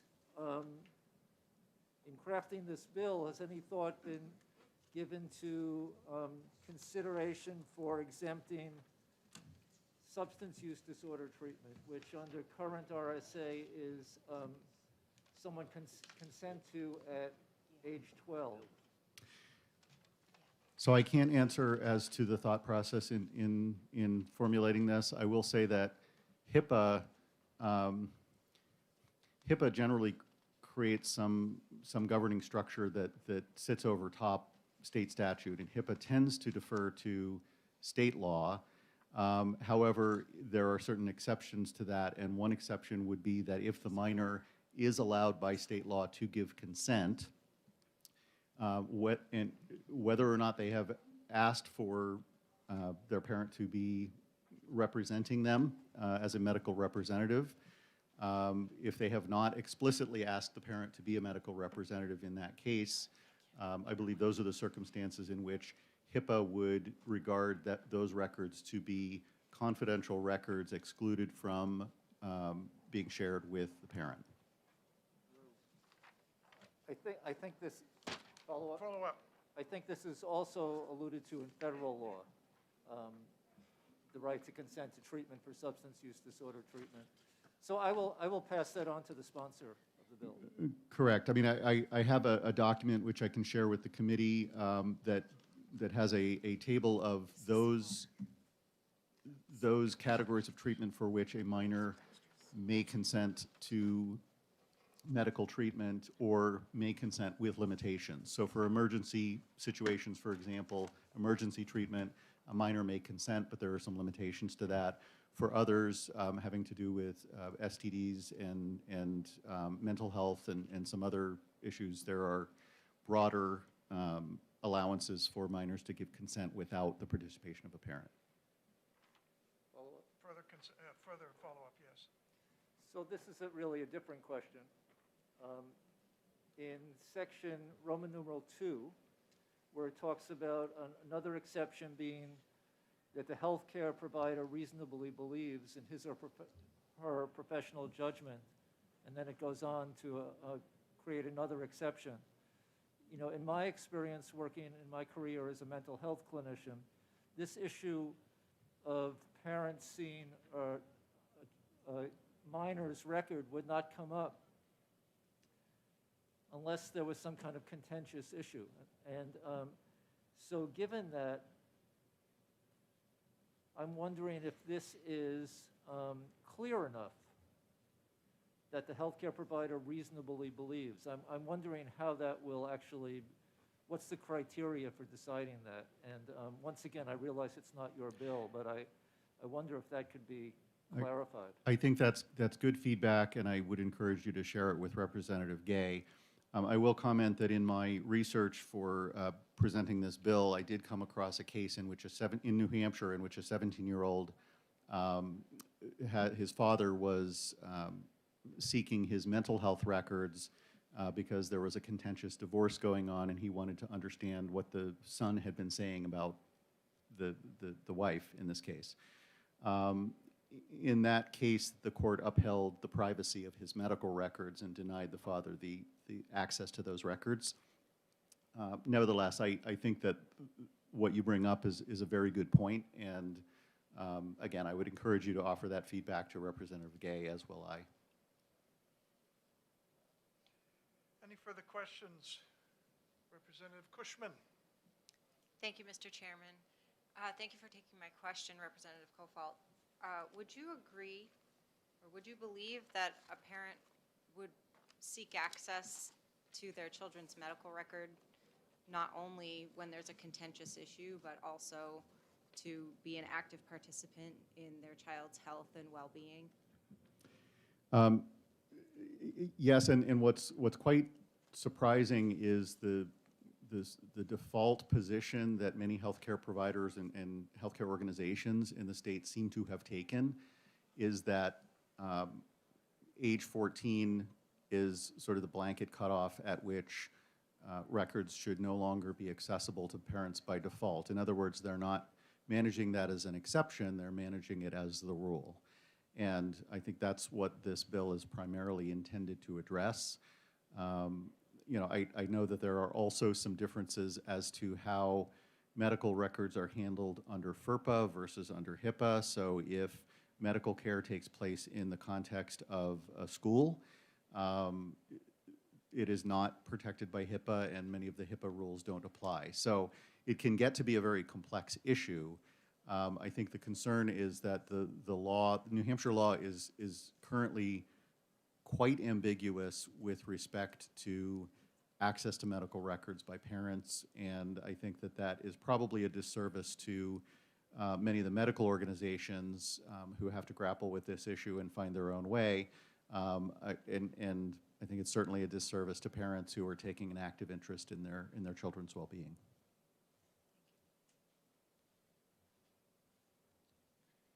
Seeing no further questions, thank you so much. Thank you. The chair recognizes Shannon McGinley to speak in favor of the bill.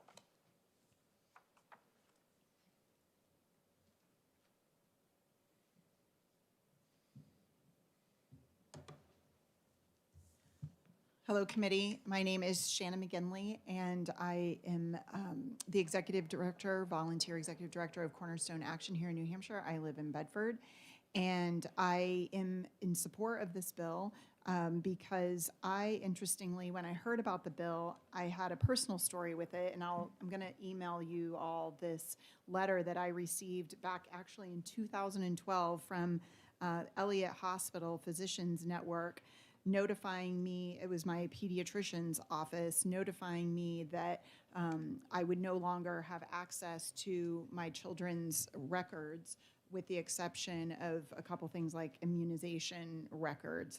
And I was obviously very upset by receiving this letter. And a number of my friends were also in the same practice, and we were like, what is this all about? And it does make reference in the letter that these restrictions are being put in place by the Elliott Health System wide policy, which has been set in accordance with New Hampshire state law. And it has on there a chart that you might find interesting. And, I realize that this is from 2012, this letter, but, there could have been some modifications to how this law is being interpreted. But it has a chart on the second page of the letter where it lays out what I will have access to versus what my child will have access to in their online portal. And I have to tell you, so some of you know that I have 5 sons, and it's comical to me to think, and this letter talks about 12 to 18-year-olds, that my 12, 13, 14, 15, even 16 and 17-year-old would be able to navigate this online portal with their healthcare information, and that I would be blocked out from that. And so I think that we need to reevaluate this New Hampshire state law that is blocking parents out from them having access to what I believe to be critical information in order to determine what's best for their health care. I'm happy to take any questions. I have a question. Does this sound like to you yet another example of the man wanting to run our kids and not the parents? Well, I definitely feel that over the years, I have children 5 to 25. I feel like there's been a continual erosion of my rights as a parent in their lives, and that I feel sometimes like a traffic cop standing at a 5-way intersection, trying to trying to protect them because I feel like that it's just a constant attack, you know, on our family's privacy and our decisions of what we feel is best for our family. And my follow-up is, and yet, you still are responsible for them financially. Yes, that is correct. And there was a great example of that most recently with one of my sons that, you know, something happened and I didn't know anything about it until I got the bill. And so I was like, do you want to talk about this? What is this all about? You know, and I find there to be such an unbelievable disconnect with the way our system works. Yes. They, you know, in a number of different scenarios, they could be having side effects from medication or a procedure perhaps that they underwent, and they could be upstairs in their bedroom or their bathroom bleeding or dealing with whatever side effect may come from it, and I have no idea what's going on. Any further questions for the Ms. McGinley? Yes, please, Representative Merchant. Thank you, Mr. Chairman. A question about the access to the medical record of the child. Was that something the child requested, or is that something the medical center or the physician's practice automatically put into place? The practice automatically put in place per New Hampshire state law. If I want to be able to get access to those other records, then my child has to give permission, which in my situation is not an issue to be able to talk to my child to get my 12-year-old to give me permission to their medical records. Follow-up? I want to be clear, I understand this. Maybe it's more to whoever's the fault or the prime sponsor, but when you're looking for the record access, the child does not have to opt in or opt out of providing access. It's automatically granted to the child. In other words, the child's not saying, I don't want my parents to have access to the record. The facility's automatically making that judgment call. Yes, Just that's want to be clear. correct. Thank you. I think I'm tracking with you. I'm kind of having a difficult time understanding, but Sorry about that. I just want to be sure that I understand it correctly, that it wasn't the child who requested the medical record access to be blocked. It was being done because of interpretation of the law. that is correct. Yes. Any further questions? Yes, Representative Shapiro. Thank you, Mr. Chairman. Just a quick question. Yes. What age was your child when you got that letter from the pediatrician's office? Was that at age 12 or 14? Or? Well, I have multiple children. I have 5, so I don't know if you want me to go through the list. Probably not. But No. I mean, I'd have to do the math of like what each one of them were, because at that time I had 5 in that practice that were minors. I guess I'm just wondering at what age The currently do you lose the ability? 12. Well, this letter said 12. Wow. And I'm going to take a picture of this or scan it and send it to you all so you can Thank you. see it. Yeah. Thank you. Thank you for your testimony. The chair recognizes Paula Minahan from the New Hampshire Hospital Association, and you have received her written testimony. It was just passed out.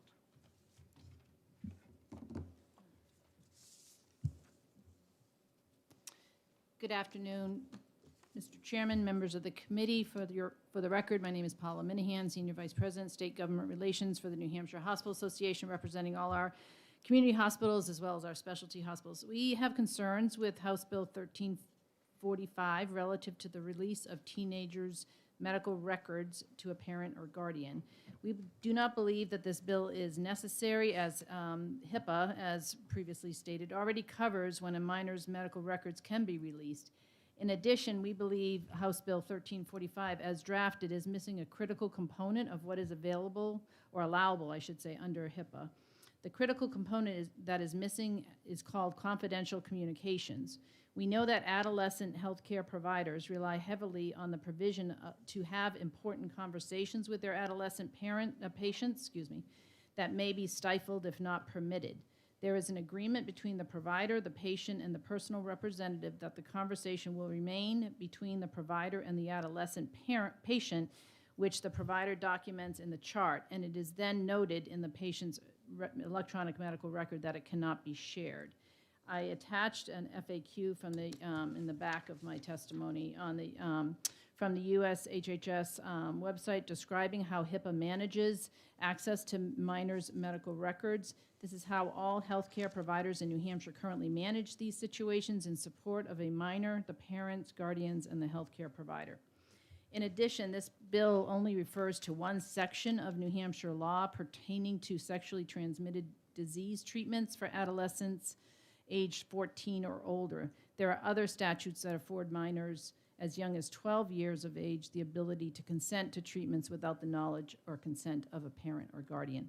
Therefore, this bill is only limited in scope and would create more uncertainty for when and how minors can consent to release of medical records. For these reasons, we are not supportive of this bill, and I thank you for allowing me to make my comments. Will you take questions? Yes.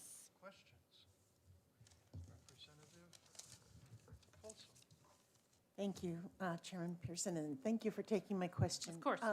Do you ever have situations where the child is seeking a test or treatment for something, especially if they're going to be given a drug of any kind, and they didn't have the wherewithal to remember all the medications they currently are taking, and have possible side effects from other issues? I am not a health information management director, but we consulted our HIMSS directors in crafting this testimony. They provided us, and I can submit it to the committee, a chart of when, what laws they do follow relative to when they provide information and allowed to provide information. So I will forward that along. So I can't specifically answer your question, sorry, Representative, but I will follow up with you. Any additional questions? Representative Leon. Thank you, Mr. Chairman, and thank you for taking the question. My question comes to these confidential communications. Are those simply confidential to the parent, or are those also confidential to anybody else inquiring about the child's medical record? It indicates in the medical record that it cannot be shared. That was my last, the last statement in that paragraph, so it cannot be shared. Sorry, and follow up with anybody, not just the parent?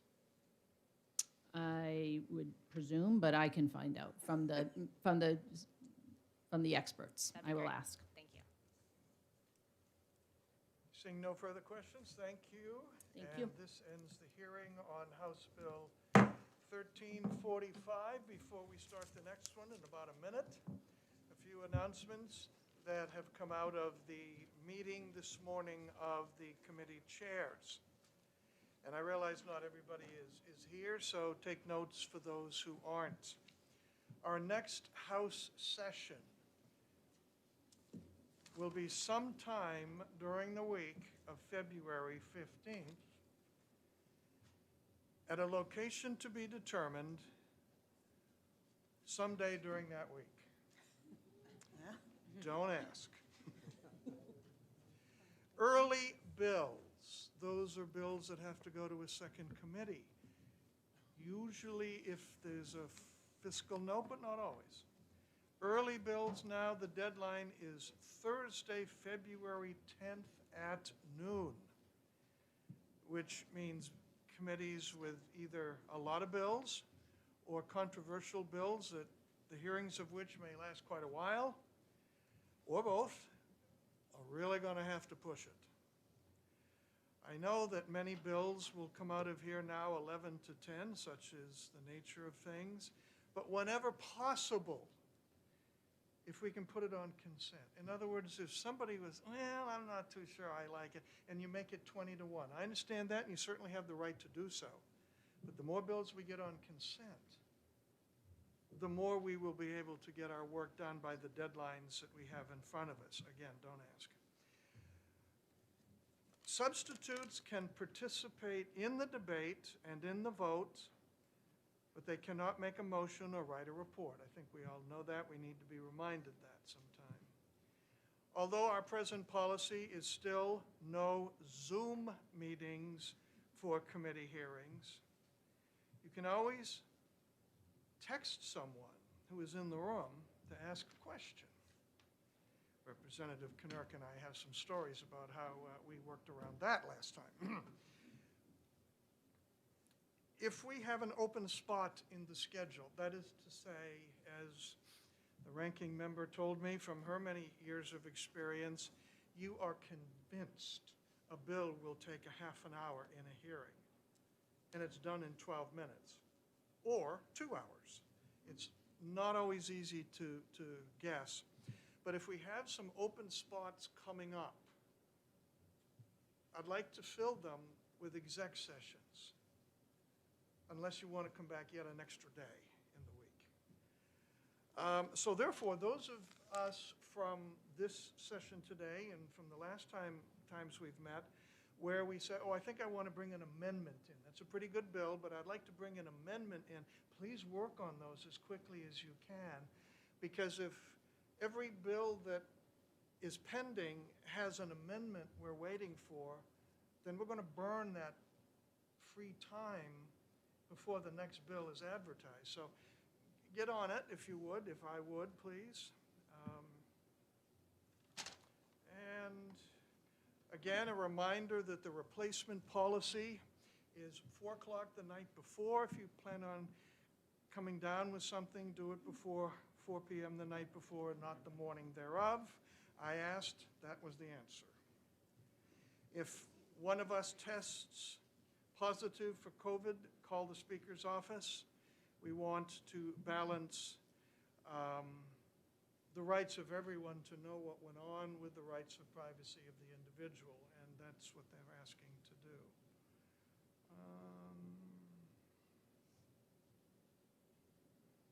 Okay, that's it. Now, we are trying to Mr. get back. Chair? Sir, what? Yes, Yeah, Representative Woods. question for the chair. On the bill we just heard, 1345, a member from the Hospital Association indicated a handout. There was a handout from. We haven't seen it. Did everyone get a handout from, okay, guys, when the group goes around, we got to have the remainder come back for those who didn't. So we got to stack here. That's the National Hospital Association? Yeah. You want to pass this that way? Oh, that's going to take a few minutes.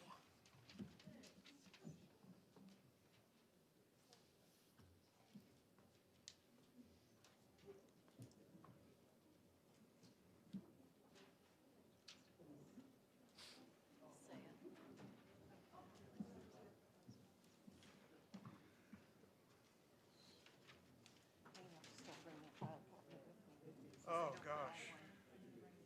See, our office is way down the corner. It used to be easy when we were right outside our own office. Maybe she'll share it.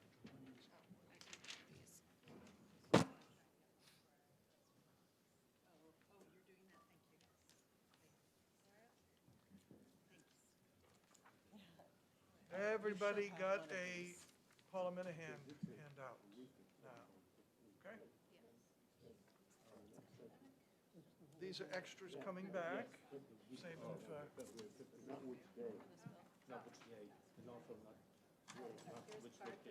a card for this bill coming up from that side, okay. That's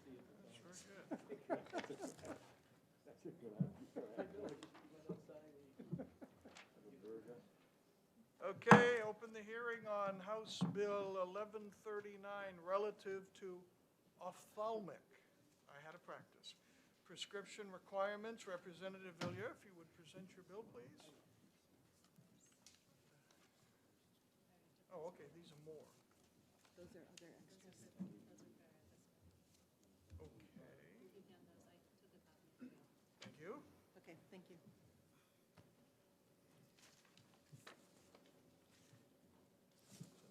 Hello, everyone. Thank you, Mr. Chairman and members of the committee. For the record, my name is Dan Vayu. I represent Hillsborough 22, which is Amherst. I'm here to introduce HB 1139, which is a bill that involves consumer empowerment, free market competition, access to medical devices, and standard of care. It recognizes the reality of living in an increasingly digital world where consumers can shop and retailers can compete on an even playing field. Just want to start off saying that our medical professionals, including optometrists, are part of a noble profession. Having said that, my wife is a physician, so I completely understand that and appreciate that there's a business aspect to every medical practice.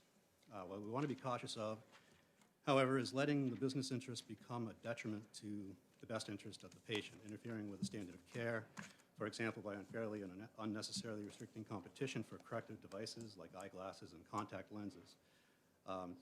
It's understandable that when a business model is under threat, that there would be efforts to retain that business model and protect the interest of the practice.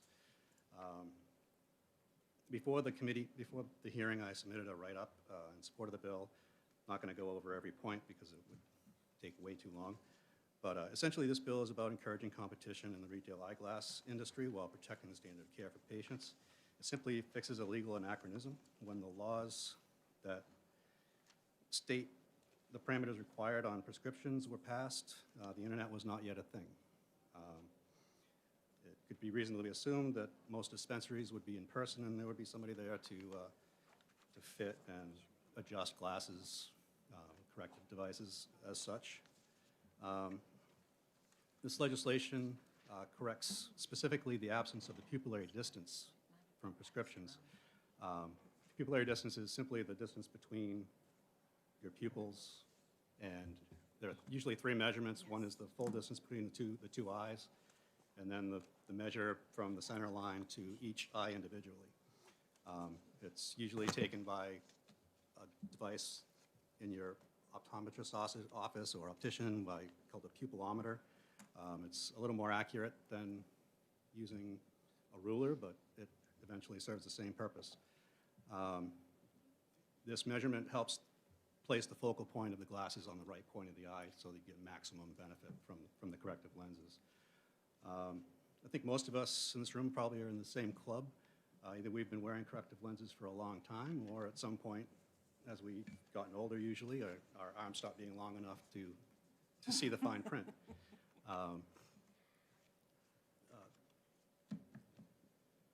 In most cases, we've all found it necessary to at least explore corrective lenses. Sometimes it meant going to our eye care provider and getting a prescription to take care of whatever our problem was, or sometimes it's just a trip down to the corner drugstore to get a pair of readers. If you've shopped the offerings at your optometrist's office, you probably found that the frames are really expensive. Experienced some serious sticker shock. If you're wondering why they're so expensive, it's because according to a website called ECPU, which is Eye Care Provider University, who offer advice and do research on behalf of eye care providers, it has to do with the business side of an optometry practice. Practices that specialize in higher-end frames and high-performance lenses tend to be far more profitable. So there's very little incentive to offer generic brands or glasses like you can get at Rite Aid for $25. In fact, up to 90%, maybe even more, I think that's probably a conservative estimate, of optometrists sell eyeglasses within their office, and it can account for 50% or more of their income. One of the other things they do is they limit the number of offerings, the number of styles and brands, and they try to do things that are offer things that aren't not necessarily offered online or in other retailers. So they specialize and try to capture our business, and it's understandable to do that. And I think it's acceptable in most cases. But if you know there are less expensive options online and maybe styles that might suit your taste and face shape better, you may want to explore the options of going online. But when you try to order, you realize you don't have the pupillary distance, which is, as I already explained, it's a measurement that they're going to need when they make your glasses. In New Hampshire, if you're an adult and you've had your eyes measured before, you probably don't have to have them measured again. And RSA 332-1:1 already requires that all medical information contained in the medical records in the possession of any healthcare provider shall be deemed to be the property of a patient. The patient shall be entitled to a copy of such records upon request. The definition of a healthcare provider includes an optometrist, pharmacist, podiatrist, mental health professional, et cetera. Any officer, employee, or agent, or such provider acting in course of scope and employment or agency to or supportive of healthcare services. If you consider that an optometrist and an optician are usually separate professions and occupy separate parts of a building, the optician obviously works on behalf of the optometrist and would be included in this definition of healthcare professional. So if they've measured your PD before, you should have access to it according to the law. If you're being denied this information, then they're in violation of the law. For children, it's important that their PD be measured regularly because it will change considerably as they grow, up until at least age 18. However, if the PD is included on the prescription, the FTC already requires, under the spectacle prescription release rule, that the prescription be given to the patient whether or not they ask for it. I know from personal experience that this does not always happen. That the FTC decided to pass this rule because patients were having trouble getting copies of their prescriptions so they could shop around for better prices and better styles, et cetera. So it really troubled me when a constituent contacted me about a problem they had trying to get their son's PD. I don't know if they were violating the state law by refusing to give out an existing PD, or if the optometrist or optician were just refusing to do it for whatever their personal reasons were. I don't understand. But it seems like the main reason to withhold it would be to just as a protectionist practice to try to keep the business within house. It shouldn't be any more problematic to give the PD than it is to provide the other parameters like refractive power, axis cylinder, and prism, which are all required by law to be on the prescription. I know when I had to buy glasses for my 4-year-old daughter, my wife and I discussed what we were going to do because the cheapest glasses we could find in our optometry office was $300 to $350, and that didn't include the lenses. So we decided, well, we don't know anything about glasses. We don't know if they're going to be, we heard about Zenni Optical, which was just starting out at the time. This was about 10 years ago. So we said, well, let's get a primary pair from the optometry office, and then we'll go to Zenni and we'll get some backups because we know there's margin of error. Kids always wear, they break glasses and they have to wear an old pair that was an old prescription. It's not going to hurt them if they have to go a few days or whatever. And so my daughter got to play on the playground with these glasses, and for the most part, they were good quality. They lasted. She beat the heck out of them, and they kept on ticking. So we were very supportive of it. But when I went online to buy them, I realized I didn't have the PD. But I was aware enough to read the directions, and I had a ruler, and trying to get a 4-year-old to sit still long enough to measure it, and I got something I hope was reasonable. So just when I started hearing about, optometrists and opticians refusing to give out the PD, it just didn't make sense because, one of the arguments is that, oh, it's going to be, it's the optician's job. Well, the optician in 90% of the cases or more works for the optometrist. So why can't the optician measure it just like a nurse would measure the blood pressure? If the optometrist isn't comfortable measuring it, it doesn't matter who measures it. The law is written in such a way that any trained optician can revise that particular parameter, not the others, but that one. And then I started thinking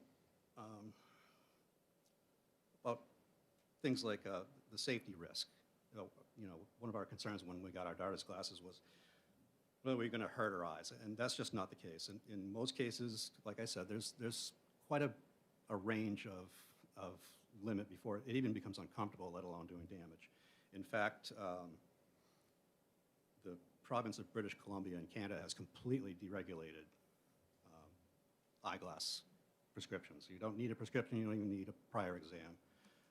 They did that in 2010, and it was predicted that there would be a lot of pushback later on because there would be all kinds of eye damage and problems, and people would really want the law put back the way it was, and that hasn't happened.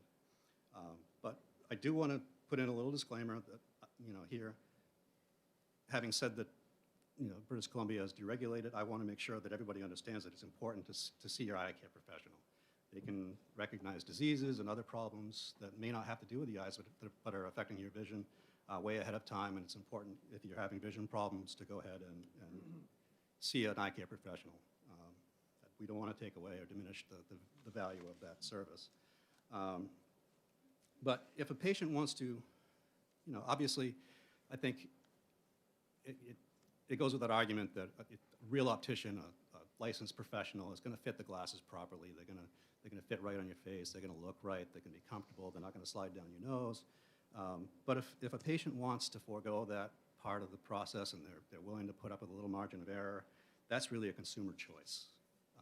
It should matter no more to the physician or the eye care professional, whether it's an optician or an ophthalmologist, where a patient gets their glasses, any more than it matters what pharmacy a patient uses to fill their medical prescription, or whether they choose a brand name drug or a generic.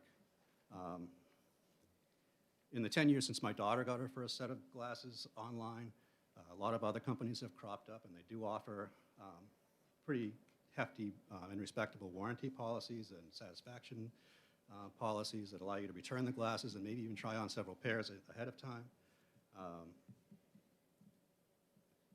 It also has to do with not only our eyewear retailers pressuring patients to stay in-house, but also there's, I don't know if anybody's heard of the company called Luxottica. They own about 40% of the nation's retailers, including LensCrafters and Pearl Vision and Target Vision, and they control about 40% of the actual retail market. And in addition, they also are the top manufacturer of almost every designer brand of glasses made. So whether you go to your own optician or to a third party, chances are, unless you're shopping from like Zenni or Warby or any of the others that have their own proprietary designs and they make their own, you're buying from Luxottica, and they're propping up the prices as well. They're a very big worldwide monopoly. One of the things that I want to make sure is that this is about deregulation. This is giving the consumer the choice to go off. It's not the full kind of deregulation like British Columbia, but it gives customers a little more of a choice. It gives them a little more freedom by putting this on the prescription. Are there other parameters that could go on a prescription as well? If you have bifocals, if you have trifocals, yeah, there are probably other things, but this is a pretty benign measurement, and it's not going to do any damage to you or your children if it's off by a little bit. Even your optometrist and optician, they're going to make mistakes too. One of the arguments that I've heard is that online companies make a large number of errors, but what they don't do is compare it to the number of errors that actually happen with in-person services as well. They're all human, and they all make mistakes, whether it's the optician, the optometrist, or the technician who actually builds your glasses. They all make mistakes, and maybe the errors are higher online, but that's the consumer's choice. Representative, I'm going to ask you to bring it to a close. We've Okay. got some other people who are going to testify. Okay. I do have a quick statement. Warby Parker, their government affairs rep, wanted to be here today, but he has COVID and decided not to come. If I can, I'll read a quick statement from him. I know he submitted written testimony as well. It says, Warby Parker, an online brick-and-mortar glasses retailer, supports House Bill 1139 because it tries to strike the right balance between empowering patients to have choices in where they purchase glasses while ensuring the opticians in retail stores can still make adjustments to interpupillary distance as necessary to best serve the patients. The balance makes for good public policy, and Warby Parker requests a favorable report from the committee. I also have an amendment that corrects a typographical error. There were a couple of commas that were omitted that make a difference in the Is that bill. a handout you wish to send around? I don't. I submitted the written testimony online. Okay, that's correct. And it was supposed to be part of the packet, I was told. Okay, thank you. Thank you. Any questions for the Representative Villar? Thank you so much. Thank you. The chair recognizes Dr. Parikh, and again, apologies if I've got the name pronounced wrong.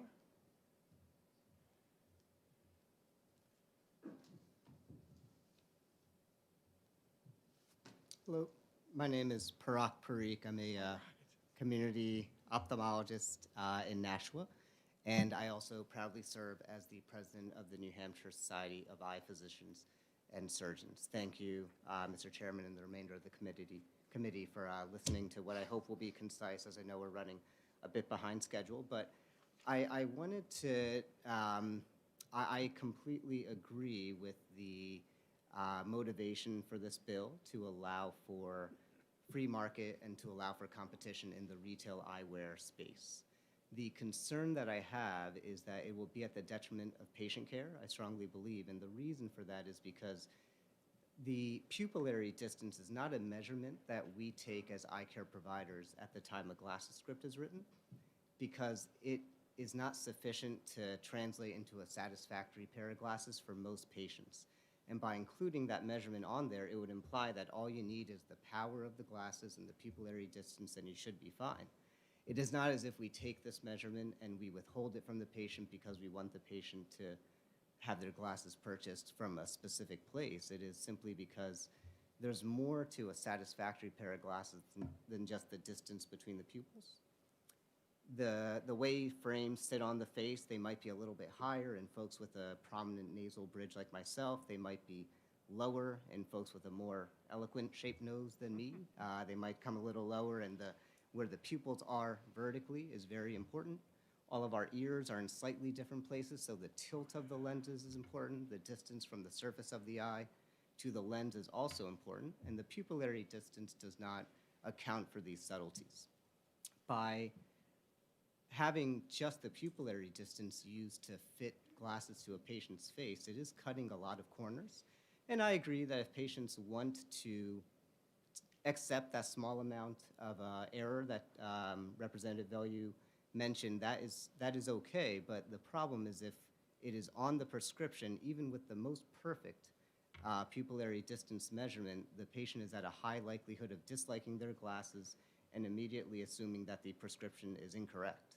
And as healthcare providers, whether we're eye providers, ophthalmologists, optometrists, whatever we are, our goal is to constantly try to improve patient care, improve patient outcomes, result in delivering better patient care, and I think that this would unfortunately be a step in the wrong direction. Thank you. I'd like to ask a question. My eye care professional is in Massachusetts, and he has an office right next to his that sells glasses, and he owns that facility. And so I asked him one day, obviously it is an advantage for me to take about 5 steps over there to get my glasses, but if I chose to go to a company elsewhere in town, and the person serving me had a question to make sure that it was done exactly right, just as his person 5 steps away would ask, would that be okay? And he said, yes, it would. I would answer their questions from another store just as I would from the one I own. I have heard that some people have not been given such a gracious answer as my guy gave to me, and this is trying to become a question. How would you respond to that? Yeah, you know, I can only speak personally rather than the specific circumstances, but we have patients all the time, you know, where I write a prescription and they're dissatisfied with their glasses, and they typically what happens is they call the office, and the first thing that we do is they confirm that the script written makes sense based on the medical chart that's available. And if that's the case, we have the patient come in for a no-charge visit regardless of where they received the glasses. And it's a no-charge visit, and we make sure the script that was written matches up with what's in the lenses. And then we check for these other things, you know, if the center of the lens is where we expect it to be, if the tilt is properly accounting for the patient's astigmatism, and all these kind of optical things that is going to bore you to death. But we do a good job of making sure that the script that was written matches the lenses perfectly. I can just say that, you know, we're community ophthalmologists. We're in the business of making sure our patients are happy. You know, the business model was mentioned, but the worst business model you can have is first time you meet a patient to upset them and they never come back. You know, so we're not really in the business of having patients be upset with the care that they've received. And we're the boots on the ground. We're proud to be there for our patients. Thank you. Anyone else have a question for the doctor? Thank you, sir. Thank you. Next, the chair recognizes Julie Smiley from Amherst.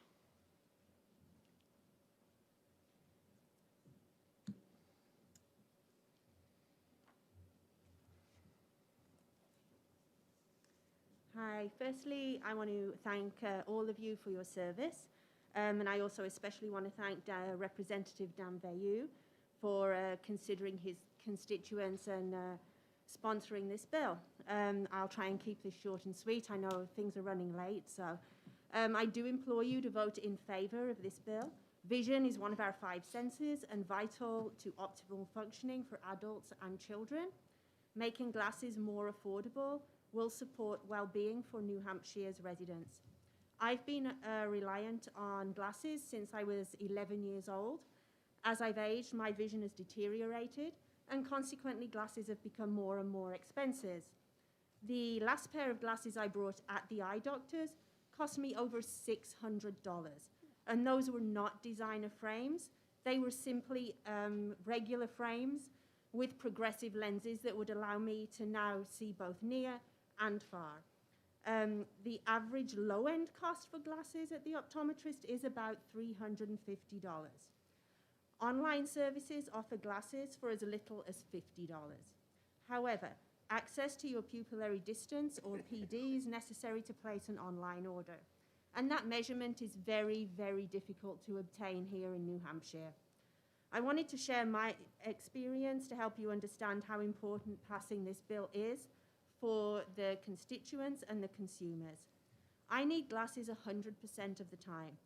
So after purchasing the $600 pair of progressive lenses from my optometrist, I decided I needed to update my prescription sunglasses so I could see in the sun. And having successfully purchased many pairs of glasses online and received this prescription and gotten glasses that work fine, I decided to go the online route for my sunglasses. It was then I realized my PD was missing from my prescription. I contacted my eye doctor, who simply refused to include my PD on that prescription.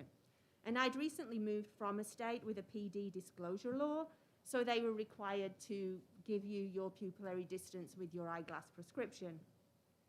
And I had never had a problem ordering glasses online, rarely spending more than $100 versus the $300 to $400 cost at my optician's. It now felt like I was being held hostage and coerced into buying overpriced glasses from my optometrist.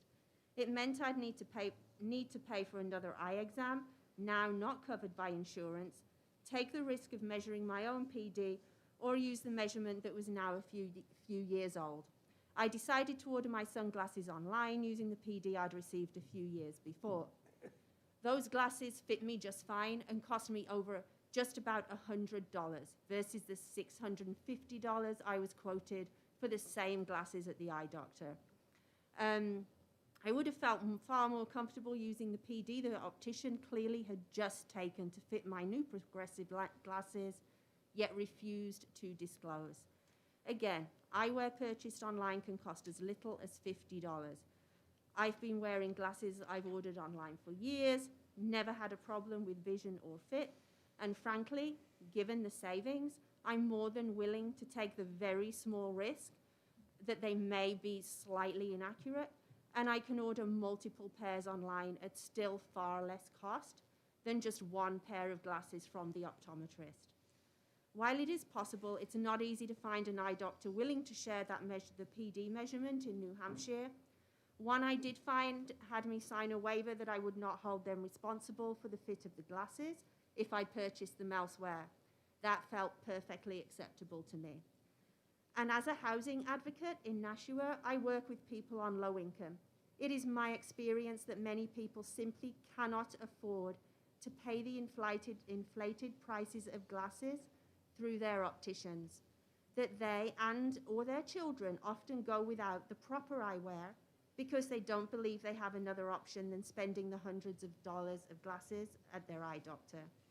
And that cost is particularly prohibited for children's glasses, which are more frequently lost or broken.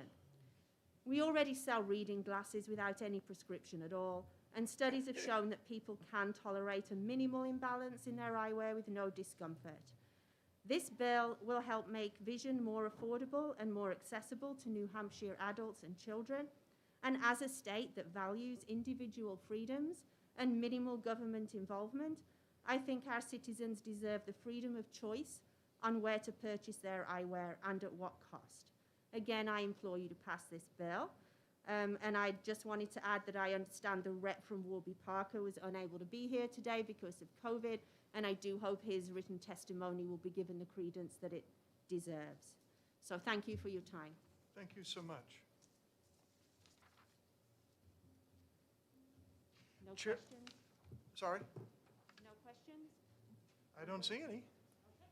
Chair recognizes Dr. Deirdre Cullen from Belmont, New Hampshire, representing New Hampshire Optometric Association. Hi, I'm actually a doctor at Concord Eye Center. Okay, you Right want us down- to change your pink card then? Right down the street. Ah, sure. Go ahead. So thank you, Mr. Chairman and members of the committee.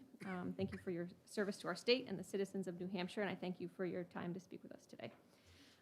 Like I said, I'm Dr. Deirdre Cullen, and I'm here to just share my perspective in opposition to this bill.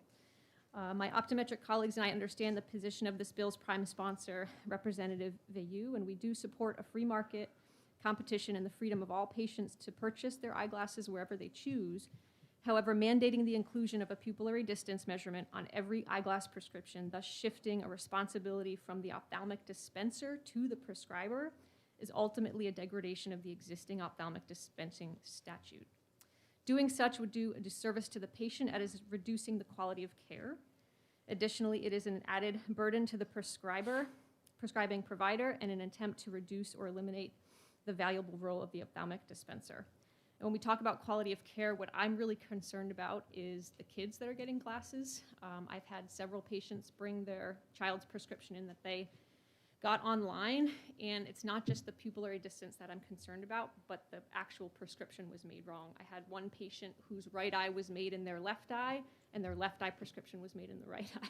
And if you're a child, you might not be able to say something's wrong. They might just think that's the way the world's supposed to look, and that really concerns me. Prescription eyeglasses are a custom-made medical device, not simply a retail product. I get shopping online. I'm 36. My generation has been shopping online since our early 20s, so I get it. And I get a free market. But this is not the next Nike shoe. This is eyeglass prescription, and this is something that people need to be able to see clearly with and operate vehicles with and navigate their world and learn in school. While an optometrist or ophthalmologist determines the essential aspects of an eyeglass prescription, the eyeglasses are fit, fabricated, delivered, and adjusted to the patient through an ophthalmic dispenser, and they play a critical role in the ultimate visual outcome for the patient. While many online vendors have entered the market in the sale and fabrication of prescription eyewear, most of them are not providing complete ophthalmic dispensing services, particularly in regard to the fitting, measuring, and adjusting of glasses, and instead they are just shifting that responsibility to other parties or eliminating that component altogether. As you will note in Roman numeral 1 of the existing statute 327-A:1, the definition of ophthalmic dispensing specifically includes the taking of measurements to determine the size, shape, and specifications of the spectacle lenses, frames, or lens forms best suited to the wearer's needs. Many optometrists and ophthalmologists do not routinely measure pupillary distance as part of an eye examination.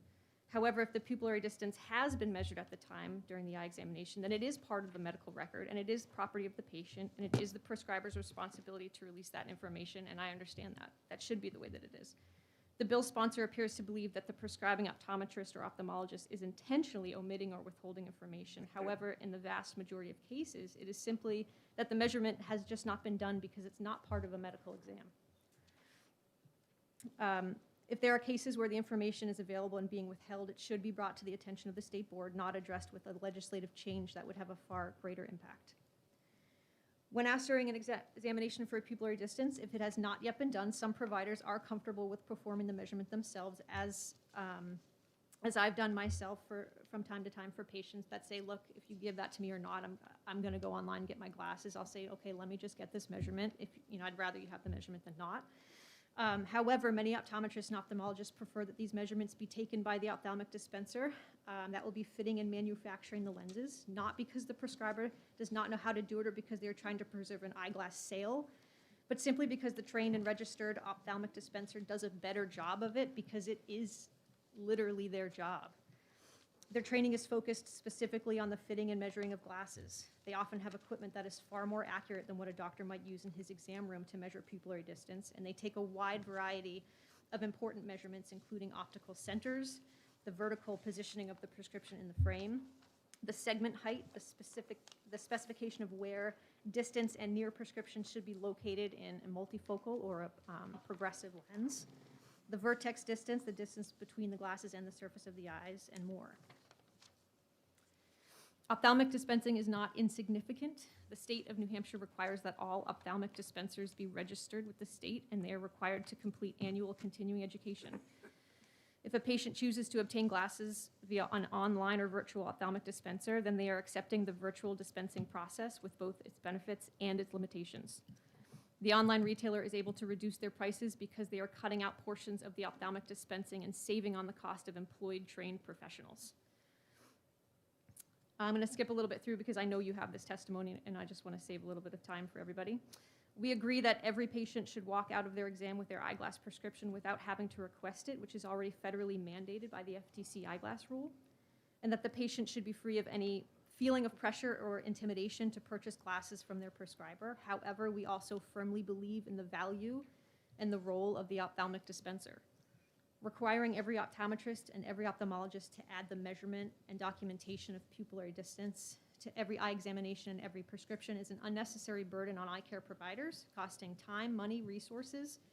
However, more importantly is that this bill proposes to reduce the role of ophthalmic dispensing and thus reduces a valuable service to patients that results in lower quality of patient care. I thank you for your time and for your consideration in this matter, and I hope that you will join me and my optometric and ophthalmologic colleagues throughout the state of New Hampshire in the opposition of House Bill 1139. Thank you so much. Does any representative have a question for the doctor? Representative Merchant. Thank you, Chair, and thank you for taking my question. You spoke to the registration of an optician, and you spoke to the training. How long is the training process for an optician? That's a question that I don't know the answer to. I don't know if you don't know the answer. You don't know the answer either. I don't know the answer to that question. I don't want to guess anything, but they have to be certified in the state of New Hampshire. That's all I can tell you. Follow up? Thank you, Mr. Chair, and also thank you for the follow-up. In regards to the optician, is there any reason why the optician would not be required to give the PD if the patient so requested before they left the office?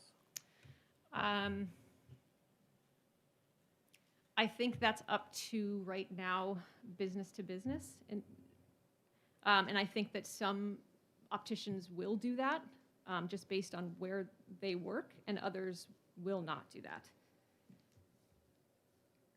Another one. What I heard before is 90% of the optician's offices are owned by the optometrist or the ophthalmologist.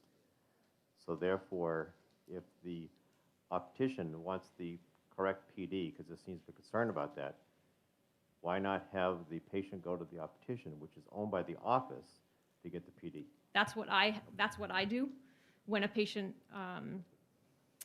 will ask for it, and we know that they're going to go, somewhere else or, maybe online, but we have to just educate them. We really don't want you to do that, but I will send them out to the opticians and I will have them do that. It just takes extra time for the opticians. Representative Cushman. Thank you, Mr. Chairman, and thank you for taking my question. Would you believe that I was a patient at Concord Eye Center and I had asked for my prescription 4 years ago and was handed a prescription that had missing information on it, and I had to call and go back, and I had to pretty much fight to get the information that I needed to order lenses online. So the information that you were missing was PD? I can't recall since it was 4 years ago, but there were no additional measurements that needed to be taken. Someone was just withholding it and wrote it down when I came and gave me the rest of the information. I can't speak to that case specifically, but I do know that you have to have a recent exam within 2 years to get your prescription.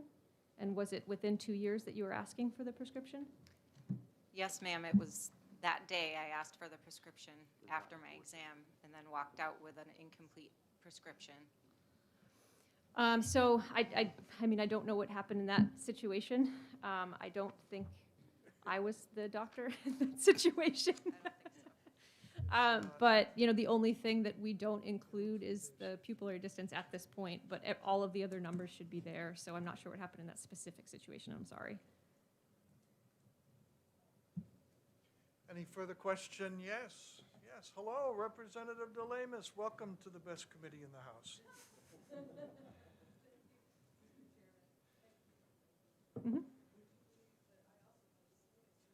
Microphone, please. No additional charge for that. Welcome.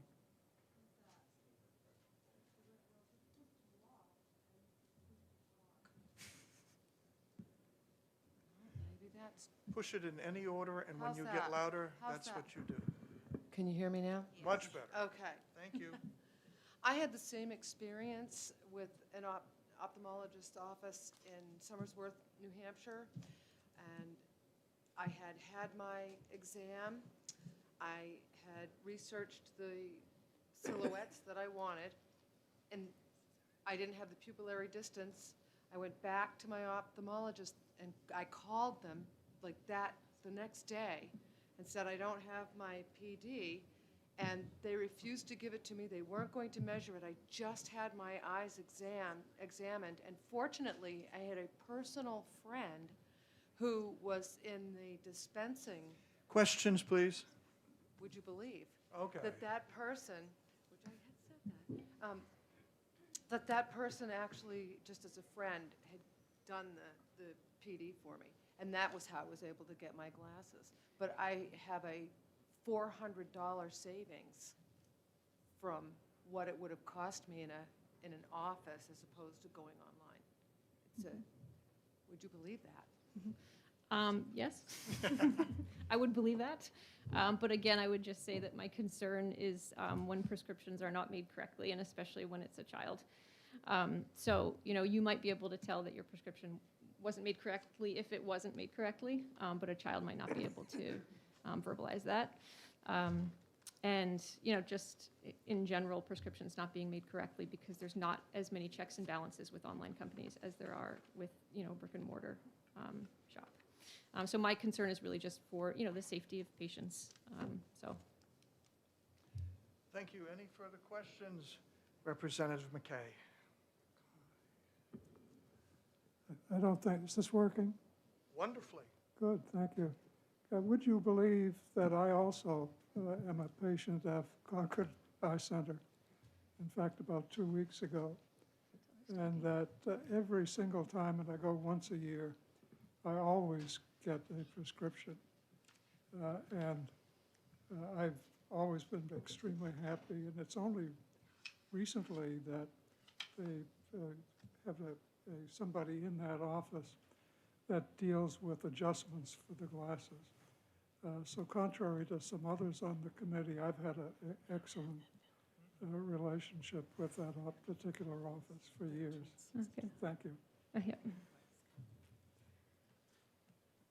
Anyone else? Thank you, Doctor. Thank you. And did you turn in your testimony to the clerk? He did. She did, he said. Yeah, okay, good. Thank you. The chair recognizes Julie Smith.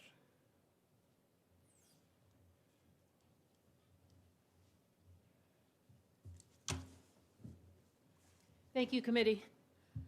I was actually here to speak about the hearing after this. But, No, not now. But no, now, well, I'm glad I walked in on this one because I am a former optician. I was licensed in Massachusetts from about 1994 until I let my license expire, approximately 2000.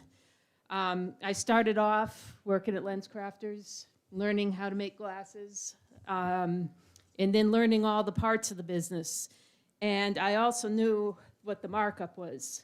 So I see this bill requiring the PD on an eyeglass prescription as about consumer choice and the free market. I was young. I was Plano at the time, and I knew someday I would need glasses to read. And I knew that I would go drugstore glasses because I knew what the markup was. It was typically about 3 times what the dispensary is paying in their business expenses.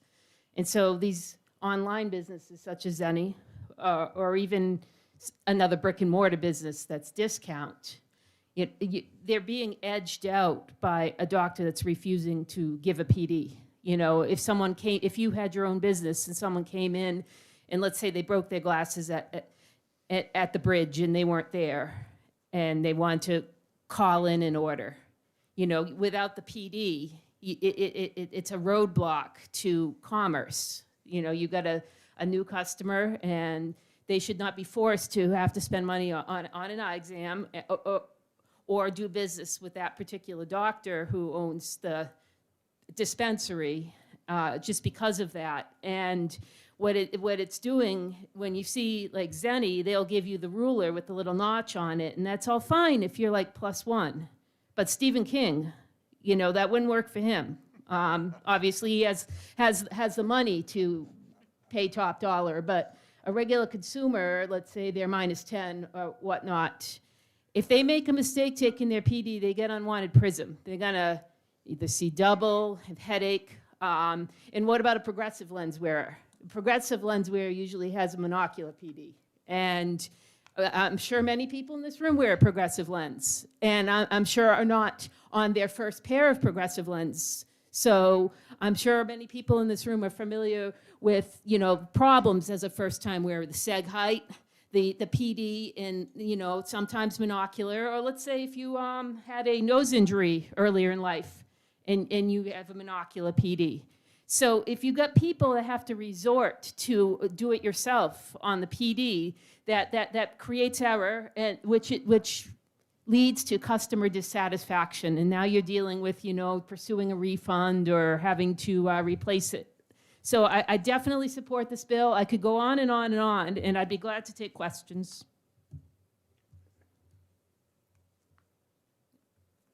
Seeing none, thank you, and Okay. see you in the next hearing.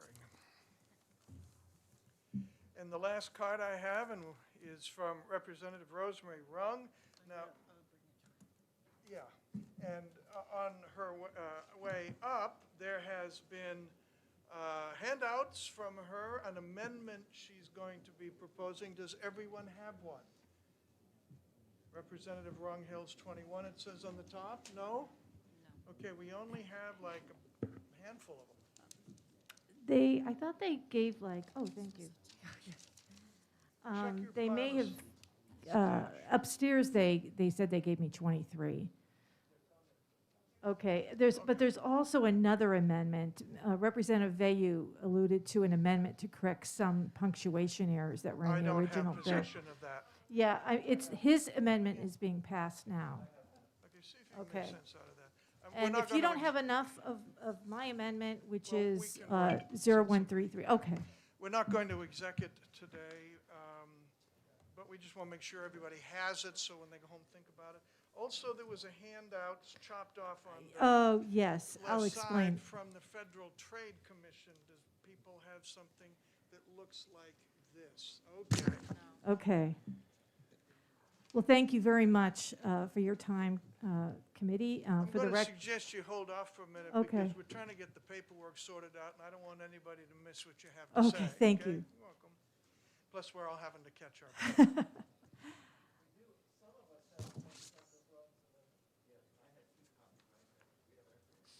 Okay, let's take a few minutes and make sure the right number is 1 per person. Do you have Representative Benders? yeah, that's mine. Would you like an amendment? Oh, no, I'm keeping track what I put in front of you. One second. I'm all set. I have my stamp. Ooh, I don't have a velour. I'll swap you a rung for a velour. No, okay.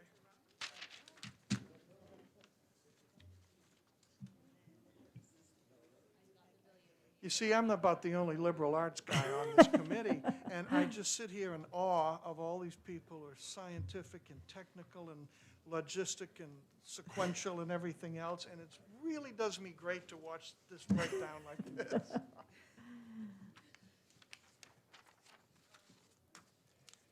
We're almost there. What?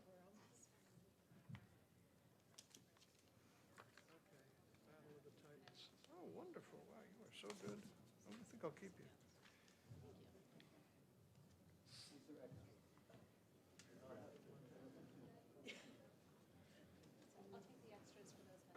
Oh, okay. I have more extras here, so why don't we just do it all at once? And now back to our program. Thank you very much, Mr. Chairman, and thank you, committee, for hearing my testimony today. For the record, my name is Rosemarie Rung, and I'm a representative for Hillsborough 21, which encompasses the town of Merrimack. Last fall, after the LSR filing period had lapsed, a constituent raised a complaint to me about filling a contact lens prescription. I searched through the hundreds of LSR titles, and lucky me, I found one that was germane to his concern, Representative Veyu's bill on ophthalmic prescription requirements. So I come to you today with an amendment to HB 1139 to strengthen consumer opportunities for not just eyeglass wearers, but also for contact lens wearers as well. As background, per RSA 327:25A, Roman numeral 5, contact lens prescriptions include the power, size, curvature, color, and material composition of the contact lenses. Other parameters or instructions include, but are not limited to, lens manufacturer, prescription expiration date, and number of permitted refills. Additionally, a statement prohibiting substitutions may be included at the prescriber's professional discretion. But anything on the prescription must be honored in filling that prescription. The eye care center that provided my constituent his eye exam and prescription also sells contact lenses under their own private label. Under current New Hampshire law, when they list private label on the contact lens prescription, the prescription can only be filled for the private label lens. No substitutions are allowed unless the manufacturer's own brand is included, and substitutions are allowed. This forced my constituent to purchase the contacts from the eye care center at a much higher cost than he could get for identical contacts from other sellers. Being forced to fill a contact lens prescription when the prescriber for a private label product, when identical lenses are available in the open market, is not fair to the consumer. In fact, and you'll see this on the handout I gave you of the updated rules from the Federal Trade Commission that they announced on June 23rd, 2020, quote, the final rule also clarifies that the only permissible substitution involves private label lenses. Private label and brand name lenses can be substituted for each other when they are identical lenses made by the same manufacturer. So therefore, I offer this amendment, Amendment 0133H, to RSA 327:25-A, Roman numeral 5, which makes 3 changes. It includes the manufacturer's brand name to the prescription. Prescribers can forbid substitutions only for health reasons, and include the statement found in the FTC contact lens final rule, which is on the opposite page of the press release. Quote, private label and brand name lenses can be substituted for each other when they are identical lenses made by the same manufacturer, end quote. Thank you for your time, and I'll be happy to take any of your questions. Representative Merchant. Thank you, Mr. Chairman, and also thank you for taking my question. My background is in pharmacy. I'm a pharmacist. And when we look at generic products, the FDA controls the production of the generics. So So therefore, one generic is basically comparable to another generic brand name. Help me understand, why does the contact lens have to be made by the same manufacturer when another manufacturer could actually make the contact lens comparable to the other one? I couldn't get all your question, but in fact, I have my contact lens prescription right here. And it has Air Optics Night Day. So if I went to an eye care center, they might rebrand this, the exact same contact lens, under Merrimack Eye Center contact lens day-night, even though it's exactly the identical lens. So what my amendment would do is to allow those substitutions if they're an identical lens made by the same manufacturer. Follow up? Thank you, Mr. Chair. I'll try to be clear. Why does a lens have to be made by the same manufacturer? In the world of drugs, if the manufacturer makes a generic drug comparable to any other drug, it meets all the specifications, the pharmacist can use that generic regardless of the manufacturer. Why does a contact lens have to become from the same manufacturer as long as the specs on that contact lens satisfy the requirements of the eye doctor? I understand your question now. Thank you for it. I think I'm open to that. The only thing is there's just so many contact lens manufacturers, and they are very highly regulated and inspected. But many of them offer private label contacts. So I think I would rather err on the side of caution about using an identical lens, because it is having contact with the eye tissue, and it's not as, there's medical consequences sometimes of using a contact lens that's different from the one that was prescribed, even though it may appear to be the same. It could be, there could have been some material that's used in the manufacture of the brand 2 contact, which may not be consistent with the person's body, or maybe allergic reaction or something like that. But any contact lens can be put on the prescription. It doesn't, what's the limiting factor is when they don't specify the manufacturer of the private label lens, and or they have the statement, no substitutions are allowed. That's why in my, the other change I made in that amendment, the second one, only, it limits prescribers that they can only require substitutions if there's a health reason. So there's a statement there that says, included at the prescriber's professional discretion for health reasons only. So they can't demand or forbid a substitution, let's say for a business reason, only requiring them to buy a brand that they're one of the few that sell. I hope that answers your question. Representative Leon. Thank you, Mr. Chairman, and thank you for taking the question. Would you believe that when I was an analyst covering Johnson & Johnson, I was involved with both drug approvals and contact lens approvals? And the process for devices in general, and including contact lenses, is very different. And each of those has a very specific approval where they're not easily transferable one-for-one. So it's not actually a good one-for-one comparison to the generic market. But the private label is, thank you for that. That is a very good clarification and one that's very necessary. So thank you for this amendment. Well, thank you. I appreciate it. Representative Knirk. Thank you very much for taking my question. I just have a question. If we have an FTC rule, do we need to put it in statute in the state, or does the FTC rules already supersede or already guide what we have to do?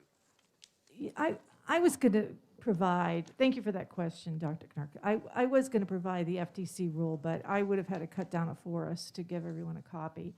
But when I was reading through the contact lens rule, many times, and even particularly with expiration date, they defer to the state law. So it's not really a strong, compelling requirement when it's in their rule. Thank you. Mm-hmm. Any further questions for the representative? Okay, thank you Seeing very none, much. Thank you. And just point out to the committee, especially those in your first term, when there's multiple amendments, and we already have two, be careful how they're crafted. Because if you have an amendment that says replace the bill with, and then there's another amendment that says replace the bill with, the one you do first is going to die, and it's going to be replaced by the second one. But the two amendments we have here, Representative Rungs is insert this between, and Representative Villiers is replace that. So they don't clash. But if you're thinking of bringing an amendment to this bill, just make sure that that initial wording doesn't have unintended consequences. With that, close the hearing on 11:39, and I'd like to take a breath for about 5 minutes. My clerk would like to take a breath for about 3 hours, but she gets 5 minutes. So we got 5 minutes, we'll be back and move on. This one ought to go quick. I don't see anything controversial about ivermectin, do you? Oh, gosh, yeah. Nah. Nope. No. These are leftovers. In case somebody's missing one, I'm putting them all out there. No, I mean these. Oh, no, those are the past ones. No, I may dump They're a- all numbered, so I know which bill they go to, and they're numbered I may dump a correlated few to my bills until later. sheets here. Oh, here's some more 1022. Oh, I'm sorry. I kind of taken over your space, sorry. It has, I tell you, there have been handouts flying left and right today. And it's hard to pass out handouts and take notes at the same time. I just thought I'd let you know that concept. You've got the hardest job. Yes. 1466. Is that for this one? Oh, that's. No, 1466. Oh, wait. 1466 was heard on a different day? I guess we're going to do ivermectin. That was the off-label one? That should be quick, don't you think? 1020 ivermectin. Oh, performing 1639, sorry, 1369. 13. Okay. Okay. That's why I figured it out. 1369, which is the performing arts one. Okay. Yeah, right. I'm trying to make sure I have 2 copies of everything, and some things people just hand it me 1 copy, and I don't even have the copies for everyone else yet. So some of them were sent by email. I sent mine in by email, but I have another copy for you. Okay. Okay, so this was, I see, yes. And I think someone already made those. Perfect. This is good. Yeah, that's okay. I'm figuring that out.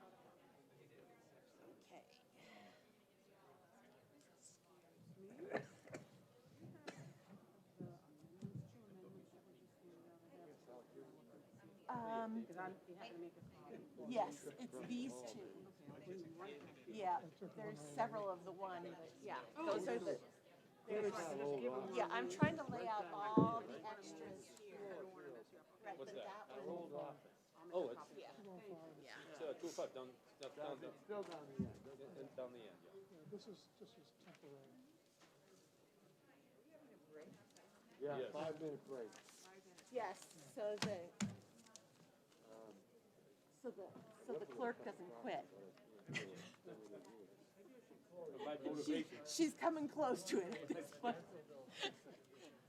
You send a warning.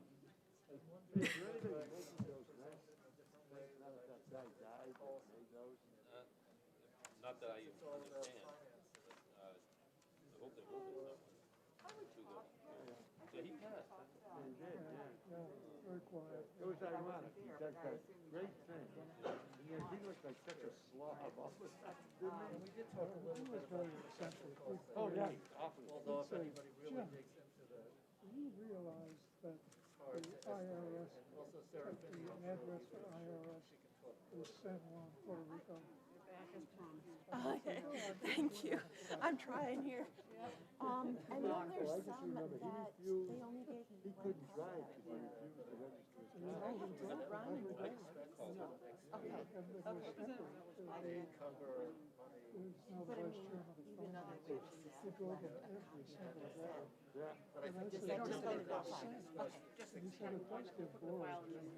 Okay, who's my assistant? Well, he also wore, remember he just made it under the thing by the dress code. Lindsay, and then He you wore also the have same woman's sport coat, blue Christina. and a golf shirt and one of those string ties. Okay. I never heard complaints. 201, I think she is. I might go looking for them tomorrow. He believes in all Right, kinds same of with things about the Okay, Constitution. Christina. and Okay, so I may come looking for them tomorrow. I have to be back for another bill, so. Thank you. But those are the things that people will ask about. Yes, those are the things they'll ask about. More than likely, it's 13.7. This is an extra line. 13. How are you doing, my friend? 26. I'd like to at least win one. It's, I thought we were going to pick up our friend over there, because he was given, kind of in the middle of all that stuff. Oh, yeah. And, Oh, yeah. Thought so, too. That's too bad. I've been here long enough, so I know that there are periods of time when you win every single one. That doesn't seem so unusual. But when you lose every single one, it's very frustrating because some of them are important For a while, than others. I'm not really a football. When you're talking about taking $4 million I should be, I've done DHH's done plenty budget, of public speaking, but I feel like I'm gonna die. so I signed up for that study committee, but I guess it doesn't exist. Well, I introduced my bill to retire mascots in the United States, and all the speakers were all positive. I even got Republicans to share their positive stories. So it looks like that one's going to go through. Some Republicans are just scared to death. So that's why we try not to do roll calls, because if you do that, you lose the Republican votes you have, because they'll get beat up. Like he comes back from that meeting, you can see something didn't go well, because he was not happy. Oh, yeah. Yeah, he was being put on. Oh, yeah.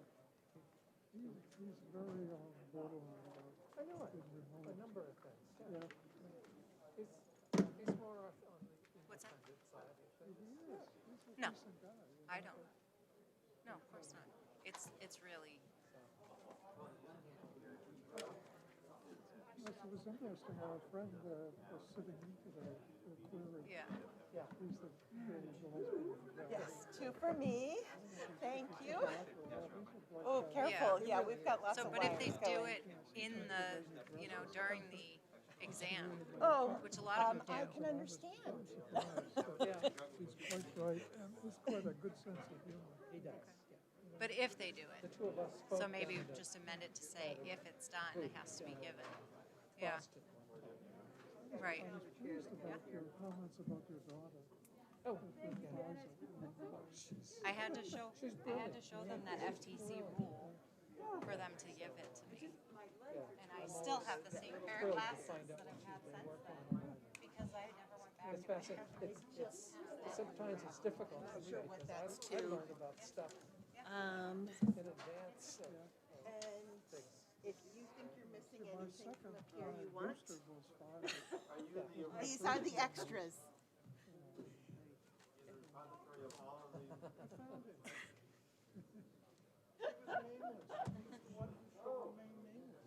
And I found it.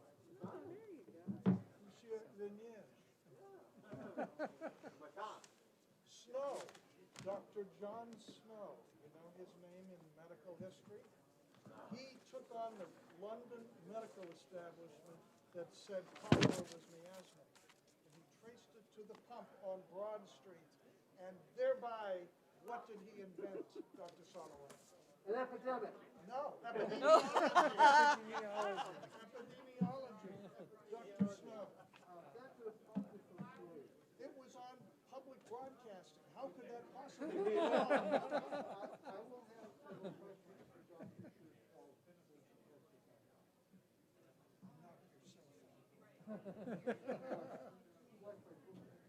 By the way, there were at least 5 people in this room that would go and give them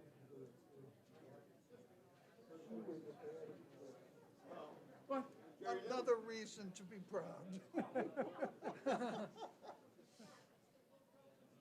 Now, if it were Basset Hounds, they would have been brought up front. Oh. I know we talked to you in that house session about the administrative corrections. My two Cavaliers.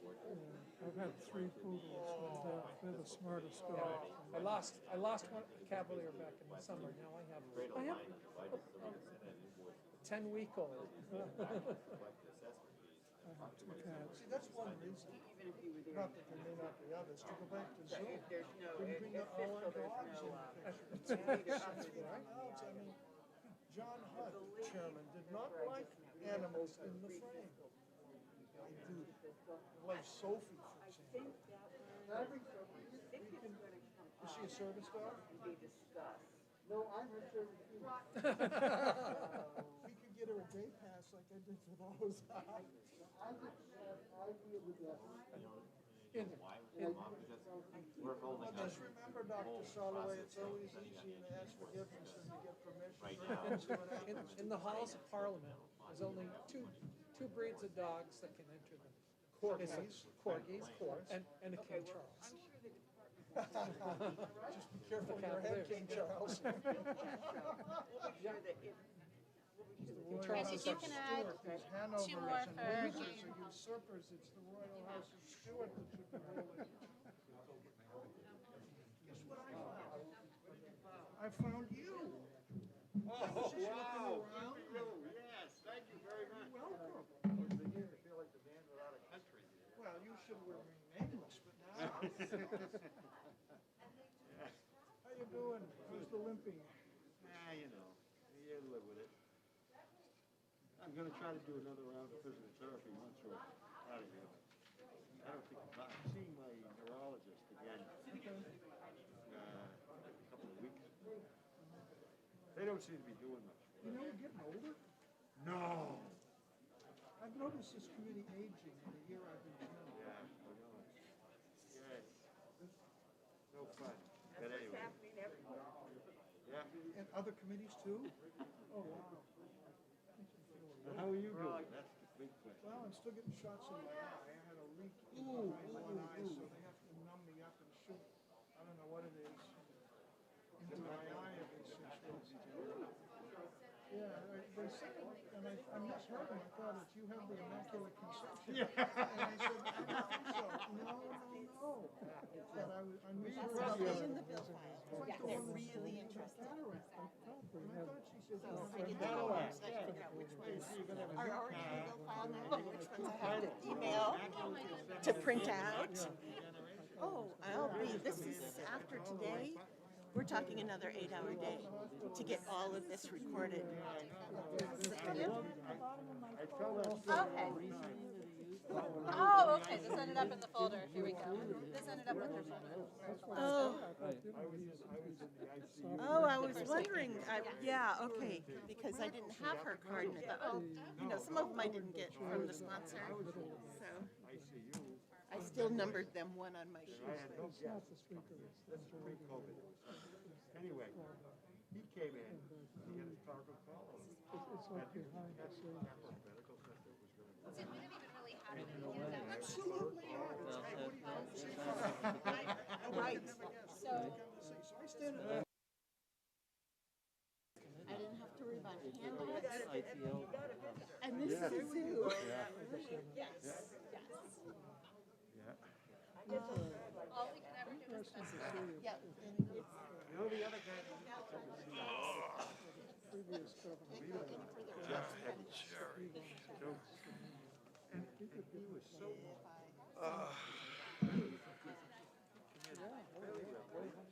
He brought me a book about So do I. I have my stash. Low-grade pharmaceuticals. I adopted it as my product while I was at home. You will not be shocked that I had the number wrong on that one, too. Oh, It was okay. getting late last night as I was finishing my work. And, I'll catch it in the file. so I had to quickly correct it on every single one of them, because I can't exactly correct it and then print it very easily. I was amazed. Oh, well, yeah, but you get a kick out of it. Oh, yeah. Joe Shapiro's dental bill. It's in my car.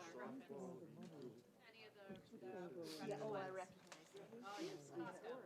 Oh, it was, yeah. At first, he got really upset. The very thing he kind of talked about. And then he got him the information and he came around. Yeah, he was good. Yeah, but I couldn't. I said, thank you. He was telling me. No. Nobody's picking the right MCO. Managed care organization where they call it Medicaid. And one of them kind of is a charitable, really competition. They're all really giving some limited dental benefits. He said, we don't need this bill because the problem is that people don't pick the right MCO. And he said, isn't it true that that's really a charitable gesture on their part, which they can withdraw at any time they want? And he said, yes, that's what our research has shown. Anyway, that was close. And then the vote was pretty overwhelming. They can say it, but you can't. That we didn't have too many victories that day.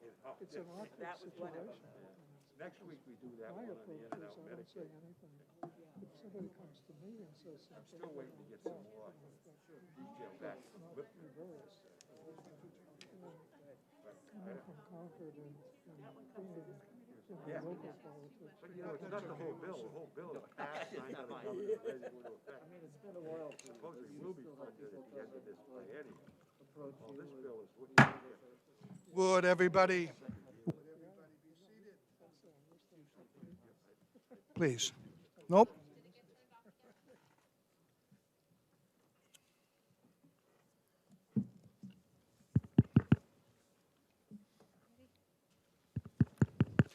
I have a favorite television show that's on at 8 o'clock tonight. The mic's still on. Okay, techie people. Thank you.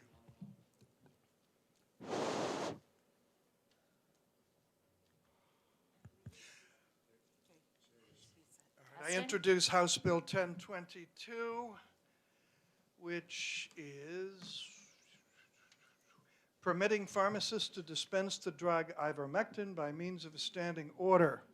Now, we're measuring the pink cards up here by running feet, which means we go to a protocol.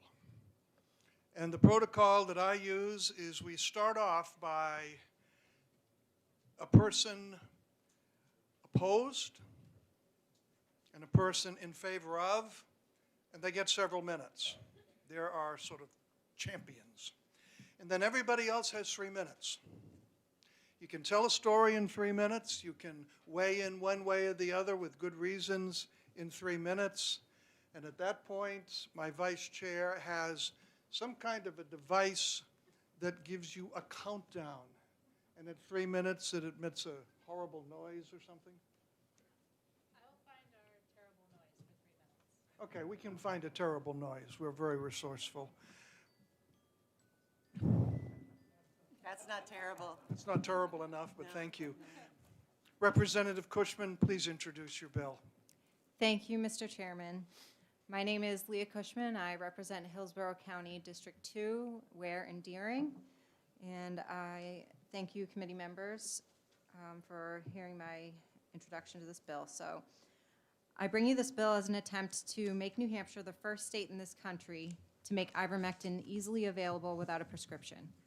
Ivermectin is a Nobel Prize winning drug that has been registered for human use since 1987, and in 1988, a massive campaign was implemented in Africa to deliver ivermectin to millions of people to combat river blindness. Ivermectin was shown over the next 33 years to be extremely effective and well tolerated. It has been shown to be useful in treatment of a variety of parasites and also to have broad application as an antiviral. It has demonstrated inhibitory effects against HIV, at least 2 dengue fever viruses, influenza, simian virus SV40, and a number of others. Ivermectin is safe. It has been administered to humans globally for more than 30 years, with an estimated 6 billion doses given with very few adverse effects. Davis's drug guide lists more adverse effects in severity and number from Tylenol than ivermectin. It is available over the counter in many countries and is often administered by non-medical personnel with very little training due to its safe drug profile. Ivermectin improves COVID-19 outcomes. At least 60 controlled studies and 32 randomized controlled trials show that it improves outcomes in mortality, ventilation, viral clearance, and case reduction. Over 20 countries have adopted ivermectin for treatment against COVID-19. Multiple meta-analyses have shown that ivermectin helps in all stages of illness, but it is most effective when started soon after symptom onset or as a prophylactic after exposure. The Indian state of Uttar Pradesh, I'm sure many of you are aware, has managed to keep cases low and prevented overwhelm of its medical system due to its widespread use of ivermectin as prophylactic in early treatment. Knowing that it's safe and that many studies are showing its benefit, and knowing that it's used in other countries as a first-line treatment, why would we restrict access to this medication? There have been efforts to categorize this off-label treatment and other repurposed drugs as dangerous and not recommended. Although the bureaucratic organizations of government and professional authorities rage against it, ask doctors and nurses what they think, and many have a different professional opinion. They've looked at the evidence and they see the opportunity to help people. Unfortunately, the campaign to demonize this out-of-patent drug as dangerous horse paste has had a chilling effect on the medical community's willingness to utilize it. Most doctors work for large hospital systems which have policies that forbid treating with ivermectin, and so they can't prescribe it even if they want to. How far the practice of medicine has fallen when doctors cannot use their knowledge of medications and physiology and repurpose drugs to help improve health of their patients. More than 20% of prescriptions given are for off-label use. These same hospital systems strongly advocate for vaccination with vaccines that have the highest number of reported adverse events of all vaccines in the last 40 years combined, 30 years combined, with known safety issues and low efficacy that wanes within months and no long-term safety studies. They also offer emergency use authorized treatments such as remdesivir, which also has not been studied long-term and carries a high rate of kidney damage and a poor success rate. They're beginning to offer recently EUA-authorized Paxlovid, which has had no long-term safety studies and utilizes only one mechanism of action against COVID. Ivermectin, on the other hand, has been used safely for decades and has more than 10 documented mechanisms of action that inhibit COVID-19's ability to make people very sick. The hospitals advocate that people stay home until they have complications such as blood clots or hypoxia, offering no early treatment. Then, with the staff shortages from moral distress and vaccine mandates leading to fewer open beds, combined with rising cases and no early treatment, susceptible patients fill up the few available ICU beds and bring the hospital system close to collapse. If there is a safe drug available that could help reduce the burden on the hospital systems and save lives, why would the hospitals and professional organizations rally against this drug like no other off-label drug in history? Ivermectin is inexpensive. It can be compounded locally. It's been out of patent for years and is not a money-making drug. It's demonstrably safe and increasingly proven effective. The NIH COVID-19 treatment guidelines panel changed its guidelines on ivermectin from recommending against its use to stating it has insufficient data to recommend either for or against the use of ivermectin for the treatment of COVID-19. Are more studies needed? Yes. Larger studies are needed, but researchers have already used meta-analyses to combine smaller studies and make sense of their data as a whole, and multiple meta-analyses have shown positive effects from ivermectin. Standing orders are specific and can be written essentially in algorithm form with dosage instructions based on patient weight and indication, whether for prophylaxis or treatment. They could be written according to the FLCC protocol, which was created by frontline critical care providers who have been studying treatment effectiveness for COVID-19 patients since the beginning of the pandemic. Not all pharmacies, especially large corporate pharmacies and hospital pharmacies, will be willing to take standing orders for ivermectin, but some will. Not all doctors will be willing to risk persecution and potential disciplinary action for writing a standing order, but some brave souls will. Even if one pharmacy receives a standing order from one physician in New Hampshire, it would be better than none. It could greatly reduce suffering, the burden on hospitals, and it could save lives. I hope you will listen to the testimony here today with an open mind and heart and give people access to an option for early treatment for COVID-19. Thank you. Would the representative take questions? Yes.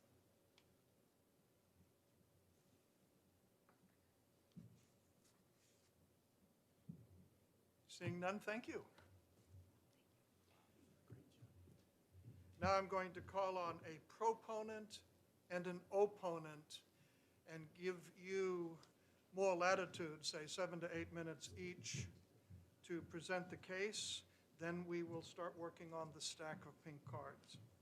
The chair calls Paul Morick, I hope I have that right, from Norfolk, Virginia, somebody finally south of my district. Thank you, Mr. Chairman and the committee. So you were right, Chairman, that this is not controversial. If you look at the science, this is not a controversial issue. It's been made controversial by politics and special interests. So I'm an intensivist. I'm board certified in critical care medicine, intensive care medicine, neurocritical care, nutrition support. I've been practicing critical care for 35 years. I have been looking after COVID patients since March the 24th last year. I've looked after hundreds and hundreds of COVID patients. I've published over 600 peer-reviewed papers, and I'm the second most published person in my specialty ever. So I think I do have some credibility. So I will talk about ivermectin, but I'm prepared to answer any question on COVID or any related issue. So as we heard in the presentation, after penicillin, this is the second most important drug ever produced. It has saved hundreds of thousands of lives across this planet in poor, underserved countries. So we're just going to talk about ivermectin. William Campbell and Satosha Omori, I hope you have the handout, were awarded the Nobel Prize in 2015 for their 1975 discovery of ivermectin. It's notable this is the only pharmaceutical anti-infective drug ever to receive the Nobel Prize. It was first used in humans in 1987. It is on the WHO's list of essential medicines. It's an essential medicine according to the WHO. 3.7 billion doses have been dispensed to humans, to human beings, not horses. 3.7 billion doses have been dispensed to human beings. This is a remarkable drug. It has broad-spectrum antiparasitic, effective against a whole bunch of parasites, and as we heard, it's very effective against RNA viruses, HIV virus, Zika virus, influenza virus, SARS-CoV-2. In addition, what makes this a truly astonishing drug, and there's no other drug like it, it is a potent anti-inflammatory drug. And if anybody knows about COVID, COVID goes through stages, a viral replicative phase to a profound inflammatory phase. That's why ivermectin is unique in that it treats across the spectrum of SARS-CoV-2. It's safe and well tolerated. The regular dose is 200 mics per kilo. They've done dosing studies giving 10 times the recommended dose with minor side effects which include pruritus, fever, rash, and arthralgia. The second page is from the Nobel Prize lecture of Satosha Omori. You can see that 1.4 billion doses have been given for onchocerciasis. This is river blindness. This is a disabling disease in Africa. Ivermectin has changed the face of this disease. 1.2 billion doses for lymphatic filariasis. So in terms of its mode of action, as Dr. Cushman said, actually, she did a really good job. So ivermectin acts on a number of different pathways to inhibit viral replication. This is not theoretical. This is shown in the lab, and this is shown in patients. A study done in Israel, a randomized placebo-controlled study where they gave ivermectin. Not only did they look, actually cultured the virus It kills the virus. So any assumption that it doesn't is false propaganda. So in terms of the studies, this is one of the most studied drugs for COVID. As we see, 71 trials with 50,000 patients. 31 of these are randomized controlled trials. You'll see an 83% improvement in prophylaxis trials, 66% improvement in early trials, 34% improvement in late trials, a 52% reduction in mortality. It reduces mortality by half. So the critics will say these are done in, I won't use the bad word, poor countries that can't do good trials. That's xenophobic. That's xenophobic. These countries and these investigators are sincere and honest and not bribed by pharmaceutical companies. Then we have the FDA. We all know about this. You're not a horse, you're not a cow. Seriously, you all stop it. You should not use ivermectin to treat or prevent COVID-19 using the drug ivermectin, which can be dangerous and even lethal. So that is an outright lie. It's dishonest, and it's an outrage. As we'll see, this is a highly effective drug, and ivermectin has never killed a single person. It is one of the safest drugs on this planet. So then we have the data from the CDC, which are equally as dishonest. A myth is born how the CDC, the FDA, and media wove a web of ivermectin lies that outlived the truth.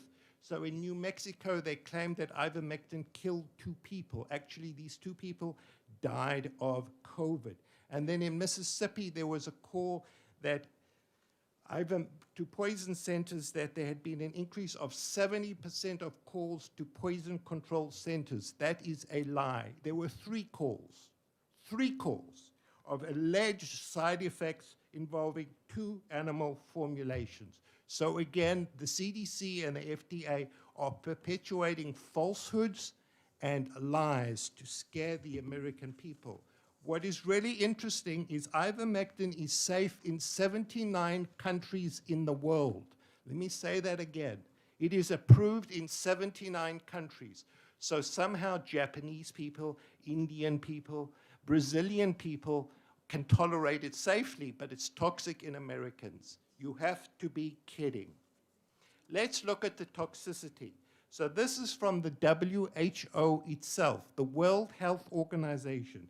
This is their VigiAccess database, which is an international drug monitoring database for the last 40 years. If we see since 1992, ivermectin is associated with so-called 20 deaths and 5,000 adverse events. We think all of these 20 deaths were due to an allergic reaction to the death of the parasite. Let's look at COVID-19. Vaccines. In 1 year, 14,000 deaths and over 2 million serious adverse events. This does not include the 20,000 deaths in the VARS database, which is probably 1/10 of all deaths due to the vaccine. This is their data. So somehow the SARS-CoV-2 vaccines are safe and effective, yet ivermectin is a dangerous horse deworming medicine. That's an absolute outright lie, and the data speaks for itself. This is not my data. This is from the WHO, and anybody who wants to validate this data can go to VigiAccess and access this data itself. As you see, more people have died from Tylenol. More people have died from Tylenol, which is an over-the-counter medicine, than ivermectin. As I said, it is one of the safest medications on this planet. So if we actually go to the VigiAccess database and look what the side effects are, pyrexia, which is fever, fatigue, pain, face swelling, malaise, chest pain. These are minor side effects. These are the side effects reported with ivermectin, which are minor. This is a study, 25-year clinical experience with ivermectin, an overview of the safety. If you have a collie dog, you do not want to give ivermectin to a collie dog because there's impaired blood-brain barrier. Negligible effects in humans, not a single death directly related to ivermectin, a robust safety profile. Most of the side effects are an allergic reaction to the death of microfilaria. It's not recommended in pregnancy or lactation.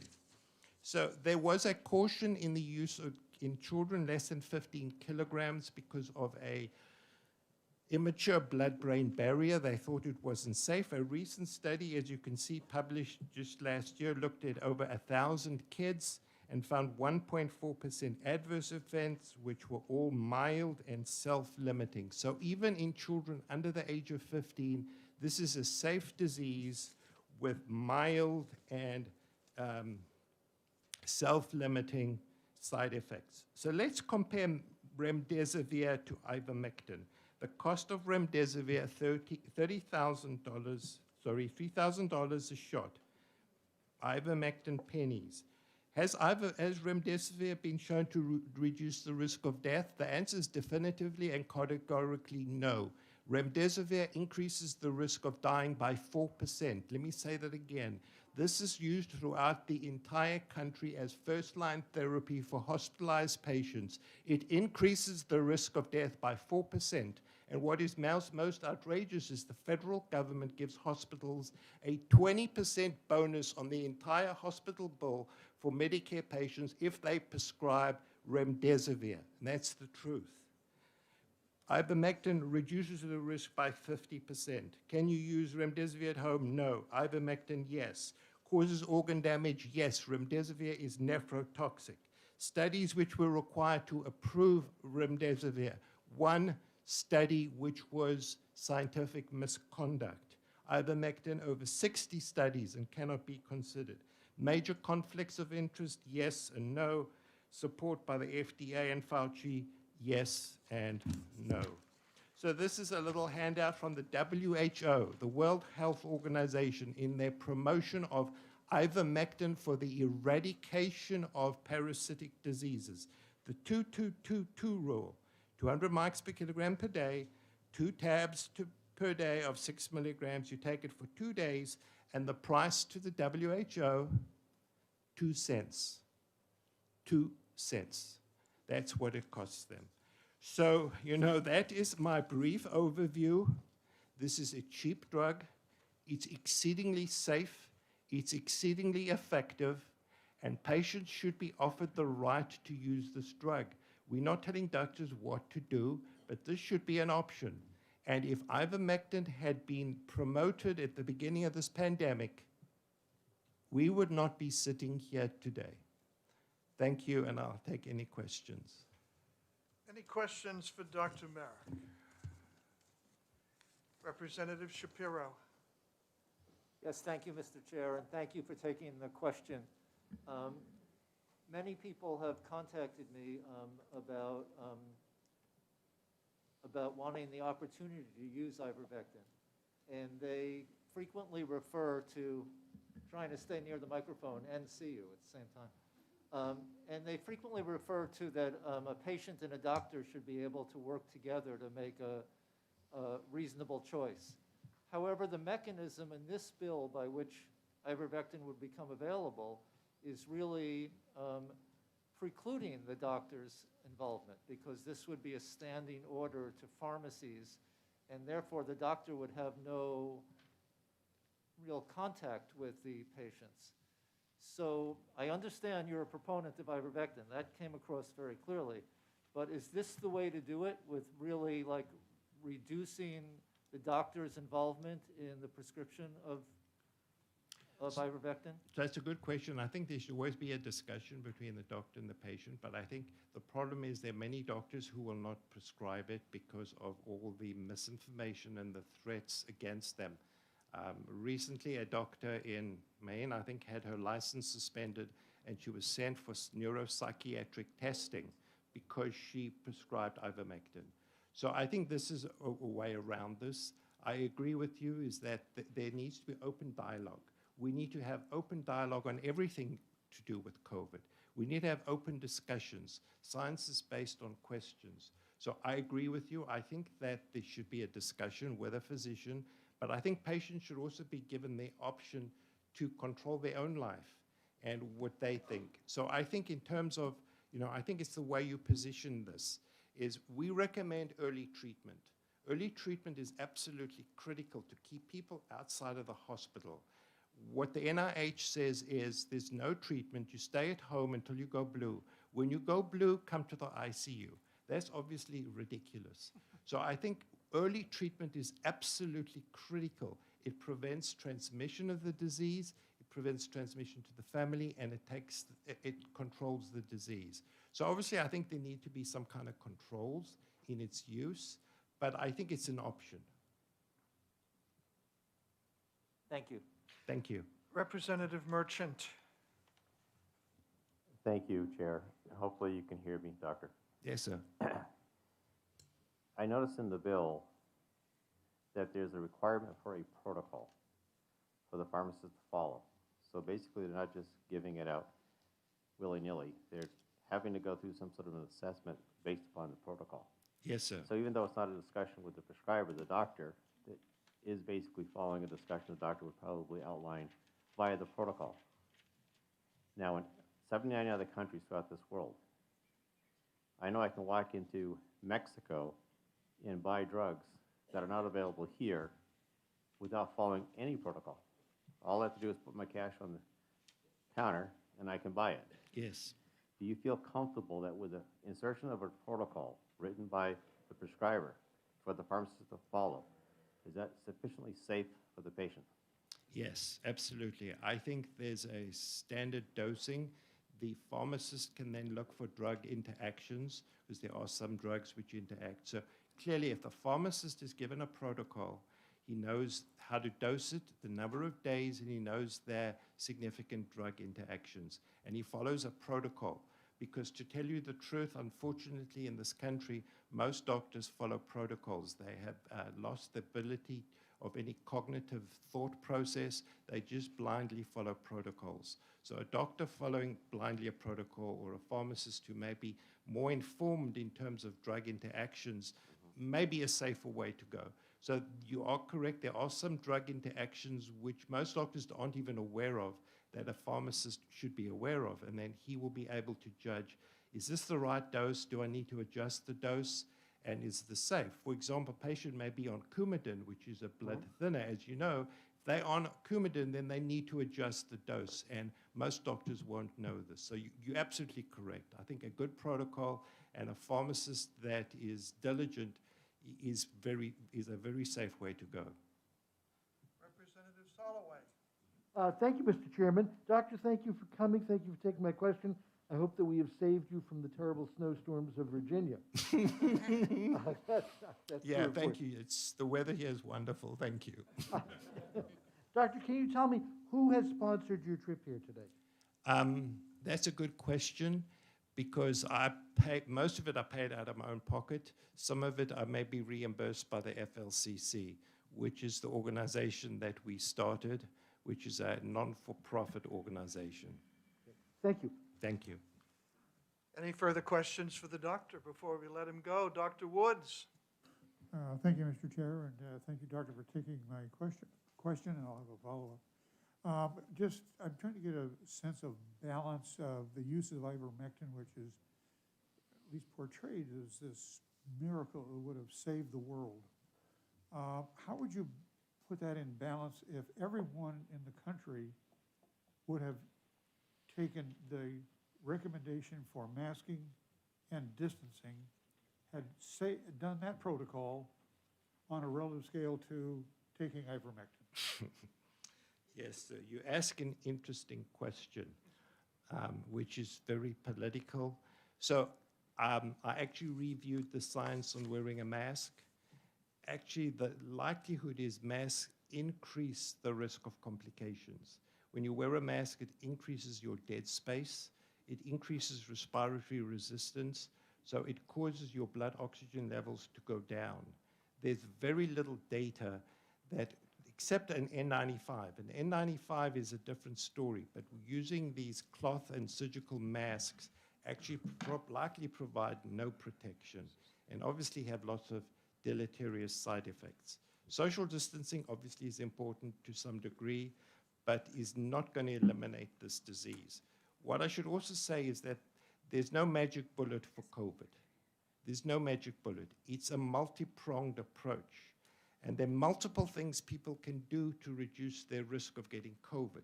The most important is vitamin D. If you have a vitamin D level over 50, your chances of dying of COVID are close to 0. And since you're up here now, the North Pole, you don't see a lot of sun, it's absolutely essential that everyone in the state takes vitamin D. It's not even controversial anymore. Then there's oropharyngeal hygiene.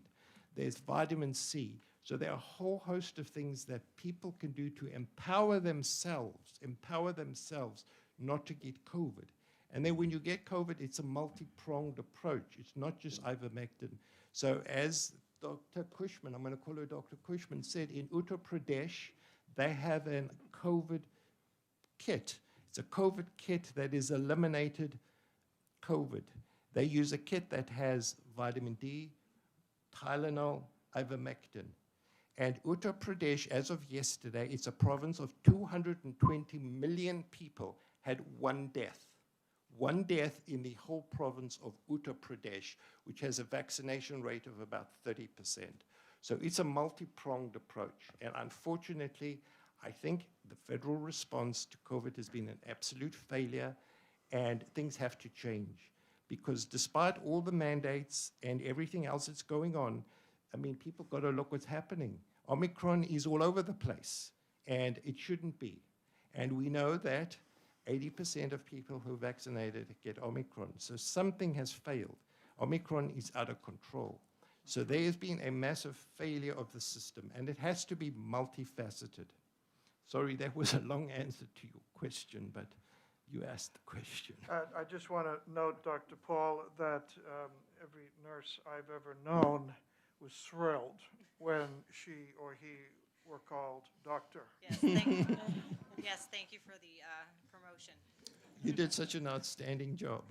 Representative Folsom. Thank you, Mr. Chair. Thank you for taking my question. Would you find it a much better situation if our pharmacists were able to have a standing order and people went to our pharmacists rather than trying to find the drug in a plethora of other places? You're absolutely correct. People will do what they have to do. You know, when people are desperate, as you know, they have a loved one who's sick and dying, they will do whatever they can do. And they're going to use veterinary-grade ivermectin, which we don't recommend. But you know what? When your back's against the wall and you have no options, people will do this.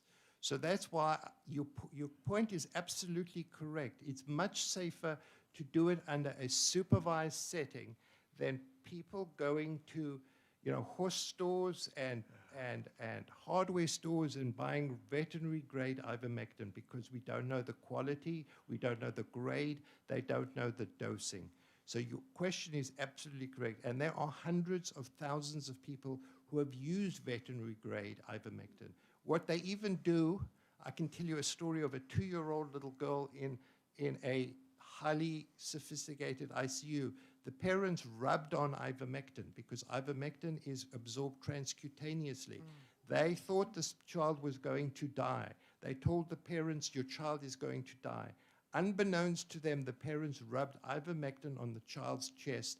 The child made a miraculous recovery, which they didn't understand. We've had priests who come into the hospital and anoint their patients with ivermectin. So you know what? Why do we have to go to these extreme and ridiculous measures? So this is an FDA-approved drug. 40% of drugs used in the hospital are FDA off-label. The FDA, until 2 years ago, promoted the use of off-label drugs. They said these drugs can be prescribed by the physician at their clinical judgment. What's happening now is the federal government, the states and hospitals are telling doctors how to practice medicine. They're telling doctors how to practice medicine. Let doctors be doctors. Let doctors do what they train to do. And that doctor can decide for themselves what they want to do. But we should not have the state or the federal government or hospitals dictating how doctors practice medicine. That's not the Hippocratic way, and it's not the way medicine is practiced. So absolutely, I agree with you, 100%. Thank you. Dr. Woods. Thank you again for allowing me to take the question, Mr. Chair, and thank you for taking another question. Sure. I just, if you could help me drill down on your, it's not numbered, the World Health Organization FDA Merck sheet about deaths. It's highlighted, there's 14,774. Could you expand on where that data comes from and how it was collected? Yes, so this is an international collaborative drug monitoring service, so run by the WHO. So what happens is they collect, or they have partnerships with countries across the world and who have pharmacovigilance, and this data is sent to them. And then the data, the documents get screened and then put in this database. So this is likely an underestimate of the true number of deaths. So it is 14,774 as of last week. If we look at the VARS database, which is vaccine-associated adverse events in the US, currently it's 20,000. So this is 20,000 deaths in the US. The assessment is that it's probably 1/10 of the actual deaths. So that's 200,000 deaths directly due to the vaccine. So that's in the VARS database. Anybody can go and look. This is in the VG Access database. So this raises serious questions about its being safe and effective, because even using the WHO's own data or using the CDC's own data, there are a significant number of deaths related to the vaccines.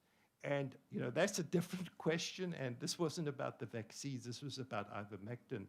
But I think it shows the hypocrisy in that ivermectin is considered dangerous, deworming horse medicine, whereas the vaccines are considered safe and effective. And the data does not support that narrative. Other questions? Yes, Representative DeLamus. Microphone. Sure. Microphone. Is that on? It can be brought closer to you. There you go. How's that? Wonderful. Are you aware, doctor, that here in New Hampshire, doctors are prescribing ivermectin, but there is only one pharmacy in the entire state, in Salem, New Hampshire, that is a privately owned apothecary, and they are dispensing ivermectin, but no other pharmacies in the entire state are dispensing ivermectin at the request and prescription of the doctors? Yes, so we know this is an issue that pharmacists are practicing medicine. They're looking at ICD-9 codes to see what the indication is. That's illegal. Pharmacists are not permitted to act as doctors. What they could do is they can look for drug interactions, and they have a legal obligation to fulfill the script unless there's some outrageous reason not to fill it. But many pharmacists, because of pressurized to not fulfill the script. So we've actually spoken to the CEOs of these companies, and it is not their policy. So theoretically, if you go to a pharmacy and the pharmacist refuses, what the CEOs of these companies are saying is take down his name, the pharmacy number, and report him to head office, because this is illegal. It is illegal for pharmacists to practice medicine. They do not have a medical license. They do not need to know what the ICD-9 code is. When you get a prescription for a beta blocker, the pharmacist doesn't ask you what's the indication, why you're taking it. He gives you the medication. He may look to see if there are any drug interactions. So this is an attempt by the pharmacies to practice medicine because they feel they're pressurized by the FDA. And by the way, because of this outrageous public relations stint by the FDA, they have actually reversed this statement about the horse and you're not a cow. So if you go to their website, you'll see they've actually changed this, saying that it's actually permissible to use medical-grade ivermectin. But that's obviously not published because nobody wants to know about it. Any other questions? Representative Merchant. Thank you, Mr. Chair. In regards to the same thing about the supply of the medication and being sure that the patient has a safe supply of medication, many times patients in this country will obtain product internationally. And a lot of times it gets through the process of the FDA and border controls and so forth. There's only so much they can do to screen the thousands and millions of packages coming in. In your opinion, would it be better for the patient from a safety point of view to obtain domestic product regulated by the FDA than to have them go internationally to possibly buy medication from other countries that don't have the same regulatory oversight? Thank you, sir. That's an absolutely outstanding question because, as I said, patients will do what they need to do. They'll either use veterinary grade or they will go through Canadian pharmacies and get ivermectin from India, of which we're not sure what they're getting. So both compounding pharmacies and manufacturing pharmacies in this country are controlled by both state and the FDA to ensure that the standards of manufacture are correct. So that's a very good point because if they can get it in the US, then at least we know there's some kind of quality control so they know what they're getting. Yes, very good point. Thank you very much, Doctor. Thank you. And as I said, we would start with two individuals who would be given quite a bit of time, sort of the champions, the battle of the yes and the no here. Dr. Nick, I can't quite read your last name, but Dr. Nick, please tell me your last name so I'll pronounce it correctly.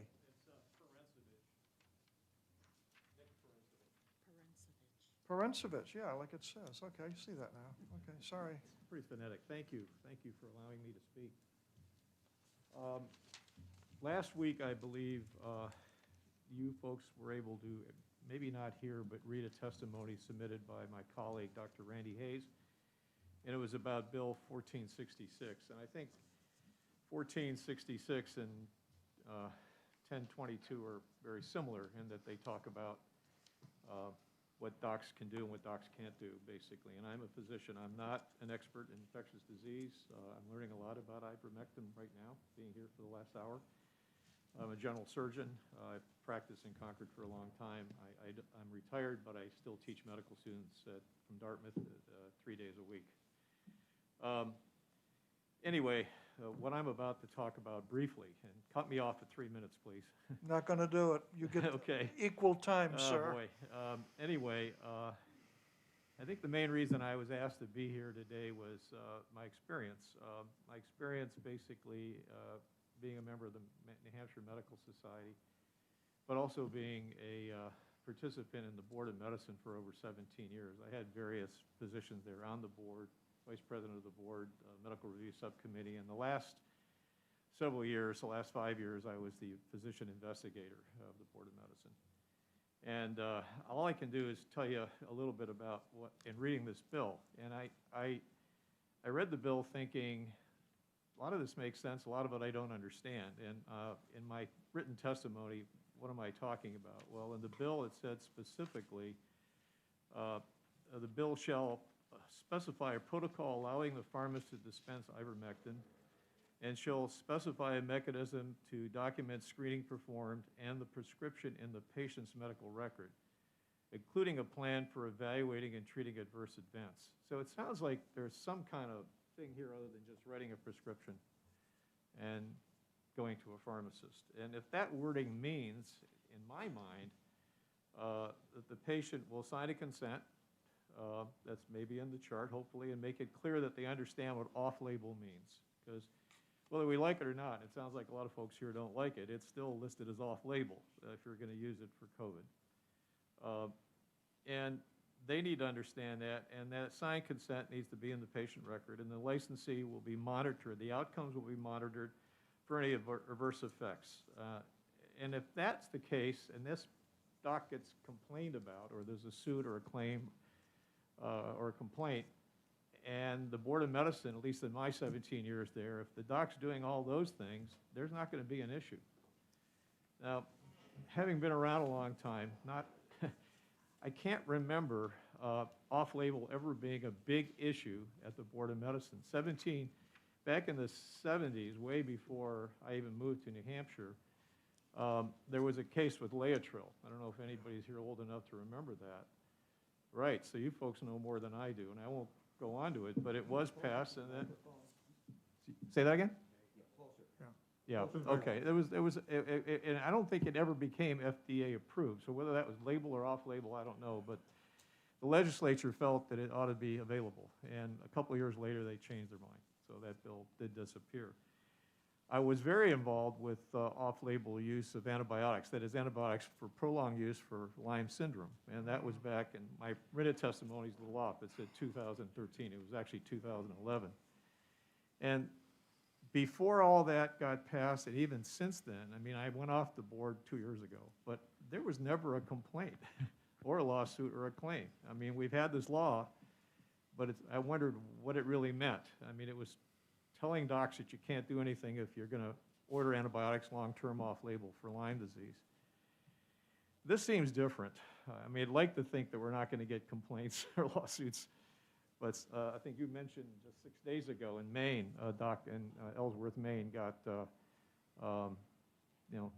suspended, and I think she's going to have to go through psychiatric evaluation. It wasn't just, it was multiple COVID-related issues that created the complaint. So I anticipate this time around, the board will get with COVID complaints, lawsuits, and claims. It's happened there's been discipline in over 20 states according to the Federation of Medical Boards. That's an organization that sort of all the medical boards of all 50 states report to. So it's real, and I guess in my mind, what the Board of Medicine always is struggling with when we meet every month, whether it's the Medical Review Subcommittee or the board, is what is the standard of care? And that's a tough subject. It's not a written protocol for everything. But when we do get a complaint, lawsuit, or claim, we debate what is the standard of care amongst us here in New Hampshire and amongst peers. And I'd like to believe the standard of care in New Hampshire is that a patient certainly could have ivermectin prescribed off-label as long as that patient ideally gets put into some clinical trial, whether it's a drug company or whether it's an academic institution like Dartmouth. Those trials do exist, and they still exist. And if that were the case, and all those other things were in order as far as signing a consent and so forth, I don't think there'd be an issue. But without that, without any responsibility as to what happens on ordering an off-label drug, I think there's a problem.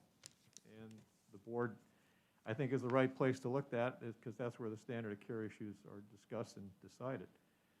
So I am opposed to this bill as it's written now, but if it gets rewritten a little clearer about all those other issues, particularly with regard to consent, and if you're not going to put the patient on a clinical trial, you create something where you're keeping records that seem similar to that. If you're doing that, I don't think the Board of Medicine would go after you. My last comment is basically, is this all kind of antiquated as far as ivermectin? And the doctor here mentioned that the drug Paxlovid is out, and the data on that, and it's FDA approved, I believe, on an emergency basis like the vaccines were. You know, if you had a patient that you wanted to write ivermectin on, it would be nice if that same patient could be in a protocol where that ivermectin's response could be compared to Paxlovid. To now, it's been those studies that you mentioned that are all over the world, and there have been many studies looking on COVID. They're pretty much looking at the control is basically placebo. There isn't another drug you're comparing it to. But now that we have, at least in this country, other drugs that might be work, wouldn't it be nice if you wanted to order ivermectin to get that patient on a trial? I think that's the way to do it. And that's all I really have to say. Are there Thank any questions? Would you take questions? Say that again? Would you take questions? Sure. I've changed That's over why to I've changed over to the 19 mask, and I'm now having to be articulate.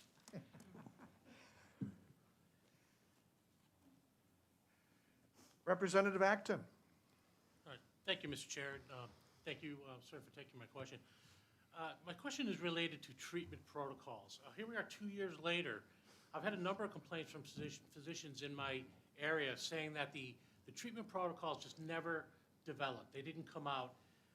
From early on, it seemed as though the best treatment was people were told they'd go to the emergency room, told go home, wait till you're really sick, and then come back. And I even heard people still getting that advice this fall. In your opinion, why has there been such a slow pace of rolling out treatment protocols here in New Hampshire? Hopefully, it's not just laziness of physicians. You would hope that all physicians who are treating patients are trying to find these protocols that I believe are out there. Again, I'm not an expert in this. Sometimes it's easier just to say something that isn't correct than to do the hard work in finding the protocol. I don't have a direct answer to that, but I'm fearful that that might be one of the answers. Representative Leone. Thank you, Mr. Chairman, and thank you, Doctor, for taking the questions. Hopefully, I could ask 2 quick questions. The first is in regards to Pavloxid. I'm not sure, are you aware that several drugs for sinus rhythm for patients with atrial fibrillation are highly contraindicated? So No. especially anybody on amiodarone can't take it. No, I don't. I'm not aware. Then again, as a general Again, surgeon. I'm a retired general surgeon. Yes, thank you. And the other question is, when we're looking to collect data, I don't know who would pay for a large pharmaceutical style study or an academic one, especially with the one-to-one overhead from places like Dartmouth. Would a registry where the information was just collected, sort of a very lightweight Swedish model, be sufficient to find any large signals of risk or benefit and then generate hypotheses for a true clinical trial later?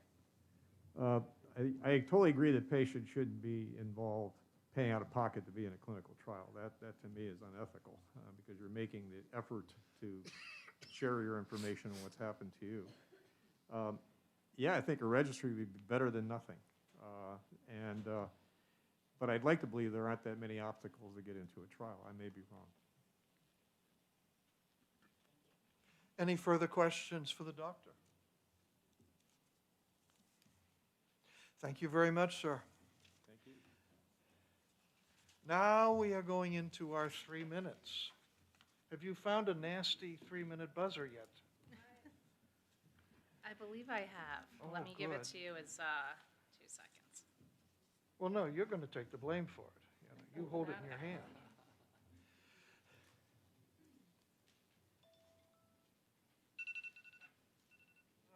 We aver that that is nasty enough for our purposes. Thank you. Representative Herschel Nunez, come on up. Thank you for coming.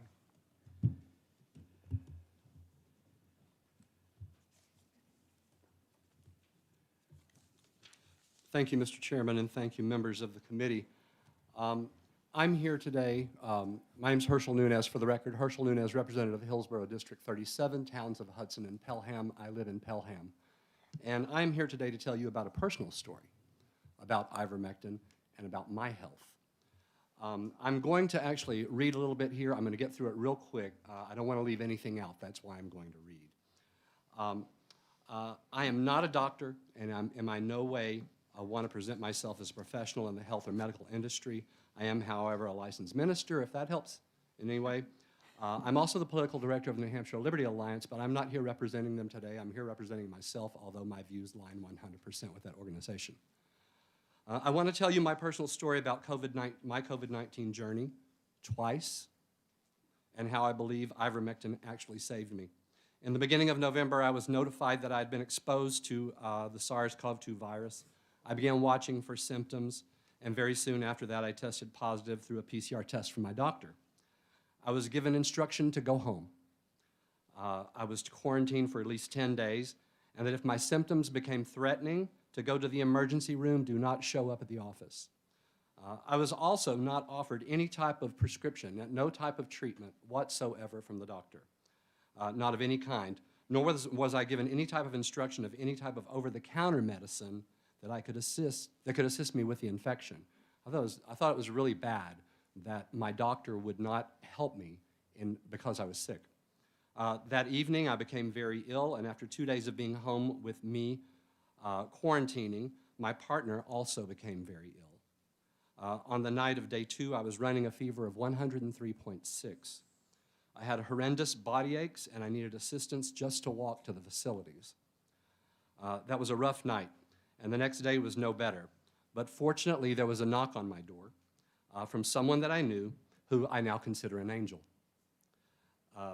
That friend placed an envelope on my doorstep, and inside was a note describing where I could do a telehealth appointment to have ivermectin prescribed. And immediately, with the assistance from my partner, I went online and went through the telehealth process, and a doctor prescribed me the ivermectin, and it was shipped to me overnight and arrived the next morning about 11 a.m. Now, at this point, both my partner and I were extremely sick, so sick that we had talked about going to the hospital, but we decided we'd rather take our chances at home. We literally made our peace with each other and our Creator and asked that He watch over us. We both took the ivermectin, and amazingly, about 3 hours later for both of us, our fever broke, our body aches left completely, but we were still very sick. We continued the ivermectin use as prescribed by our doctor, which was also following the FLCCC guidelines for ivermectin use for the COVID-19 patients. Each day we got better and better. We still experienced many of the same symptoms as other patients would experience, but I believe the ivermectin was the saving grace or medication in our illnesses. Because we were so sick and I knew there could be a chance of contracting the disease again, I acquired another prescription of ivermectin for us to have on hand, a larger one. We both tested negative 12 days after infection. However, we still dealt with the residual effects of the disease. I had researched the FLCCC protocols for post-COVID infections and continued at a reduced dosage as instructed. During the holidays, we decided to travel to our vacation home in the U.S. Virgin Islands. We tested negative and we traveled. A week prior to travel, we increased our dosage of ivermectin for protection, and during our stay, we took ivermectin daily. Omicron was beginning to move rampant through the island at this point. There were 127 cases on the island when we arrived. 10 days later, there were 1,300 cases. We were around hundreds of people on island, in the airports, and on the plane. When we came home, we stopped our ivermectin protocol, and 5 days later, I was exposed to the Omicron variant, and I became ill and tested positive once again. Why didn't I just keep taking the post-COVID protocol? I don't know. I had just stopped. I'm happy I had the ivermectin on hand. I only had 2.5 days of fever, one tough day, and then the virus presented itself as a nasty cold. I tested negative on day 6, 7, and 8. Now I'm here testifying before you. That was very recent. I am negative. I tested negative this morning. I truly believe, had I not been following the ivermectin protocol, the illness in both respects would have and could have been much worse. Our doctors would not prescribe us anything. We were left to our own defenses. We ordered all of the vitamin supplements that our research determined we should use: D3, K2, C, quercetin, bromelain, zinc, copper. It was a pill fest every morning. You do what you have to do to stay well. We took that along with our dose of ivermectin as prescribed following the FLCCC guidelines. My partner, by the way, I will be visiting my local doctor regularly for lung checks and blood work. My partner and I both have autoimmune diseases. 30 seconds. Autoimmune diseases that will not allow us to take the vaccine. Therefore, we must be allowed to be involved with a post-COVID protocol to keep ourselves safe from the virus during the duration of this pandemic. And we both believe that ivermectin is the protocol we choose to follow. I'm a firm believer that the ivermectin is a drug that can assist with the weakening of the virus, allowing the patient to be able to work through the disease and infection much easier. I have provided my testimony to you in writing.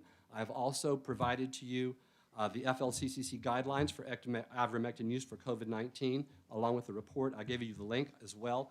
And I also gave you a report from the American Journal of Therapeutics, where they've reviewed the emerging of evidence demonstrating the efficacy of ivermectin in the prophylaxis and treatment of COVID-19.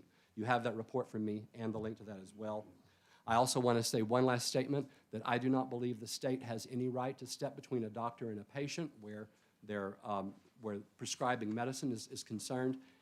And I also think that because this medicine is well-known all over the world and is sold over the counter in many countries. It should be also sold over the counter here. Thank you very much. Thank you, Representative. And to balance, another representative, our own Dr. Jerry Knirk, who has 25 copies of something. Has he passed them out? Yes. Yes, I've already passed them out. That's what that is. Okay, I see it now. and- Thank you. May I ask for maybe just a little bit more than 3 minutes? Because I was asked by some people to explain the protocols You can of. have 3 minutes plus the overrun that he had. I'll do my best. I'll motor mouth, and I've already cut a bunch of stuff. So anyway, yes, for the record, Jerry Knirk, Carroll County District 3. We're really not here to discuss whether or not ivermectin is good or bad. We're here to discuss its use in COVID. The decision to use a medicine or surgical intervention is based upon an analysis of the risks and the benefits of the proposed procedure or intervention to treat a specific clinical diagnosis using the best available evidence. If there's clear benefit with a low risk profile, then it sounds like a good intervention. Now, you've all received a bunch of emails, and we just heard a couple of testimonials about how people took some COVID and they got better. But those are anecdotes. They're not data. They mean nothing, since actually most people who get COVID will recover. So determining the risks and benefits require really well-designed studies analyzed by investigators free of conflict of interest. And that analysis requires a very high level of knowledge of study design. Sorry, I'm trying to read too fast. Many studies that look compelling upon further analysis have design flaws, don't apply, have study groups too small, don't reach significance, or are not reproducible. Bottom line, ivermectin does have clear benefit for certain indications, such as treating parasitic worms and even some external parasites. The risk profile is indeed rather small with appropriate doses, and that's already been covered. The rationale for using ivermectin in COVID is based on its ability to inhibit these SARS-CoV-2 in cell cultures, but that doesn't necessarily predict success in a clinical setting, because that's a whole different thing. Numerous clinical studies have been published with conflicting results, but most ivermectin studies published so far, and this has been well analyzed by a number of different groups, the Cochrane collaboration, the FDA, a number of different groups have looked at it. Most are limited by too small a sample sizes, non-blinding, the use of concomitant medications that confound the assessment, or poorly defined study groups and outcome measures.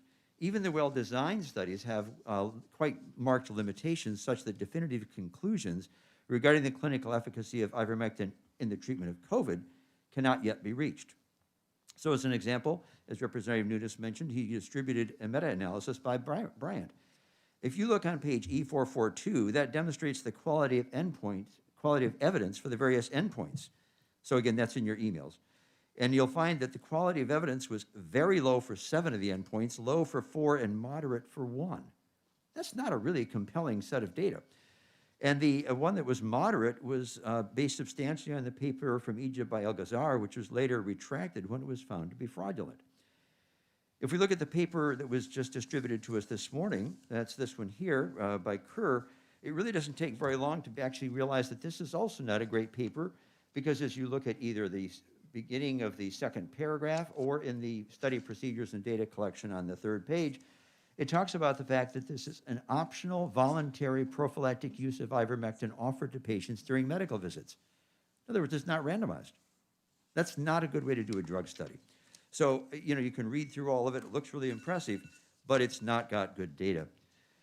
So currently it's not too much longer. Currently the best available evidence doesn't show that ivermectin is effective against COVID-19, and there are numerous ongoing clinical trials. The Infectious Disease Society of America does recommend the use of ivermectin only in the context of clinical trials until we have better data. The point is, a standing order with a pharmacist should never be used for medications being used for indications that are not clearly supported by the best available medical evidence. Ivermectin doesn't reach this level. As a result, the bill should be voted ITL, or if it goes forward, the standing order should include a disclosure that the best available evidence does not support its use for COVID. I do want to take a moment, though, just to reflect on some of the things that were stated by Dr. Merrick. He commented about the VAERS reports and that 20,000 people died. Those of you who have been around here for a while know that the VAERS is a reporting system of any adverse effect. You are required to report any death, regardless of whether it is causal. So if I get a vaccine and I get run over by a car 2 days later, and somebody knows about it, that must be reported. If you look at the disclaimer on the CDC site, it says very clearly that a report in VAERS does not indicate that it is causally related, coincidentally related, not causally. They do look at this data. That's how we found out about the blood clots and some of the other things that had to do with the J&J. But that is a misrepresentation. And the reflection on masks, you made a comment about the dead space and so on. I'm sorry, I'm a surgeon. I spent my whole time wearing masks. Other than maybe being short and turning out to be a Democrat, it didn't have any ill effects on me. So the bottom line, yes, the bottom line is that if you look at the masks, the area underneath this, the dead space is about 5 mils. The anatomic dead space in my pharynx and trachea and bronchioles is about 150 mils. So it's an increase of only 3%. Many of us have gone snorkeling. Put a snorkel in your mouth. You add a dead space that's about another 150 mils. It doesn't kill you. So the comment that masking causes problems with CO2 has not been demonstrated. I would just simply take those couple of thoughts and, as you think about those thoughts when we look at the testimony that we heard earlier. And I'm sorry to have to say that, but those were really not correct. Thank you. Thank you, Representative DeLamus.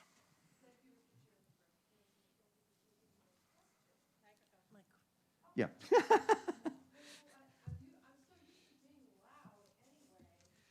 That having to use a microphone is kind of not something that happens to me. Okay, so I'm just looking at this COVID-19 safety of ivermectin FLCCC Alliance report.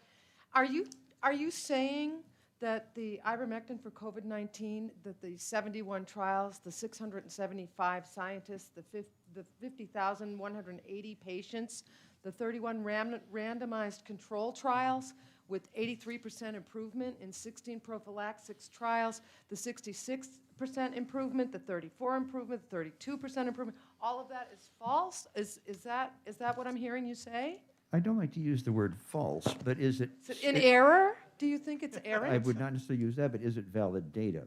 I just went through, for example, taking this one and showing where it's not really a well-designed study.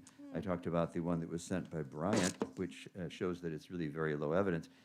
I actually put a lot of my stock in the work that was done by the Cochrane Group. The Cochrane Group has been around for decades doing meta-analyses of any number of things, and they are quite independent, so we don't have to worry about it's political with the FDA or the CDC or NIH or anything like that. And they did go through all those. And many of these studies are small, they're poorly controlled, they have endpoints that are not well defined, and those things simply make them not good data. You have to remember that there was a giant push to publish a lot of stuff. A lot of stuff got published that was not necessarily, I hate to use the word false, that would imply deception, though there are a few that have been found to be truly fraudulent with manufactured data, but some of them are just simply not studies that are very valid. It takes a lot of sophistication to understand levels of evidence. It takes a lot of training, and that's what the Cochrane collaboration does, and that's also what the CDC did and so on. Follow up. Thank you, sir.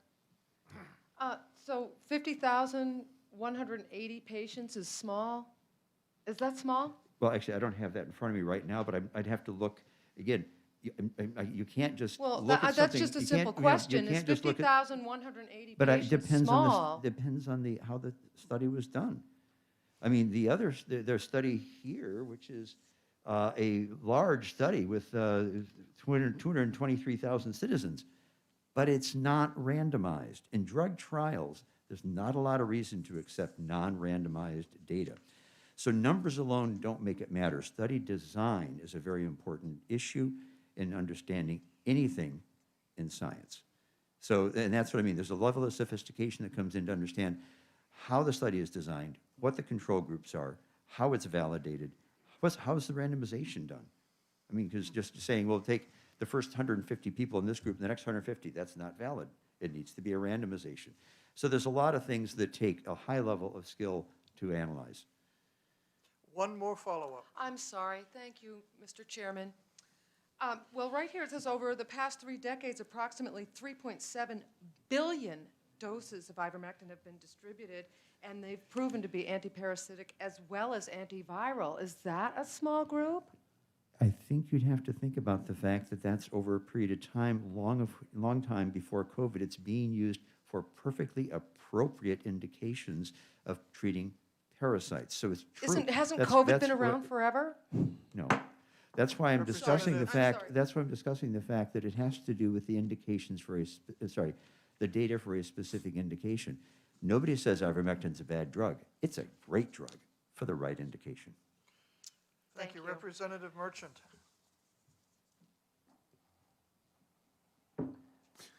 Thank you, Mr. Chairman, and also Representative taking my question. First and foremost, I am not a physician. I did end up becoming a Democrat, but it wasn't because of my height. It could have been part of it. But in saying that, I'm not here to debate the efficacy of the drug on an indication.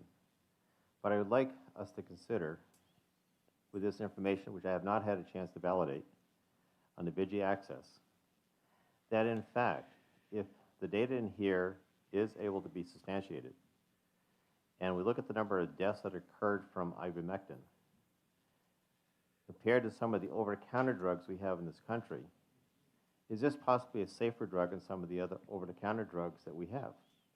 And therefore, if it is, my question would be, what's the downside if a patient takes it if it doesn't work? Well, that's a wonderful question, and we know that, for example, even just anti-inflammatories kill a fair number of people with bleeding. So if you've used an anti-inflammatory for what is a usual indication of treating somebody's arthritis, that would probably be good. But if you're using the anti-inflammatory to treat something where there's absolutely no data it helps, then that risk-benefit analysis isn't favorable. One might even argue that the anti-inflammatory for arthritis, that risk-benefit analysis may be a little bit funny too. But the bottom line is, we sometimes have very toxic drugs we use with people, but it's for incredibly good effect. And then we have ones that have a fairly low risk profile, but that doesn't mean that it's effective. As far as what might happen, if a person takes a drug for which there is no indication, they also may not seek appropriate care. And that can be a bit of a problem. And that was one of the issues with Laetrile, is that people would go and get treated with Laetrile for something rather than getting appropriate care that actually had better evidence. Follow-up? Thank you, Mr. Chairman, and also thank you for taking the follow-up. Again, getting away from the efficacy side of the equation, and I understand it with somebody taking Laetrile, postponing other therapy, but many times people who took Laetrile also took the same regimens. They just augmented the regimen that we normally would have with the hopes it would actually provide some additional benefit. The same thing with ivermectin. If the drug is actually safe, okay, isn't it really up to the patient to determine whether they want medical advice or not at that point in time, as long as the drug that we're allowing them to have access to is not going to be detrimental to their health? It may not help them because of the efficacy we're talking about, but the downside to it is really not there. I do agree, though, again, that I said the risk profile is in appropriate doses rather low. It's really a pretty safe drug. My concern is more people not seeking appropriate care and perhaps being treated by something that's really not working. That's more my concern for that. Thank you. Co-sponsors of the bill may not ask questions. However, Representative Knerk and I developed a workaround on that, didn't we? We used to write the questions for the other one to ask, so move next to somebody, and I will do for you what Representative Weber did for me when she was in the chair. That's, by the way, you're right, Jerry, that's why they split That's why they don't let us sit together anymore. Anymore, yeah. Representative Acton. Thank you, Mr. Chair. And thank you for taking my question, Doctor. Of course. In your knowledge, has there ever been a precedent like this set where the pharmacy would not allow the prescription to be filled when a doctor writes the prescription? That's really not what we're talking about. That was the previous bill. This is asking about a standing order, and that's why I said that explicitly that I don't think this bill should be passed, because it establishes a standing order for something where the data is not that clear. And a standing order is something that we've used before, like on oral contraceptives, something that has a very long-standing track record and is highly effective, and that's why we were comfortable going ahead and passing that. But because this is about a standing order, and I think that it is, again, I would love it if ivermectin worked. I don't have any negative feelings about ivermectin. I just simply would like to see the data, real data. And I think that until we have that real data, a standing order is not a good option. One quick follow-up. One follow-up. I'm not exactly sure what a standing order is. Can you take a step back and fill me in? I don't know exactly what it is. According to this bill, it would be any APRN or physician, I think if I remember right, those are the two groups, can write an order which then goes to the pharmacist where it's on record. And then if a person comes in and says that they wish to have that drug, the pharmacist can do a short screen and some counseling. Although, again, if any of us have been in a pharmacy, you know they're rather busy. They don't have a lot of time to spend on all that, and they don't have your medical record. And then they will fill the order based upon that standing order. So you don't go see your, this had to do with, I think, a comment that was asked earlier about cutting out the physician and the counseling, because you're not going to the physician or APRN and being counseled about it and then getting a prescription, then going to get it filled. Instead, what you're doing is you are going straight to the pharmacist to get that prescription filled based on a protocol. Okay, thank you. Sure. Representative Snow.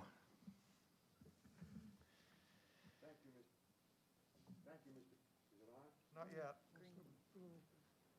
Is it on now? Nice. Very naive question. Right now, we have instructions that came from somewhere to doctors not to write prescriptions for whatever the medicine is, ivermectin. But instead, we're going to have standing orders placed with drugstores to let them give it out to anybody that walks in and asks for it, right? What would be wrong with just changing this bill to say that doctors cannot be prohibited from writing prescriptions for ivermectin? Wouldn't that accomplish the same thing? Then it's the doctor's decision, along with the pharmacist, about who gets what. That is basically the contents of the previous bill we heard that had to do with off-label prescribing, which is, but there has been no guidance given. I mean, I get all the Health Alert Network things. Nobody has said you can't write for ivermectin. We know that there may be certain healthcare places that might do something like that. But there's been nothing that's come down from on high to not saying not to do it. If you look at the CDC, it says there is no evidence. It can be used, but it should be used in a clinical trial. But are we not correct? Haven't we heard testimony that people walk into drugstores with a prescription from a doctor and they're told that they cannot fill those prescriptions? Is that not a fact? Or am I wrong? Again, that is related to a different bill, not to this bill, so we probably shouldn't spend too much time on it. I do not know whether pharmacists have been forbidden to fill that or not. Perhaps Representative Merchant would know just a smidge more about that than I. I have a great idea.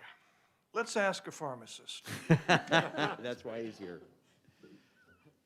Thank you, Mr. Chairman. In regards to the issue with pharmacies, first of all, it's a pharmacist that dispenses it, not a pharmacy. I want to make that clear. Number two, a lot of times it comes down to is the employer, because of the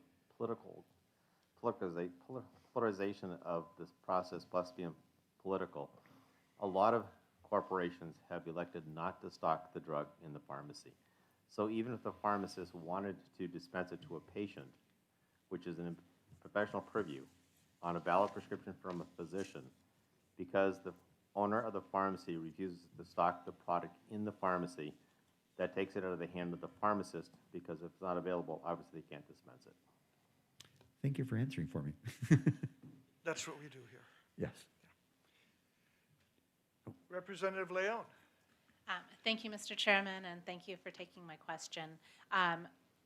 When you're discussing the quality of evidence, there's definitely some important points to notice.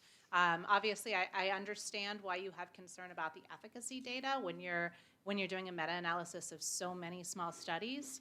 However, in my experience evaluating clinical trials, I have never seen a problem before where if there's a significant safety signal, that this type of vast data would not show a safety signal. So when you have no safety signal, and we're looking at a model that is based off of oral contraceptives that have a strong safety signal, they can be lethal to some women.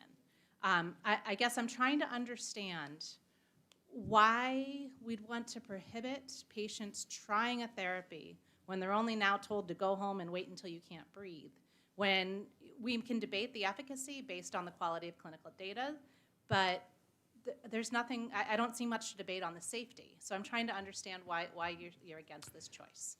Well, as I said, I don't have, there is not a strong safety signal. I agree with that 100%. This is a relatively benign drug. The issue is it to have benefit? The risks are small, but you still want to have a decent benefit to justify the use of any medication.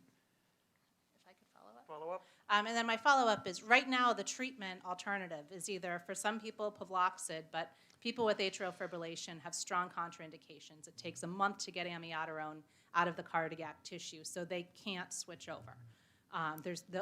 If they're going to die, they'll be dead before then. And then other people look at the safety signal, and when they're looking at staying home, watching Netflix, and hoping they can keep breathing, and going to an overloaded hospital full of people that had nothing except for rest as therapy, I'm trying to understand why people should be denied a clear path to a therapeutic that shows a signal of efficacy, very little safety risk, and could benefit overall health by reducing the burden on our hospitals, which are overloaded for a couple different reasons. You know, I guess the difficulty I've got here is just simply that what I said earlier, I think that may, well, okay, I'll be a little more blunt. Some people seem to be relying on this as an option rather than, for example, getting vaccinated that does have a good evidence that it's helpful. And I would think that that would probably be a more reasonable option. And likewise, they may not seek other treatment, which may be a problem. There are other treatments that are now available. They weren't there before, I agree. Sorry, last follow-up. We're seeing that there's still a large risk of contracting COVID, even with the vaccine. 80% of people are catching Omicron. Mm-hmm. And the relative risk of death from vaccinated to the unvaccinated before they ended the trial early was it cut the risk of death in half. You can run the numbers whichever way you want, but when it's 2 versus 1, it cuts the risk in half. I guess I'm trying to understand why those aren't complementary for those people who are going to make whichever choice they want. Nobody's being forced to take the ivermectin, and I don't think people choosing that are really basing their vaccine choice off of whether or not they can get a valid prescription for ivermectin. Representative Folsom. Thank you, And Chairman. we're actually starting to testify. Something Yeah. Yeah. that's I know, I'm I was working wondering very if that was hard a on- question, but You know. but Representative Land always makes excellent points. So. Thank you for taking my question, and I'll make it a question. Should people who are advised by their physicians not to get the vaccine shots of whichever company, and that it would be it would just be a really bad situation based on their medical files and conditions, and would it be best if that doctor then could say, you know, we can't give you the vaccine, but why don't you try ivermectin? I think that's an interesting question. Because we don't, you know, the person doesn't have, sorry, I'm following up, sorry. Because the person doesn't have the option of taking the vaccine. We're buddies now. And so our options are limited, and people who do that want to go get everything they possibly can. I think that would be a wonderful study, and I think that should be done in a study protocol. I would firmly support that. What if that person contracts COVID before the study's done? Always a risk. I'm not quite sure how to answer that for you. But I think I've taken much more time than I should. So I want to thank you. And in terms of your comments earlier about what chronic mask wearing did to you, I just want you to know that many of my good friends are short. Right. And actually, I didn't start wearing a mask until I'd supposedly finished my longitudinal growth, which actually I don't think ever occurred. So. Thank That was just an attempt at some humor. It's getting late. We needed something. It is. Okay. Humor is always allowed in this committee. I'd like to call on the Honorable Linda Ray Camerata to come on up and talk.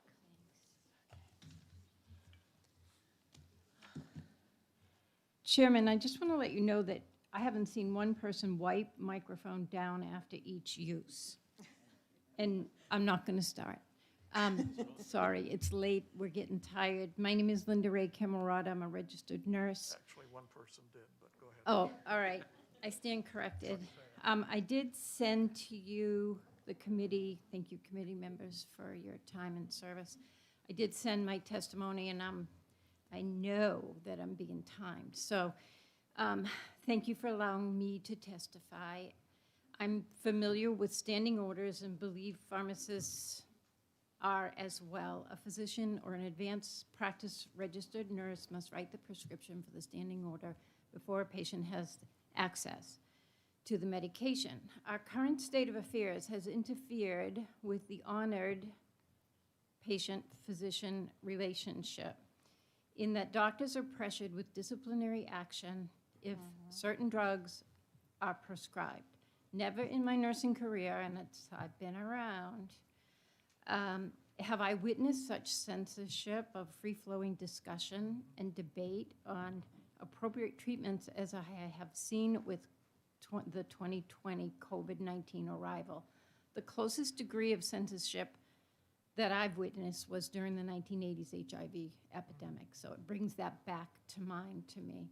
Americans sense something is amiss. Real scientific research demands open debate by many credentialed scientists and physicians, but this has been severely curtailed in America and worldwide. Why? Over time, it may be revealed that there are underlying stakeholders whose interests are not in the best interests of society. Never was I so disappointed, and I might have mentioned this to you last week, in the medical establishment as when I visited my wonderful physician last fall.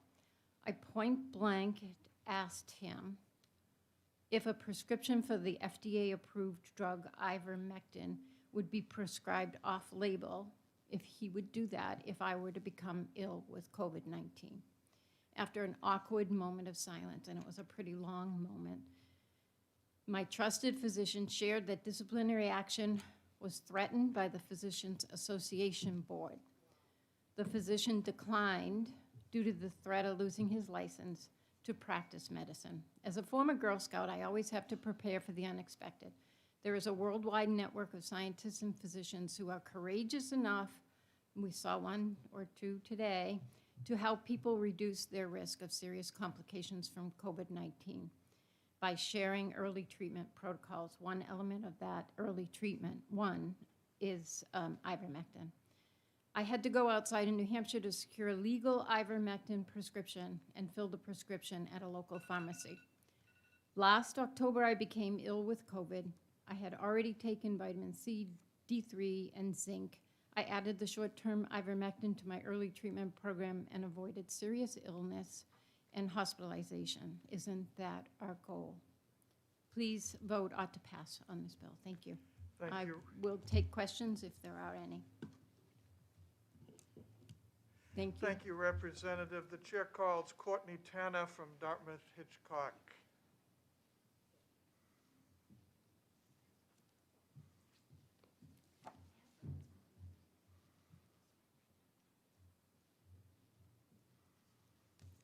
Thank you, Chairman Pearson and members of the committee. My name is Courtney Tanner. I'm the Director of Government Relations at Dartmouth-Hitchcock. And passing around, coming around right now is a letter in opposition to House Bill 1022. It's co-authored by Dr. Michael Calderwood, our Chief Quality Officer at Dartmouth-Hitchcock Medical Center, and Stacy Herman, who's our Chief Pharmacy Officer of Dartmouth-Hitchcock Health. First, I'd like to just note that the CDC, FDA, NIH, and IDSA do not recommend using ivermectin for the treatment of COVID outside of clinical trials. Fortunately, right now, the FDA has granted emergency use authorization for 2 antiviral medications but ivermectin is not one of them. We have some questions when it comes to the bill. First, there's a question of necessity when it comes to this bill.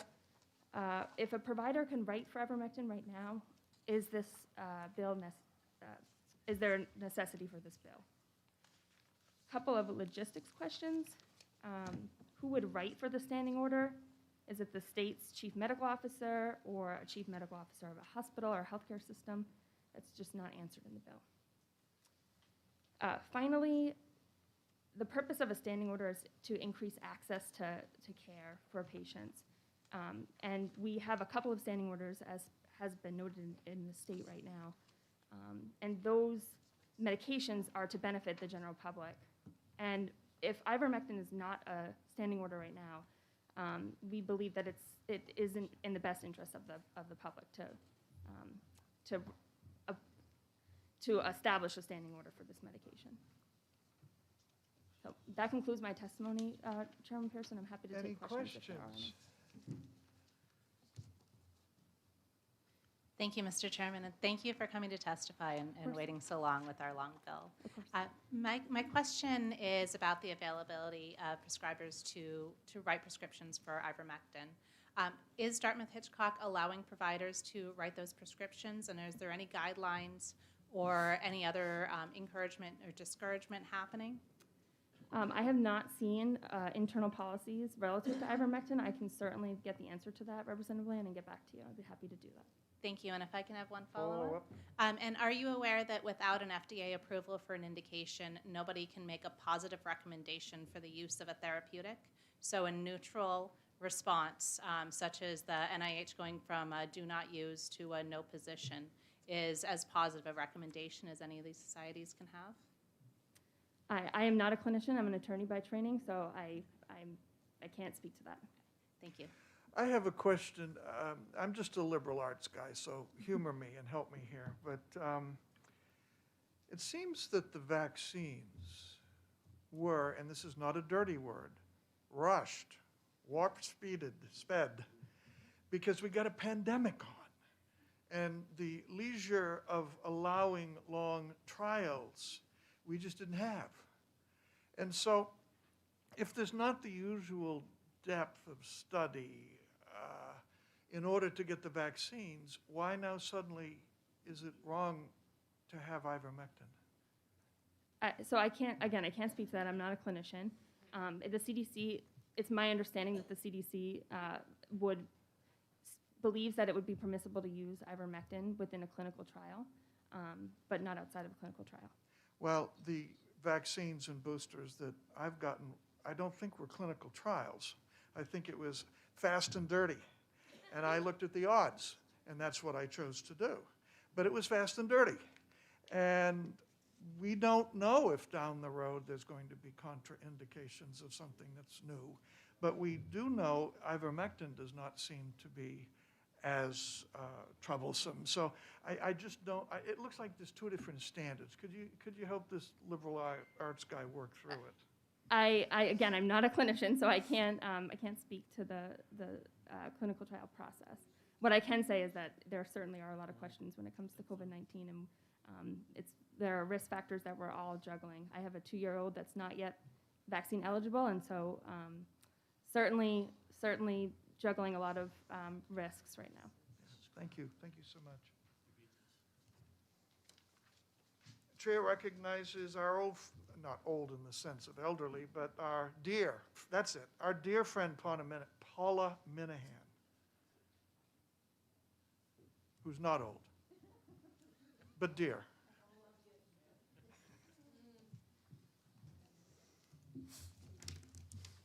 I think this is The number is now 2 because Chuck Saya did that too. I have plenty, I just don't want to.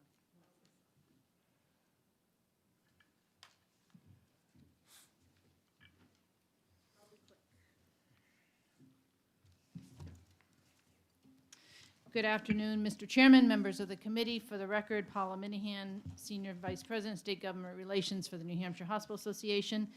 The Hospital Association is opposed to House Bill 1022. And we have consulted with all our hospital pharmacy directors as well, and they are all expressing strong opposition to this, allowing this drug to be used in this manner, and the chief medical officers at our hospitals and clinical leaders have expressed similar concerns. I will not reiterate what has been stated and was, I think, done very effectively by Dr.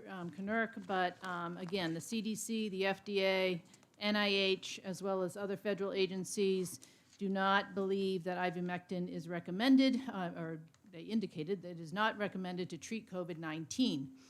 And again, it requires clinical trials. They are currently assessing ivermectin tablets for the prevention or treatment of COVID is ongoing. I have attached some documentation from the CDC.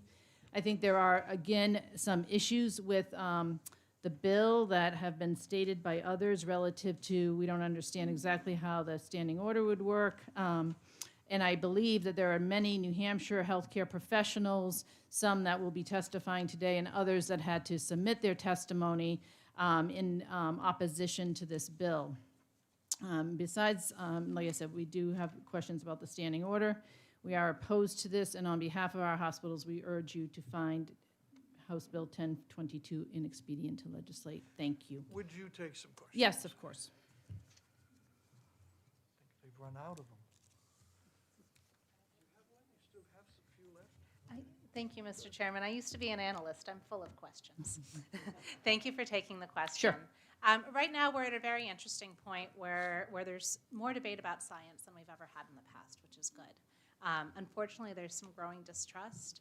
I was curious if you could tell us if there's any extra financial bonuses or any extra payment that comes to our hospital systems for certain treatments or certain indications during this pandemic?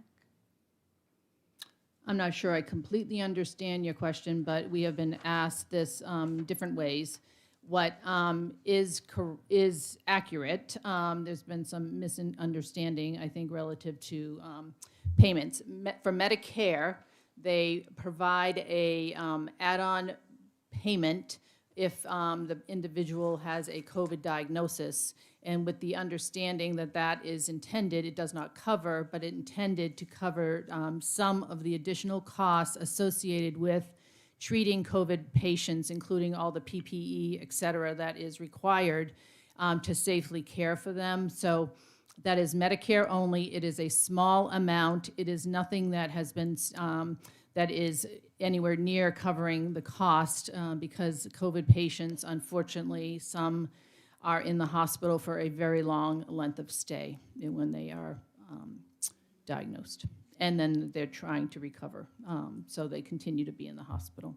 I did want to also say, for the record, that Neil Meehan, the chief physician executive for Exeter Hospital, is going to be submitting information to the committee. They just did not have an opportunity to submit it before the hearing, but that will be coming. He is opposed as well to the bill. Would you like a follow-up? Yes, please, Mr. Chairman. You may have one. Thank you. And then my follow-up is just, are the hospitals still being overrun with patients, and would it be helpful to have more options to divert them before they need hospitalization? The hospitals are overwhelmed by many patients, not just COVID patients. I do have the number today. I think it's 400, hold on, I had it earlier, sorry.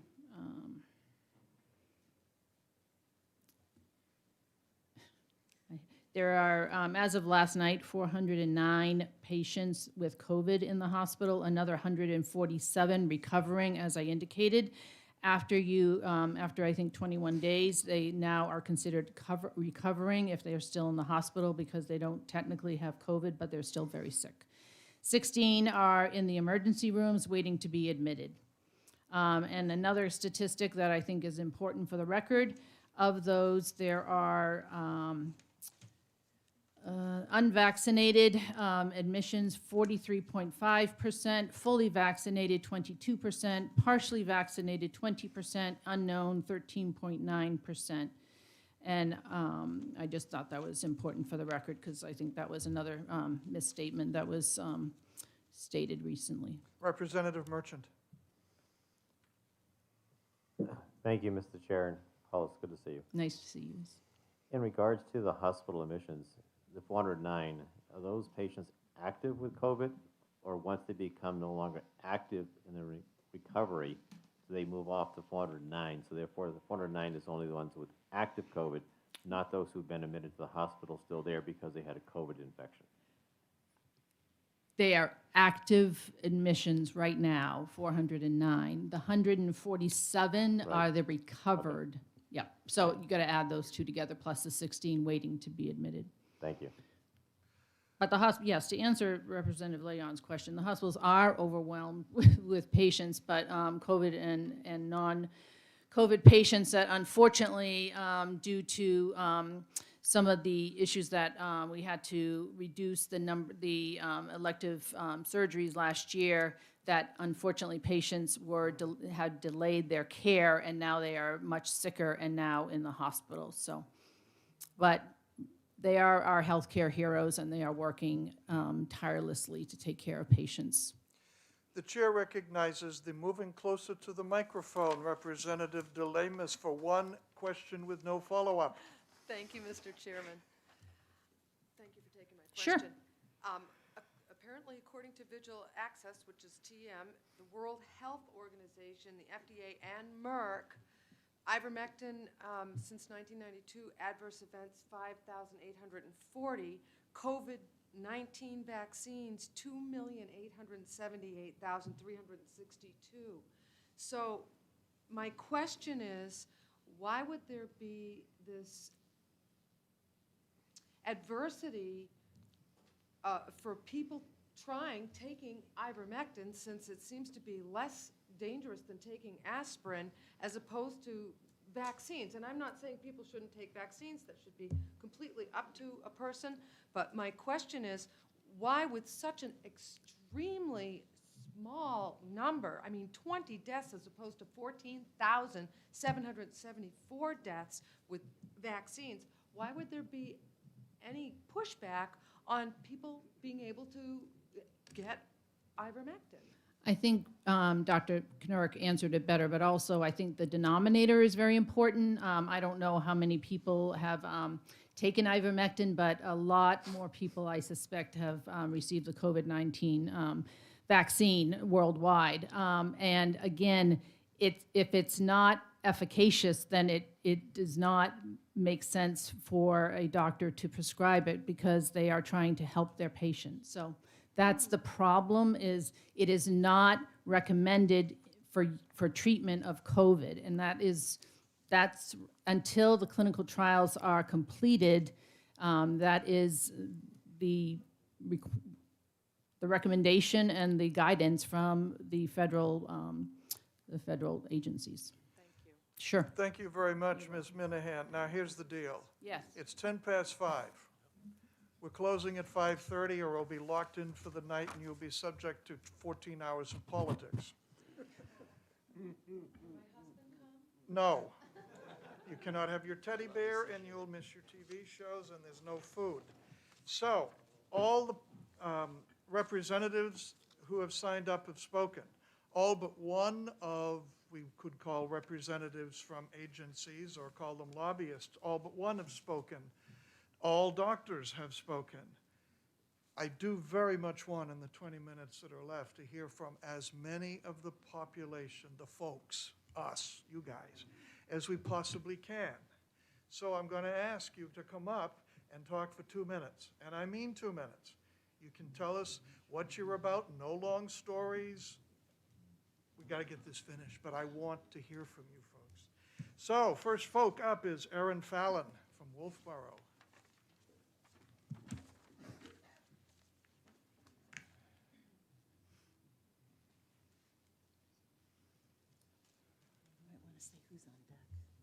Thank you, everyone, for staying and being here. Just a side note, my collie is genetically tested so he can safely take ivermectin for heartworm. Regarding this whole process, I remember in 2010 and 2011 being here, talking to the people that were setting our guidelines for Lyme treatment, making Lyme treatment safe for people to heal in New Hampshire. We're back to the same principle, making possibilities safe for people to heal in New Hampshire.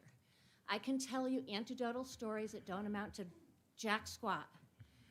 I can tell you that we do want people to heal, and we want them to have opportunities to heal. And we've heard today that there's a very, very low risk profile and a high profile of improvement with ivermectin to keep people out of the hospital. I'm here with my knee brace because my knee surgery has been canceled 3 times so far, and my life is being limited. I would like myself and everyone else who's looking for appropriate medical care that our hospital systems should be offering to sustain life and to create vitality to be available to every citizen of New Hampshire. Thank you. Thank you so much. Any questions? Next up is Thank you. Teresa Grinnell, and in the on-deck circle is David DeWitt. Teresa. She's gone. David DeWitt with Ed Groves in the on-deck circle.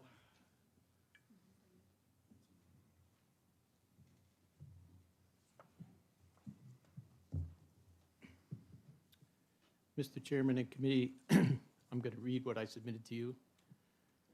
I'm 75 years old in relatively good health and fully vaccinated with Moderna 2 shots plus Moderna booster. I'm not a non-vaxxer. I've been following the IMAS Plus home treatment protocol provided by FLCCC since the beginning of January 2022. I'm having no problem following the immune fortifying supportive therapy portion of the protocol, since all 5 of the medications, which are mostly vitamins and so forth that Dr. Merrick mentioned, are over-the-counter and relatively inexpensive. If I begin to experience symptoms, I want to be able to add, and my wife, by the way, I want to be able to add the antiviral portion using ivermectin. My physician and my hospital only offer monoclonal antibody treatment to hopefully prevent hospitalization. However, I prefer to use ivermectin in the hopes of beating the virus in the first 5 to 7 days and not requiring antibody treatment or hospitalization. I also checked with my pharmacy and was advised that they will not fill a doctor's prescription for ivermectin as part of a COVID-19 treatment protocol. I'm assuming the reason why ivermectin is being withheld due to the CDC advisory, which other people have talked about, and I gave you a copy with my presentation. I've attached a copy of this. Oh, yeah. I'm not qualified to comment medically or scientifically on that advisory. Others who are qualified find the advisory to be premature, ill-advised, and misleading in the light of a pandemic which is killing many Americans every day, like today, while proven home treatments are ignored, delayed, or otherwise prevented from use. In a recent new book, and this is a new book, I'd advise everybody to take a look at it if you can get one. It's called Overcoming the COVID Darkness, How 2 Doctors Successfully Treated 7,000 Patients. It was written by Drs. Brian Tyson and George Fareed, and I want to mention that George Fareed testified to the United States Senate. And this is, well, I'm going to skip that because you can read it. You've got 30 more seconds, sir. Okay. The treatments used by these 2 heroic physicians included either hydroxychloroquine or ivermectin. Doctors Tyson and Fareed stand together with many other doctors and health professionals around the world saving lives in similar treatment protocols. The FDA, CDC, Dr. Fauci, and President Biden's COVID task force will not give these life-saving examples of pre-treatment the light of day. These examples are being carried out by highly experienced physicians and scientists. The fact that these procedures have been ignored, withheld, and vilified defies long-established scientific problem-solving methods, common sense, and any semblance of compassion for the patients and their doctors. Thank you, sir. Thank you so much, Mr. DeWitt. Ed Groves. Thank you, sir, and thank you all for allowing me to speak here. I'm not a doctor, but I have been following this for 2 years since this whole pandemic started. And when people have mentioned treatments, no treatments, what's going on? You get COVID, go home, sit around for 14 days, and hope you feel better. And then if you don't, you get thrown in the hospital. We got to follow. There's a reason why ivermectin is not being used here.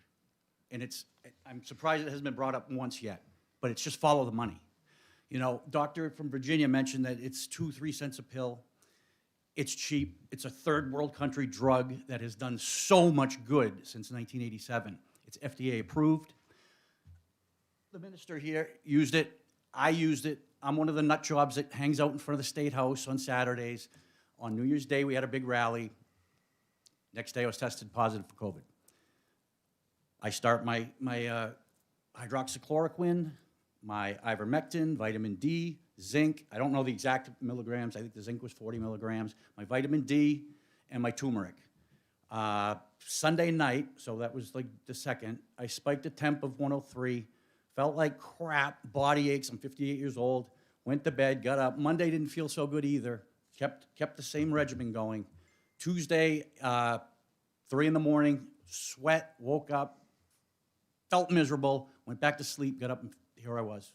Everything gone. Ivermectin works. They mentioned the little state, 220 million person state. UTTARPRADESH is the Indian state that has been using this stuff for over a year. On September 17th, India, that state, declared that they have basically eliminated this disease. Look that up. Look up doctors Peter McCulloch and doctors Robert Malone. 30 seconds. Please, I can't tell you everything that, and Dr. Cushman up there, she mentioned that look that up, look these doctors up. There's so much, you guys can be heroes, okay? I'm assuming the people wearing the masks are the ones that don't want this approved. Nobody that spoke up against this gave any other really solid reasons. This is safe, okay? And the last thing I want to say is I'm getting tired of every single day this President of the United States begging us to get vaccinated and telling us how safe it is. Thank you, Mr. Groves. It's not safe. Appreciate your coming to speak to us. Ken Ehring, is it? E-Y? Ken had to leave. Next, Heather Mullins. Yeah. Thank you so much. I was hoping you'd get me in here. I did. Okay, so I'm actually an investigative reporter, and I work for a national network, so I've actually been very fortunate to have been able to spend a considerable amount of time into investigating the pandemic, interviewing doctors, patients, you name it, over the last 2 years. One thing I want to talk about that hasn't been brought up is the censorship of this information. So several people that have got up here have made, some assertions that the data is not there. I can assure you the data is there, but there are groups that are trying to keep you from accessing the data on ivermectin. And I can take it back to 2020 when I actually had COVID before there ever was a vaccine. There was actually a group on Facebook that had hundreds of thousands of people who had been considered COVID survivors, and they were all in this group sharing treatments, specifically hydroxychloroquine. That group one day, when it reached just about 1 million people, was instantly removed by Facebook. A little background for you. Facebook in February of 2020, when this pandemic kicked off, started having this sort of fact check program, right? Many people don't know that Thomson Reuters is one of the biggest fact checkers for Facebook that go and censor medical misinformation. Well, the CEO and founder of Thomson Reuters is also on the board for Pfizer. So there's a little bit of a conflict of interest when you have the board of director for Pfizer censoring medical information, specifically stories pertaining to hydroxychloroquine and ivermectin. So that data is not being allowed to circulate on social media platforms as well as media networks. How often do you turn on Good Morning America and it said this segment is brought to you by Pfizer? There's another conflict of interest. So you have these big organizations and big pharma companies keeping you guys from the actual information that you should see regarding ivermectin and hydroxychloroquine. There have been studies, and I'm more than happy to send you this, but I actually just found out about this hearing yesterday night. I got in at like 2 in the morning, and I was like, this is so important because I want to thank each and every one of you, because regardless of your political affiliation, this medicine can save you and your family members, and I cannot stress that enough. Thank you that so much. You guys need to, Thank you do your so much. diligence All right. and research. Thank you so much, and please send us that stuff. We'd like that. Is there like a point of contact where I can get one email who can sort of like mass? Yep, check with somebody. Thank you.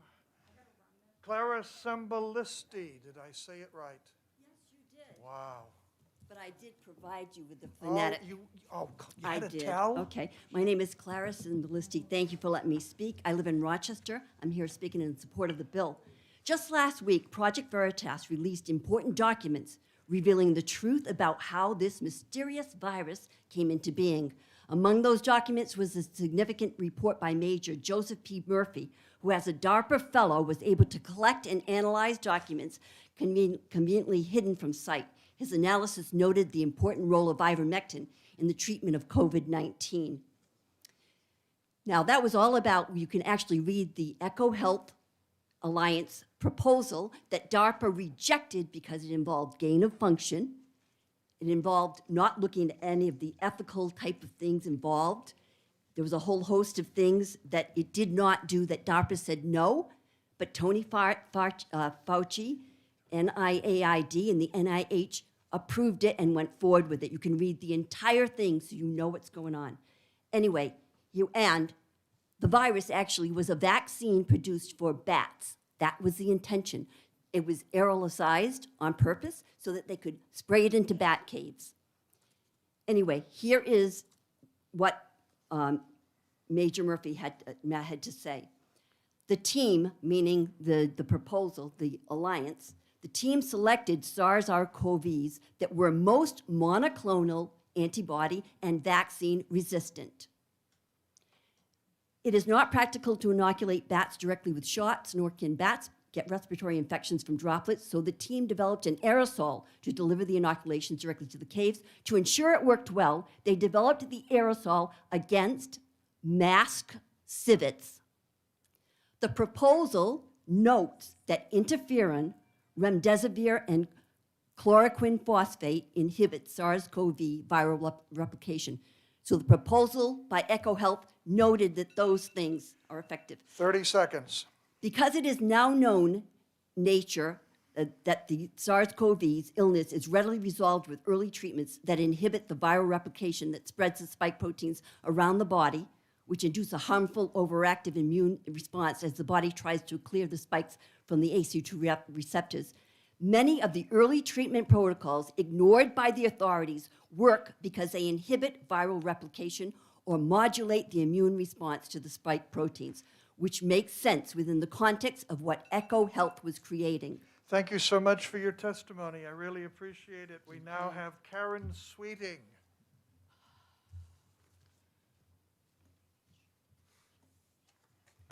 Thank you, Mr. Chairman. Thank you, all the members of the committee. I'm here representing myself and my husband. We live up in the Lakes region. I also have been a consultant with pharmaceutical companies and with calling on hematologists and oncologists for 18 years. So as far as this potential bill being put forward, I support it. I think it's very important for, I would say one website that you could go to is covid.daystar.com that has multiple interviews with multiple experts, including Peter McCullough.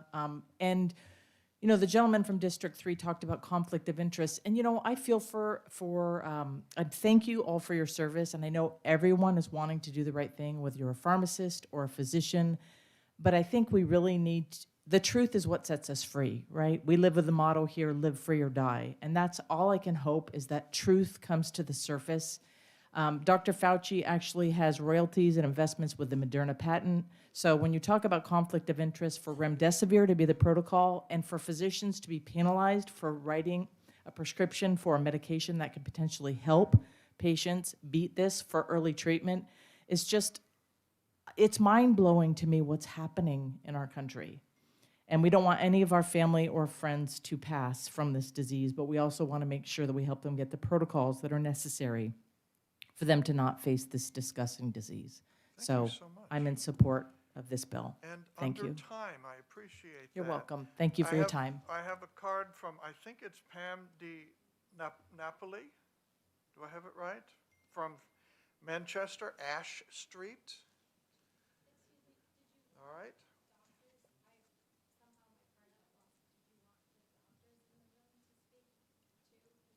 Okay, the next card I have is, I was just handed one from Dr. Nicole Schnell from Stratham. Is that you? It's not Stratham. Okay, and you're a doctor? Okay, I must have missed the last name. Chertal.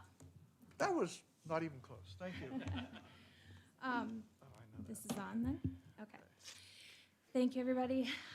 It's been a long day. I appreciate your attention just for 2 more minutes. I'm Dr. Nicole Chertal. I've been a licensed naturopathic medical doctor in New Hampshire for over a decade. I'm a UNH alumni, and I later earned my doctorate from the Southwest College of Naturopathic Medicine, where I was trained to provide integrative primary care, which is within the scope in Arizona. In New Hampshire, we're considered specialists. I'm a program director for 2 accredited postgraduate resident training programs from within my private medical practice, and our group practice has 4 NDs, a nurse practitioner, and 2 registered nurses.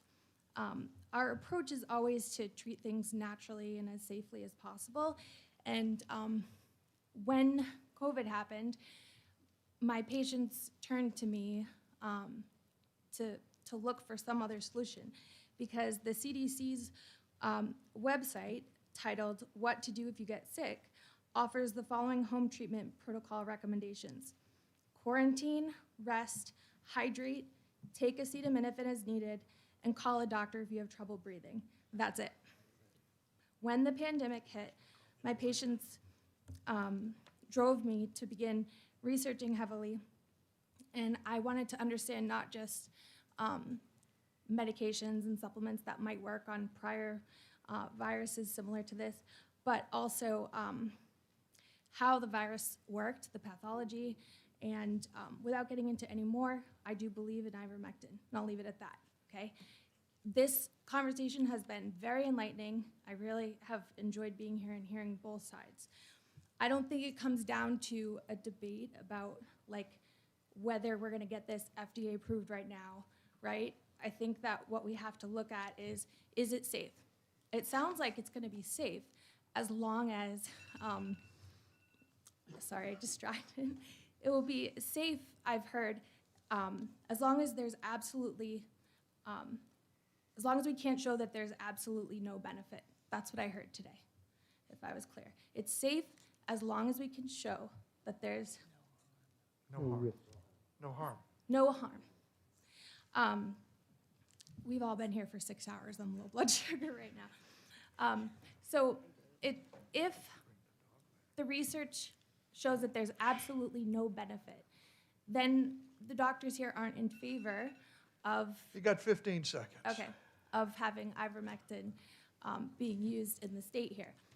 Let's just agree now, there is some evidence that shows that it can work to some degree. If I'm on my deathbed and you tell me that I can take ivermectin and maybe have a 10% chance of living more, give it to me. I don't have time to wait for a research study to get approved. It's safe, it's FDA approved already. This medication that just got approved, Paxlovid, $530 unless the government pays for it, right? So Okay, ivermectin, thank you. 3 That's cents. it. Thank you. Thanks. Dr. Soloway, you have a question? Yes, thank you, Mr. Chairman. Dr. Chertal, thank you so much for your patience in being here. It's clear that you have ample training, and I suspect you have a fair amount of scientific training as well. In fact, I'm quite positive of that. Do you trust the recommendations and the data that are coming out of the FDA? Well, I think that there's a large group of doctors right now that have written to the FDA and asked them to clarify if they've actually looked at all the research and how well they've analyzed it. So I don't feel confident that they can prove that there's no benefit. Okay. Thank you, Dr. Chertal, and thank you so much for coming today. Okay, thank you. To those who have not been called upon, please send us your testimony through email. We'd like to read it. We apologize that you weren't heard today. I would ask the committee to give me 2 minutes at the end for a necessary procedure. With this, I bring to the close the hearing on House Bill 1022. I open the hearing on House Bill 1045, and it will be postponed to a later date. And I close that hearing. I open the hearing on House Bill 1369, and it will be postponed to a later date. I now close that hearing. We are now finished for the day. Thank you. And you know, I have to fill out a hearing report for every single time. I know that.